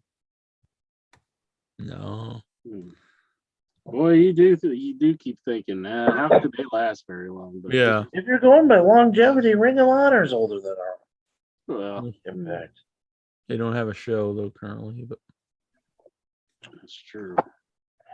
I mean, do you count Ring of Honor like still the same Ring of Honor, or is it a new Ring of Honor? If they had a show, but I can't. I do. The problem is that the talent base is not like Ring of Honor used to. So Ring of Honor started in, what was it, 99? Oh. It was like, I think it was, Ring of Honor was. Well, the thing is, though, currently every roster is like Ring of Honor. Well, it was the time when it's so many people that came through, and the style everywhere is like what Ring of Honor started. Was it 2002? How do you really make it? Ring of Honor was founded February 23rd of 2022. 2022. Yeah, by Feinstein, And then it lasted. It's lasted up till now. I don't know. Do you count that it's still Ring of Honor? I do. Yeah. It's there's no show right now. It doesn't, so it's weird. Once they get a show, you get a show. When they do get a show, Tony Khan will make it like Ring of Honor was. They'll make it, it's building young. Well, I heard that. I heard Cornette said he thinks that they might have put the belt on Jericho because it would look more appealing to networks if Meltzer put the belt. That makes sense to me. Yeah, so it's like I'm not against. I like Jericho. And the idea then, if Jericho's the champ and he's talking about destroying, all the Ring of Honor thing, it's just basic heel stuff where then you build up like a young guy for the memory of Ring of Honor, and I'm going to make it prestigious again and what Ring of Honor stands for. So I think that's a nice storyline to go into the start of a new Ring of Honor show. Yeah, and that I think the perfect guy that they could bring in to do that would be none other than Matt Taven. Matt Taven restores the honor to Ring of Honor. Fuck the Matt Taven. I stole that from a show. They were putting over Matt Taven that it should be him. I was like, God, I bet Jack would just hate that. Oh, good lord! If he heard it, so I had to say it on the show. They must be a bunch of fucking losers. I think it was Disco. I think it was on the Disco show. He has some bad takes, but It was Disco or it was the Corvette Matt show. Taven. I can't remember which one it was. Jesus. Or maybe it was that Renee show. I don't know. Lexar, does the song "Try" by Pink make you cry? Because it reminds me of letting go of a girl that I loved for you, or finding the one that could be the wife, but is in a relationship or married. I don't know what that means. Was he Lexar and the girl at the time? Yeah, whoa. What does it mean? Let her go. I don't even know. They like physically let her go. She ran away. I'm not too familiar. Was he Lexar Shakespeare over here? The way I don't even know the song, honestly. I know who Pink is. I don't know the song though. Just listen to it on the stream and let's all cry. I don't want to cry like a bitch on the show. Can't do that. Well, cry like a man. I think if you cry, it's not like a bitch. I think it's like you a man. Oh, shut up! Shut up! Jeez. I don't know why you cry like a bitch. So misogynist over here. Ever wonder about what he's doing? What this is about a guy? Like what Lexar? Yeah, what the hell's Lexar doing? How it all turned to lies. Sometimes I think that it's better to never ask why. Where there is desire, there is going to be a flame. Where there is a flame, someone's bound to get burned. This might take Lexar back to burning the house down. Yeah. This is bringing up all kinds of emotion. Jesus. But just because it burns doesn't mean you're going to die. Damn. Yeah, get that antibiotics. Jesus. You got to get up and try. Got to get up and try. Got to get up and try. I have no idea. Oh, that's so... The fucking hell. Can you see Lexar crying when he's listening to this? I can't even picture Lexar really having emotions besides of like anger or something. But I can't remember. Can you really picture Lexar having like a deep emotional like attachment to something or crying? I can. You don't realize how many times he goes to this strip club. Yeah, he's dedicated to that. Like he's there fucking about every weekend. Jesus Christ. Where are you getting the money to go? So when Lexar comes in and he's like, "Hey, where's a Ruby Sky?" and they're like, "That bitch got fired last week," and he puts his head in his hands and he just. This is just like the Lexar's probably so VIP. He probably gets his like lap dances for like a nickel. He gets comped. It's like the VIP's coming. Just think about the emotion that Lexar will go through. There ain't no strip club that's doing lap dances. You give Lexar he'll be the VIP at the strip club. That's not happening. No. Funny how the card drain you of all your money. Funny how the heart can be deceiving. Oh my god! More than just a couple times. Why do we fall in love so easy, even when it's not right? We're getting serenaded by Lexar. Jesus. So then it's just more. Then it just goes over all the lyrics. Yeah. I think the strip club's keeping Lexar tame. Just think about if it closes down, the emotion that it will go through. Looking all in Newark or wherever he is, just burned to the ground. There'll be fire and R-word everywhere. What do we do if like he does like burn a whole city to the ground? Like what? Put up what the do we best say of Lexar clips where everyone does. I got a question for that later on. You just see Neil walking on the train tracks and Lexar shows up with just this big ball of flame behind it. It's a burn sandwich. Oh jeez. What were you asking, Jonathan? No, I said I got a question on what we might have to do with Lexar, but that's later on. This question is for Incher only. Does he eat Tide Pods or chicken covered in NyQuil? That's Lexar's question for Incher. I do not eat either one. Listen, Incher, the Tide Pods are great. Does he just assume we don't, or does he just assume we all the rest of us do? That's my question now. What's Jonathan? You can't be doing that. Don't do that. No. It's apple flavored. It's great. Looks kind of good. It does kind of look like an apple, though. I'm kind of hungry for some Tide Pods. Actually, I'm gonna make edible Tide Pods. You're just gonna make edible Tide Pods. The Tide Pods, the candy. Yeah. Just rename it because the title go after you. How often do you look out your window? At least once a day. I like looking out the window. Yeah, every morning. I don't know. Yeah, quite often, I guess. Today I looked out quite a bit, see if it was ever gonna stop raining. When you were a teen, I didn't watch any fucking talk shows. What kid was watching talk shows? Did you watch Ricky Lake or Jerry Springer? I don't watch that shit. It was in school. How the fuck can I watch a damn Jerry talk Springer show? used to come on at like 3 a.m. He brought his little impersonal TV and told the teacher to shut the fuck up. We would watch it at like when on summertime, like we'd stay up and watch Jerry Springer. Oh yikes! That's And time this to was go before outside. he was real big either. It's like, yeah, we would watch it. I watch late night talk shows. I liked Letterman and I always hated Leno, but I like Letterman and Conan.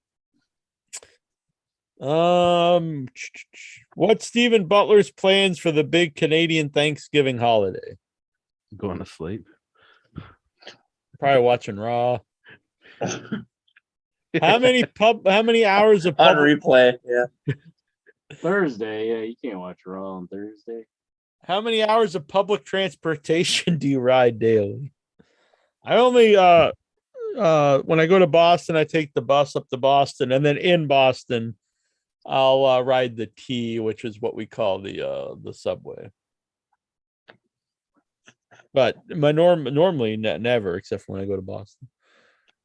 So 800 hours a day. Exactly.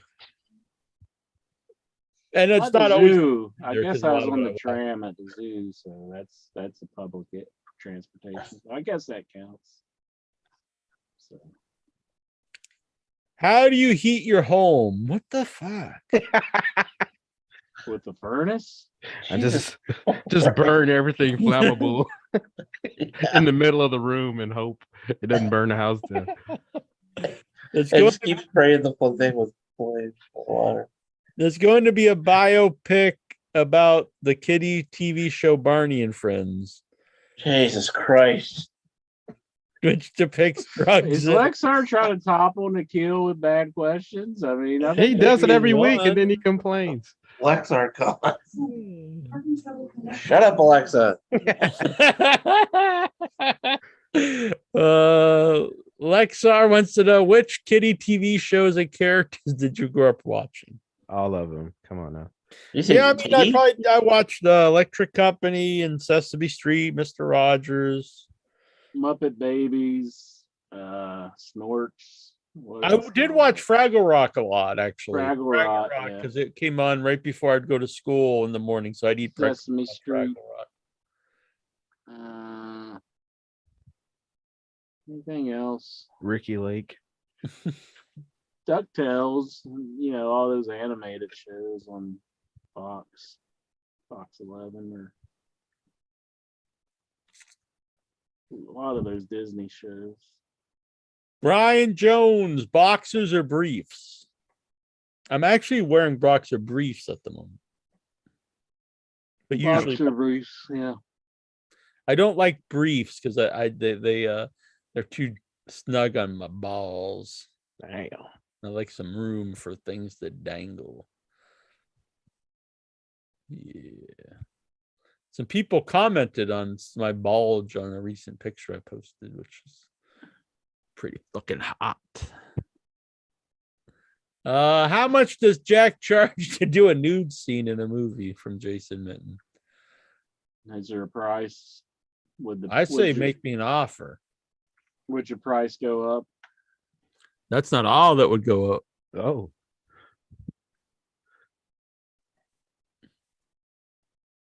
I Make tried. me an offer. I tried. I've never been nude in a movie. Yet. They do. I've been in a movie with people that were nude, but I've never been nude in the movie. One scene I'm in with a nude person. The other one. I don't think I've done a movie where I haven't been nude. Damn. We're all nude under our clothes. That's true. Interest making those OnlyFans tapes. There is full frontal nudity in Once and Future Smash. Is she hot? And it is not a she. Jonathan Jackson, who will take responsibility of giving the Lenny to the Lexa before it's too late? Tell me again about the rabbits, George. Is that what he's talking about? Yeah. I love it. What? That's a great reference.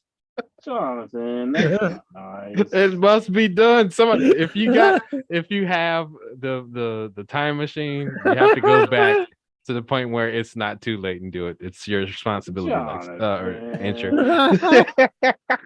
This is my. I'm going to put this question in the Headyverse Hall of Fame. He's going out of control. The man's talking about he's going to R-word people, and it's getting out of hand.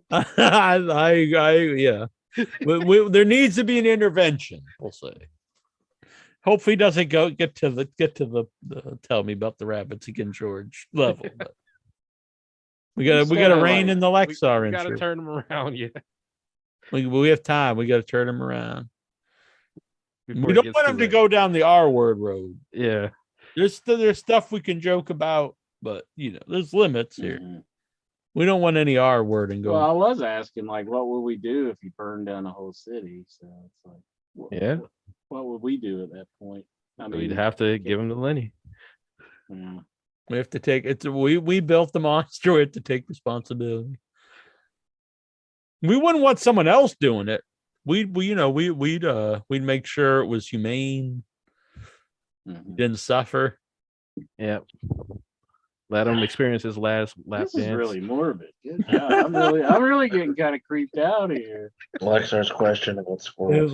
Richard's gonna Lenny Jonathan Jackson. No, damn. I want to do that. What the hell did I do? Yeah, I mean, you freaked it out with the question. Well, I don't kill people. I'm freaked out by it. I mean,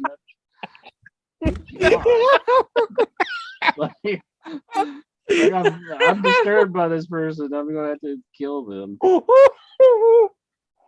I just assumed that would be legal in West Virginia.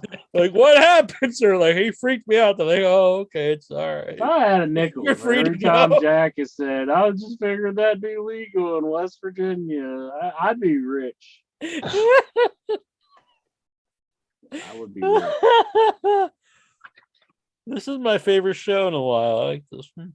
Is there any cereal in that Count Chocula or the Frankenberry? No, these aren't actually cereal. These are they're characters. figures. Oh. Look, they're pretty sweet, aren't they? That is pretty sweet. Yeah. He comes with a little cereal box, and he's in a cereal box. Multiple heads. Very nice. Yeah, if it was food, the mice would have eaten it out already. That's true. I had something down here. I actually do have a box of Monster Mash, which is all the monster cereals mixed together. I was going to put on here, but I didn't do that for that reason. Count Chocula. They didn't make Boo Berry though. I get maybe not doing some of the obscure ones here like Yummy Mummy and Fruit. Boo Berry's pretty famous. But you think you would think you do the main three. But I like them quite a bit.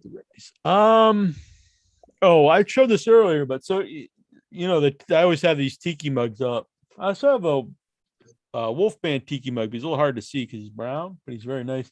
And I got this recently. It's a Michael Myers tiki mug shot glass. Yeah.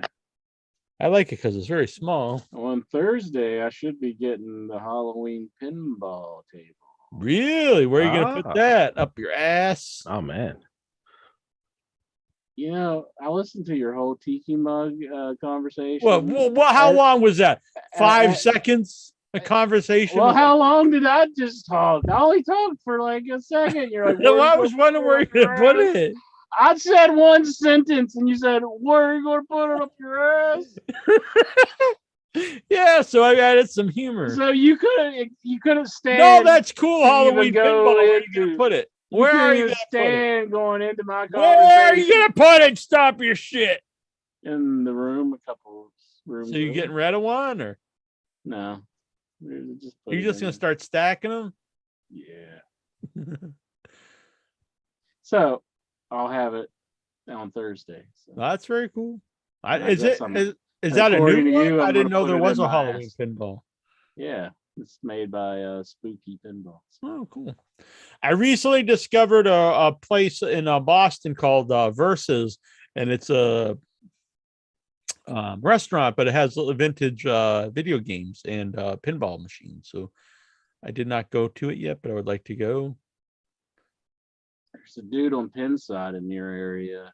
I think he's in Providence, Rhode Island, and he has a lot of pinball machines out on display. You want me to help you steal them? No. I just know he's by you, so he'd buy me. He's close to you. Oh, I thought you said he would buy me. No. Like he just keep me as like a part of his collection. No. That would be cool. Not for me, but like if you could just buy people as like yeah, that'd be really cool. Just shut the fuck up right now. God damn it. Just stop wondering out loud. I've been up very early today. Yes, he's off his meds today. Just pay no attention. Take my pill, but I don't. He asked me in the former conversation if I'm going to stick a pinball machine in my ass. So just think about that. God. Yeah, then buying. Yeah, I will. I'm going to go on the record. I do not condone buying human beings. There you go. I think it's wrong. Just like Nikhil took a stance and he said what Jeffrey Dahmer was wrong. I'm saying that buying human beings is not right. You sure you don't want to do this in your hood? You go around and get your hood out. I think you're in the other part of the country for that. No.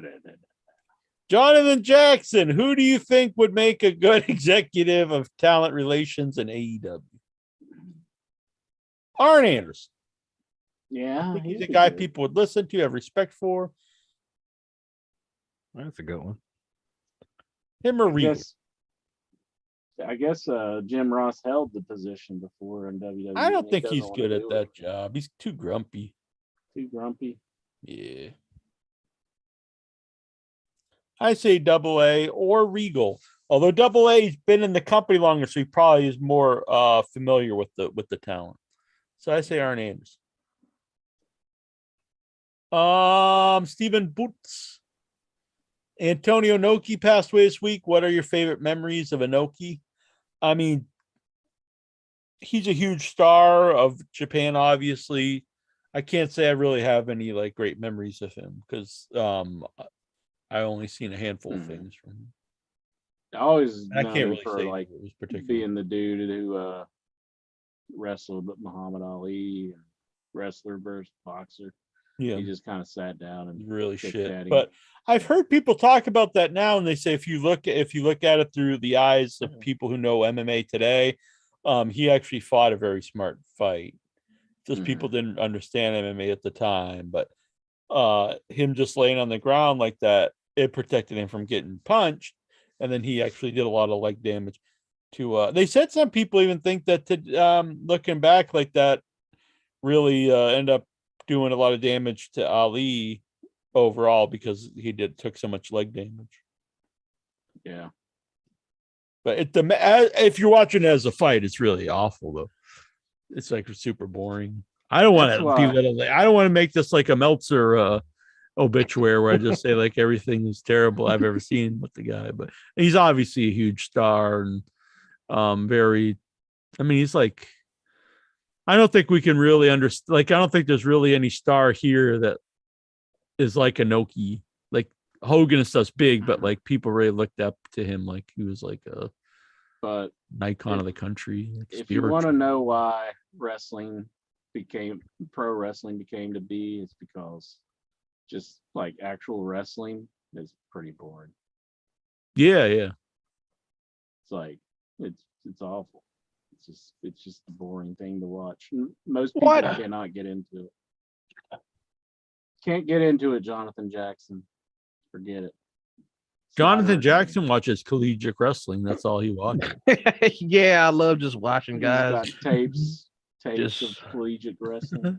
Just grinding on each other and just hearing the grunts like. I guess you would have to know like what they're doing really well to like get into it. But like, yeah, just to watch it out of the blue. Did you do wrestling in high school? I mean, not like on the wrestling team, but like in gym class. We did it. Me?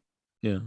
Oh, I was on the team for a little bit. And really? Like before the first meet. Well, then you should have a base knowledge of what's going on. That's the thing. I really didn't.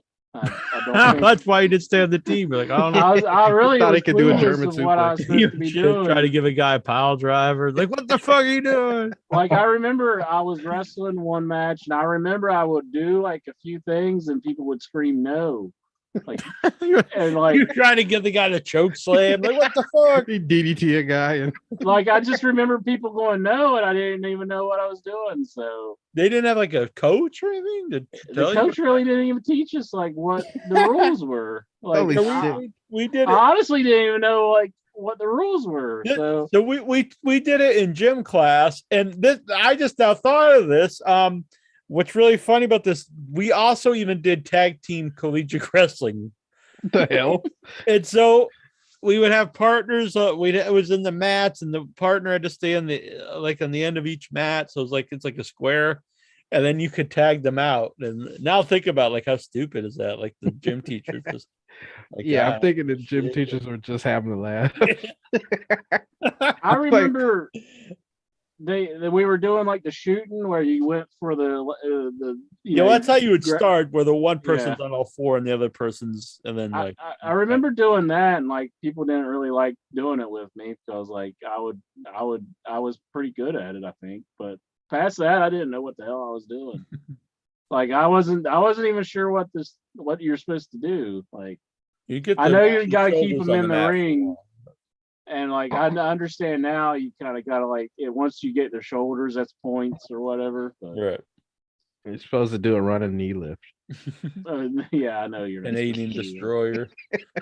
But I do remember like I was being wrestled and I would like reach for, and like I just remember everybody screaming, "No, don't do that!" Like, but they didn't tell me why I wasn't supposed to. So. You should have just stopped. Like, wait, so what? Why are you saying no? Yeah, like. Do you like drop an elbow off the bleachers? No. This was just in practice though, so I they never really like brightened me up to what the fuck I was supposed to be doing. So that's why I quit, because I was like, I'm not gonna like go and do this then the guys thing that I don't even know what I'm doing. We're playing tennis. Yeah, they were like, man, he was the greatest guy here. Why did he leave? So that was in middle school. So and my buddy, he got his arm broken by one of the actual wrestlers. Like, oh shit, was it an arm bar? I don't know. And he posted on his Wikipedia that he broke his arm. Like the guy, because he's actually kind of famous. And like my buddy, he just posted on his Wikipedia that he broke his arm. So, Jesus. Not real, and he's not like Kurt Angle or nothing, but he's kind of he's well known in the wrestling world. Daniel Cormier, that's why he's so right. I'll tell you who it is after the show, but I don't know if you would know who he was. Antonio Inoki. No, it wasn't that. No, nobody that. Change student Antonio Inoki. You probably won't even know who it is. But Stephen Butler. Sasheen Littlefeather passed away this week. What are your favorite memories of her? Who? I believe I'm sorry they passed away, but I don't know. It had nothing to do with I'm pretty sure she's the one that was at the didn't she accept the Oscar for someone or something? Oh, for Marlon Brando. Yeah. Okay, I know who he's talking about now. Okay. I don't really know. I mean, that would be my only memory of her. Yeah, exactly. That's all I know about her. I mean, I don't want to be disrespectful, but I don't even know if was she famous for anything else. I don't think so. Robbie Scar, why not fire CM Punk? Well, I think you would be you'd be sued out of existence if you fired the guy who got in a fight with your vice presidents. Well, I think though, if he did throw the first punch, I think that kind of makes him look bad. I mean, I do not agree at all. If that makes you the aggressor in a fight. Not really. It doesn't. Not they if came not, into his not if they were going into his room first. But did they come in talking or did they come in screaming? Like what? We don't know. I think it's when you have multiple people going in the room after he was yelling and stuff there. I think that comes off aggressive. Yeah, they obviously got close enough to get punched, so I don't think he jumped up and ran at him. Yeah. And if they were just wrestlers, it would be one thing. But when they're the actual vice presidents of the company, I think he would sue and win and possibly put the. But if you throw the first punch in the eyes of the it doesn't matter if they come in. Okay, so what do you just sit there and let the guys punch you? No, the guy he threw the first punch, so that makes him the person to make a fight. No. So, not if they're coming at you, not if they come into your locker room and you think they're coming to fight you. That's well, I mean that'd be like you can't shoot somebody unless they shoot you first. No. You think they're gonna kill you? Okay, so you had the Gabby Petito thing. I just watched the movie that was on Lifetime. It was wonderful. But she hit her boyfriend first, and then he hit her, and then they turned her loose to, because she said she was technically the aggressor in the fight. She was the one who hit him. But see, this is like a different situation. That's domestic assault, and that's not good either. But this is someone who actually has power over you in the company coming into your. Yeah, but he punched him first. Yeah, but they came in. Yeah, but they came in to have a conversation or yell or something. That's what they're saying, but the person who throws the first punch is the one who is the aggressor in the fight. I think they would be sued. I think they would probably lose. I don't think he has any ground to stand on now. I completely disagree with that. Because they both 1,000%. Both sides have agreed. I think they would lose. I honestly think the company will go out of business if they would fire him after he got into a fight with their executive vice presidents. I think they would lose the company. I think that'd be the end of AEW. Well, I don't know if it would or not. I mean, maybe they could come. They would be sued for a lot of money. Yeah, it would be a lot of money. They get a lot of money, but you got to realize Shad Khan, the owner of AEW, is oil tycoon, so he's worth.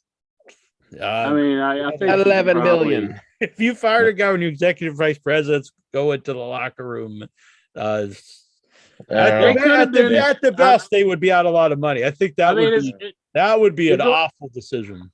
You're going to have like the witnesses say like what exactly they came into the locker room for. I mean, there's already been the lie that I don't know the door down. Yeah, I don't know. I mean, that's been proven. Like, I mean, I even heard somebody say there's no fucking way anybody could kick a fucking door down like that. I mean, because they're kind of like storm doors that are like extremely like tough. I mean, you say it live, but no one really said. This is just things that people said on the internet. Yeah, I know, but so that was just something that was made up. But you'd have to get the real eyes on witnesses. Well, that's why they're investigating now. But I don't think you could fire him if they were just wrestlers, it would be one thing. But when you're the executive, I mean, you have power over the company. They have power over him and stuff, and they're acting like that. That's not a way that they should act when they're. Well, he just got done like lambasting everybody on his then you could have fired him. They came in to speak with him. They are fired him then EVPs of the company. If you fired him after the people come in there to and he have multiple people going in there. Yeah, why didn't they confront him right after? Like as soon as he. It wasn't a good idea to do it right after. They probably should have waited. Yeah, that's what I mean. He was in his own locker room. It's not like he was in the public. Like, it was his locker room, and they just walk in. And he's probably like, "Get the fuck out!" And they just keep getting closer. I mean, what do? You just sit there and let them fucking lambast you personally in your own space there until they hit you. And you leave the locker room. He leaves his own locker room and says, "Sorry, you know what, guys." Well, I mean, it's not his dwelling unit. It's not I know it's his. not his personal, but I mean, it's still his space. He should leave the area. If they prevent you from leaving somewhere, then they are in the wrong because you're not allowed to prevent anybody from leaving. I stand by if they would fire him, they're gonna get. They would. That's. I think if they did fire him, it would be bad. But the end of the company. I also think it could be the end of the company. I do think throwing the first punch does make you the aggressor, and that kind of hurts yourself for a lot of that stuff if you're trying to sue and everything. Yeah, I don't agree. And there's another situation where he did throw the first punch, and I think it is in his character to do that. They were both wrestlers at the time. That they weren't. That wasn't like the. Well, these guys are wrestlers too. I mean, that's not all they are, though. Yeah, I understand that, but with their positions in the company, they're executive vice presidents, so they want to try to, handle the situation. Well, I don't know what exactly went down. That should have been the last thing they did was go in right after. That's not. And the bite thing on Kenny's arm, the way it is was. Kenny had to have been grabbing the guy around the head, the head, because how else would the guy bite him here? You wouldn't just reach down and bite a guy in the arm. I mean, I don't know what the deal is with that. I mean, it could have been he was, Kenny was going, or I mean, what's his name? Ace Steel could have been in a skirmish with somebody. Maybe Kenny came up to try to, remove him, and he bit him on the arm. I don't know. There's just so many variables that we do not know to this story that it's hard to say. Oh, we know what happened. The Bucks and Kenny stormed the room. I mean, I don't know Punk if that's started swinging. I mean, I don't think Punk aggressed them. I don't think Punk was like, "Come on in here and find out what happens." And then they. The only reason I think he might have just punched one of them because of the. Well, they had to come into the locker room from the punching. The Teddy Hart story. Teddy was saying that he was trying to say, let's just forget about this. And he said Punk sucker punched him right then. Wait, where were they though? Weren't they like outside or something? They were outside, and then that's when. So I do think it is in his. But that's also just his word. Yeah, and again, that's out in the open space. No, it was based off of Sabu's word too, because Sabu was there and he saw the altercation happen. Yeah, but honestly, this is a completely different thing. And they went into the locker room. To me, that makes them the aggressor. Well, it's not like it's his house. I mean, he is in a public place.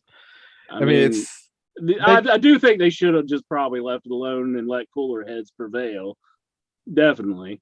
But that's not what happened. I guess they wanted to scream at him or something. I mean, I think Punk gave him an invitation. He said, if you want to talk to me about it, come see me. And they came and saw him, and one of them got punched for it. But they're all men and wrestlers. I think they should not fire. They should. I mean, people forget fights before. I don't think anyone's ever been fired over that.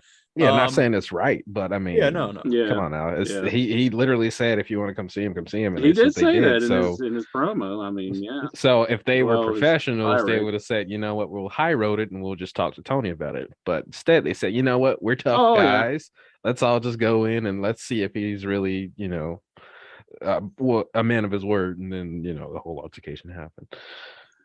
So I think they went in with the intent of something happening. They didn't just go in just to say, hey, man, what the fuck? And then they were going to leave. Yeah. I mean, maybe. I don't know. I really don't. I mean, I don't know what was going through their heads. But I just know the one fact is both sides agree that Punk was the first one to throw the first punch. That's what's been reported. And they say both sides agree to that. It's ever not been the thing. But you can't just have people come at you and you just stand there and wait for them to hit you or something. Well, I mean, as long as they're not punching you, they can do that. How do you know they weren't? If someone's coming at you, you just sit there like, well, I'm gonna wait for them to hit me. So if they were in the middle of throwing and Punk just like went and punched them, okay. They're coming in like, what has been reported and what has both sides have agreed on is that Punk threw the first punch. Yeah, but they come into the. I don't. If they're coming in to scream at you, then they're coming in to scream at you. You leave the situation. That's all you. That's the only thing that you have to do. I mean, you have to just get yourself out of the situation. Well, He decided, I'm going to punch these guys. Yeah, unfortunately, yeah, that's we a don't fight. know That he started the fight. Yeah, so I mean, we know that part. I mean, that's a given. We don't know what the Young Bucks and Kenny's intentions were, though. Yeah, so I mean, I don't know. Maybe they I'm came not in to even talk to asked. him. Maybe they came in to fight with him. Who knows? But Punk got the first punch up. That's all we know. Yeah. So I do think that hurts him though in this situation. I don't think it would if it would go to court since they're the executive vice president. I think it does hurt him because that's how the law looks at things. The person who throws the first punch, it really hurts. Well, I think that's why they're there, because I think they're very worried about a lawsuit. Yeah, they would have just fired on the spot if that's the case. I think. I mean, even though he just threw the first punch, I get it. There's three guys coming at you. I mean, it's a lot that goes. I mean, into, it is a bad thing because you do have three guys and they seem to be angry at you. I mean, what do you do? I mean, it is a bad situation. That's why I say he probably should have just removed himself from the situation. Well, if they're in front of the door, though, how does he get the ball? Well, that's where they would be in the wrong because they're preventing you from leaving an area. So that would be good for Punk in a way because they were breaking the law by restraining you. You can't be restrained in an area that's against the law, or prevent it from leaving. So I think they won't be executive vice presidents after all this. Probably not. I don't think they should have had that title to begin with. I mean, I know that probably Tony got him to agree to that so he could start the company and get everything going, but I don't think he should have ever allowed them to be in those roles to begin with. Tony Overstar, if you could R-word any female wrestler, who would it be? Jesus Christ. If you could reward any with reward any of them, I say everyone deserves a pat on the back and a big thumbs up. Yep. It's a hell of a job. Good job. For all you've ever done. You reserve it. Oh, wait. Tony wants to know, fuck Barry or take a dump on their chest. Lexar, Swags, and Miss Destiny. At least we're not killing anybody. We probably should have had that option, but let's see. Man, who am I gonna marry? I guess I'd have to marry Lexar. Who's the fuck Mary take a dump? Lexar, Swax, Miss Destiny. I'm not marrying Swax and Miss Destiny. I'd just go insane. I'm gonna marry Lexar. We could watch wrestling together. We don't have to, do anything. I guess I'll bang Miss Destiny. And then I guess I'm gonna take a dump on Swax, but I don't know. I feel bad about that one. That is bad. How could you do that? You're just cold. I guess I'd bang Swax maybe. I was gonna say, I think I'd go with the banging the Swax and the dump on Swax that ass. Yeah, there you go. Swax that ass. I'd marry him, and then something would mysteriously happen to him. I'd probably just fuck, bang, and kill them all. No kill. Let's take a dump on their chest. I just do the serial killer route. I do all three. Oh Jesus! Oh, are you intrigued? Yes, very intrigued. We've got a visual here by Jonathan Jackson.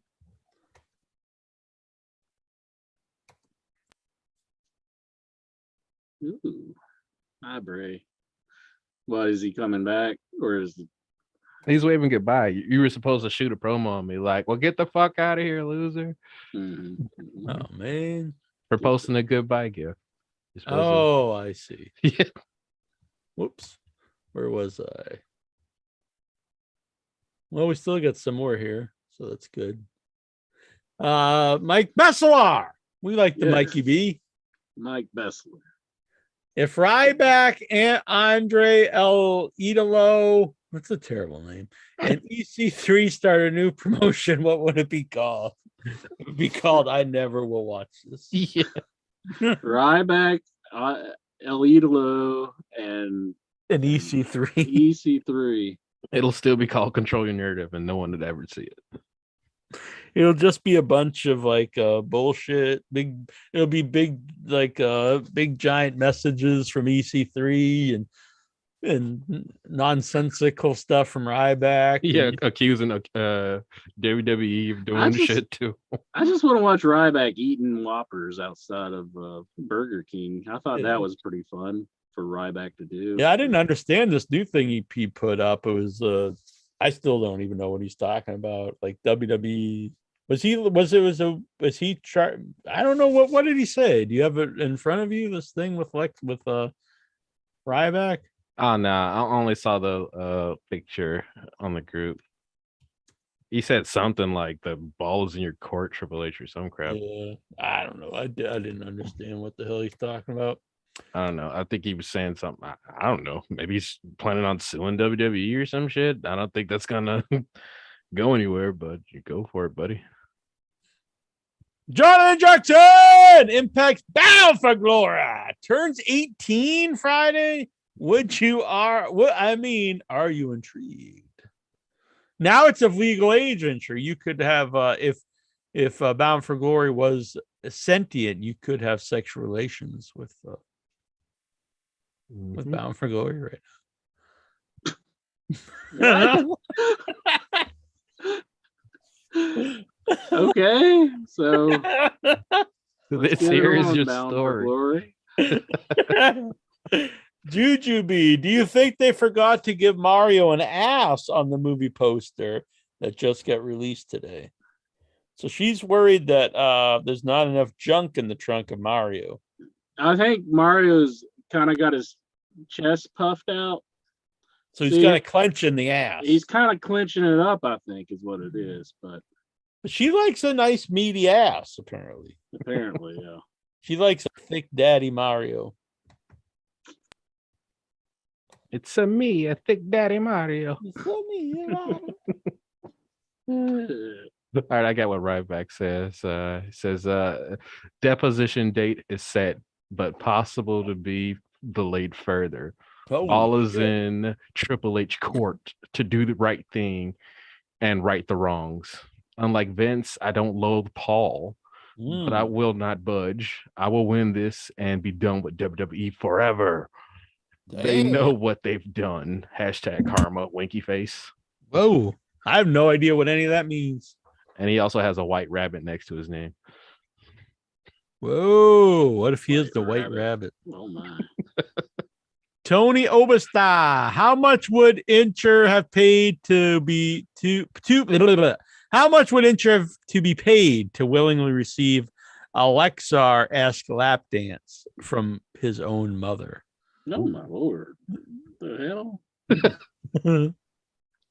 Why would he ask such a question? I don't know. Maybe he's saving. Maybe he's going to start a GoFundMe. I don't know.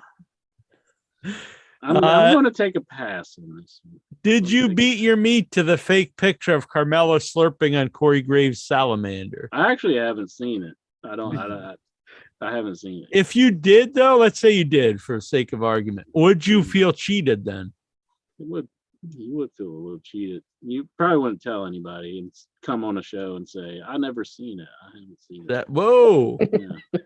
No, I'm just kidding.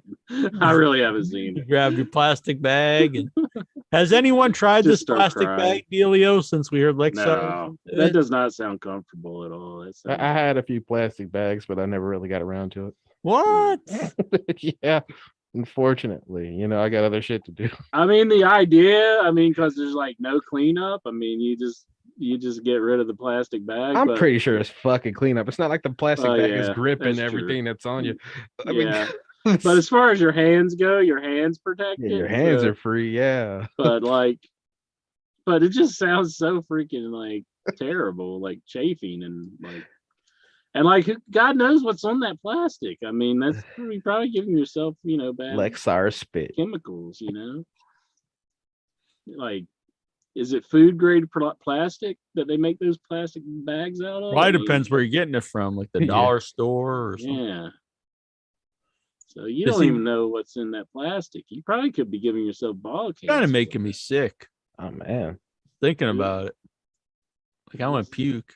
I mean, I'm pretty sure for Lexar it doesn't take long He's gonna anyway. puke. So you know, He's gonna puke. Do you think he just wraps Crazy. himself in plastic when he goes to the strip club?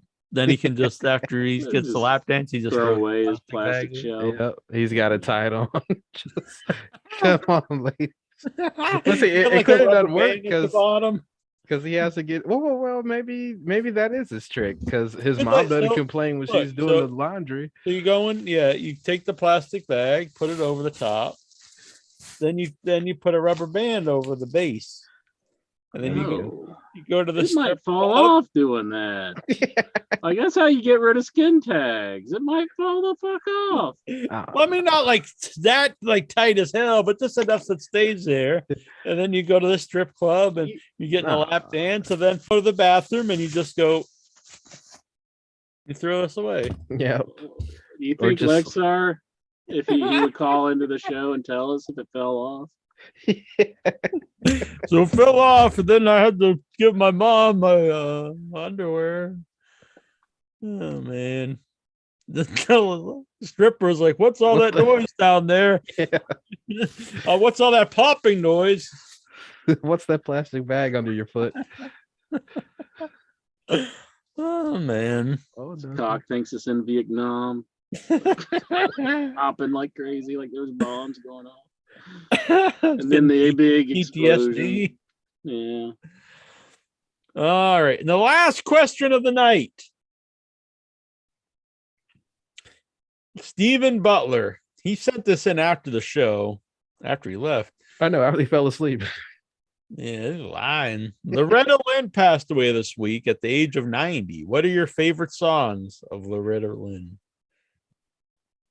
Favorite Loretta Lynn song. Man, all of Steven's questions were about people dying. Yeah, it's a very morbid guy. What did she do? I don't know what she even did, to be honest. Did she I know do Your she- Cheating Heart? Or is that a Hank? That's a Hank Williams Senior song, I think. And what'd she do? I know because my parents listened to her, but I can't think of what the ones. Did a cover "Piss in Your Face"? No, she didn't. What? She's like, piss on your face. She did "Coal Miner's Daughter." That's it. That's it. You ain't woman enough to take my man. After the fire is gone. I think that's lyrics from that other song.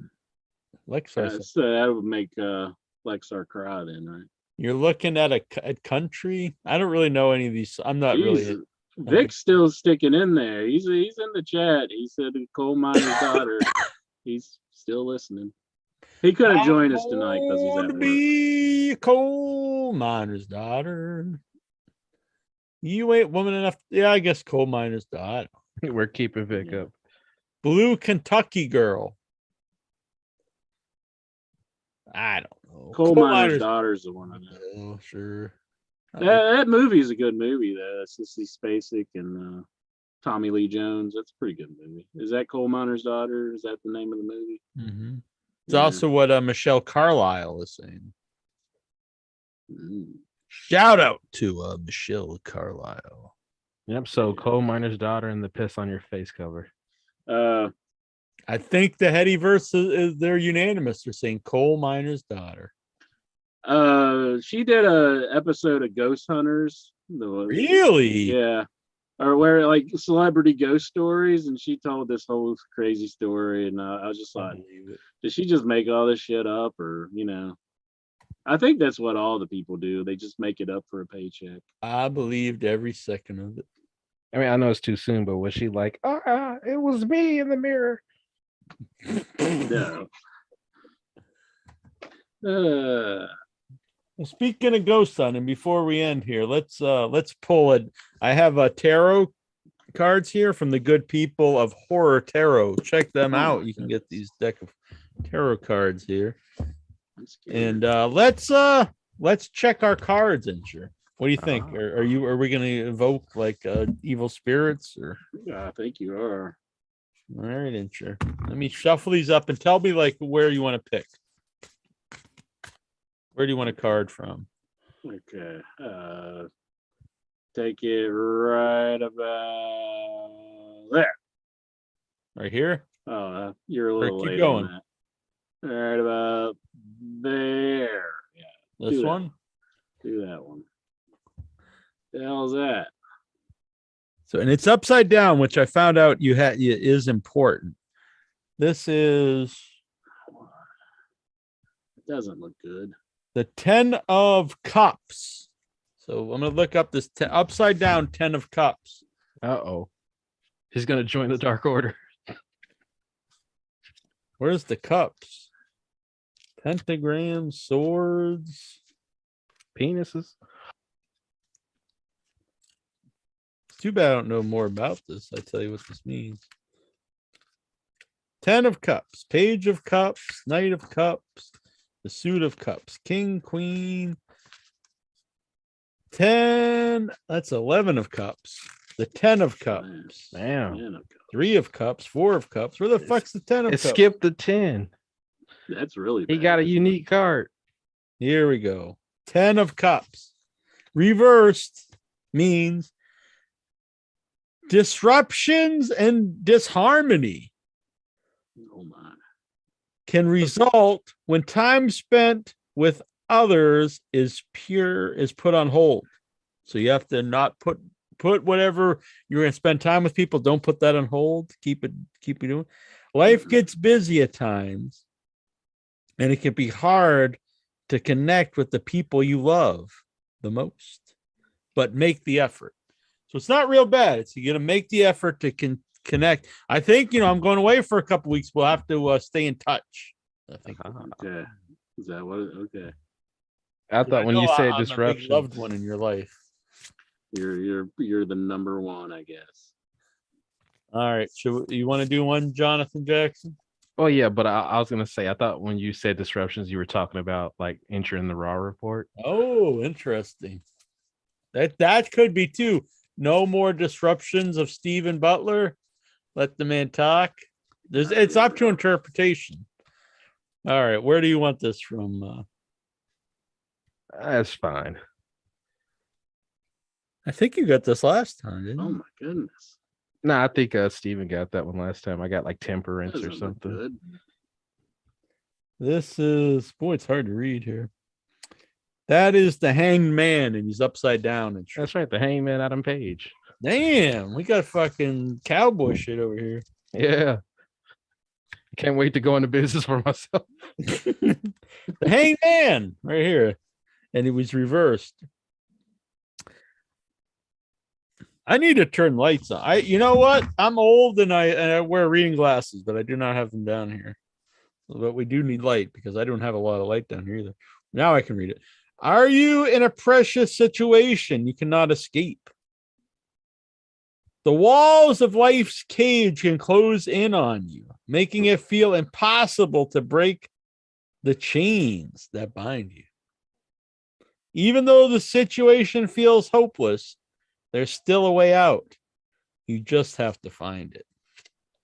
With a gun and a bullet. Oh no, I don't know. No. I don't think I'm in any binding situations right now. So I'll keep that in mind. Thank you. Yeah. It could be metaphysical. Doesn't have to be like physical binding. Yeah, maybe mentally. I'm stuck in my own mind. Right. Maybe you're stuck in a level of one of your video games. You can't get to the next level of Dig Dug. There's a way out. I'm sure of it. Yeah, you just gotta look. What's like? Well, I'm sure you play some of them puzzle games. Maybe you're stuck on a level of Tetris or something. Yeah. Right. Once you get to that point, you just cheat. All these are reversed today. Oh man. This is the 4 of Swords reversed.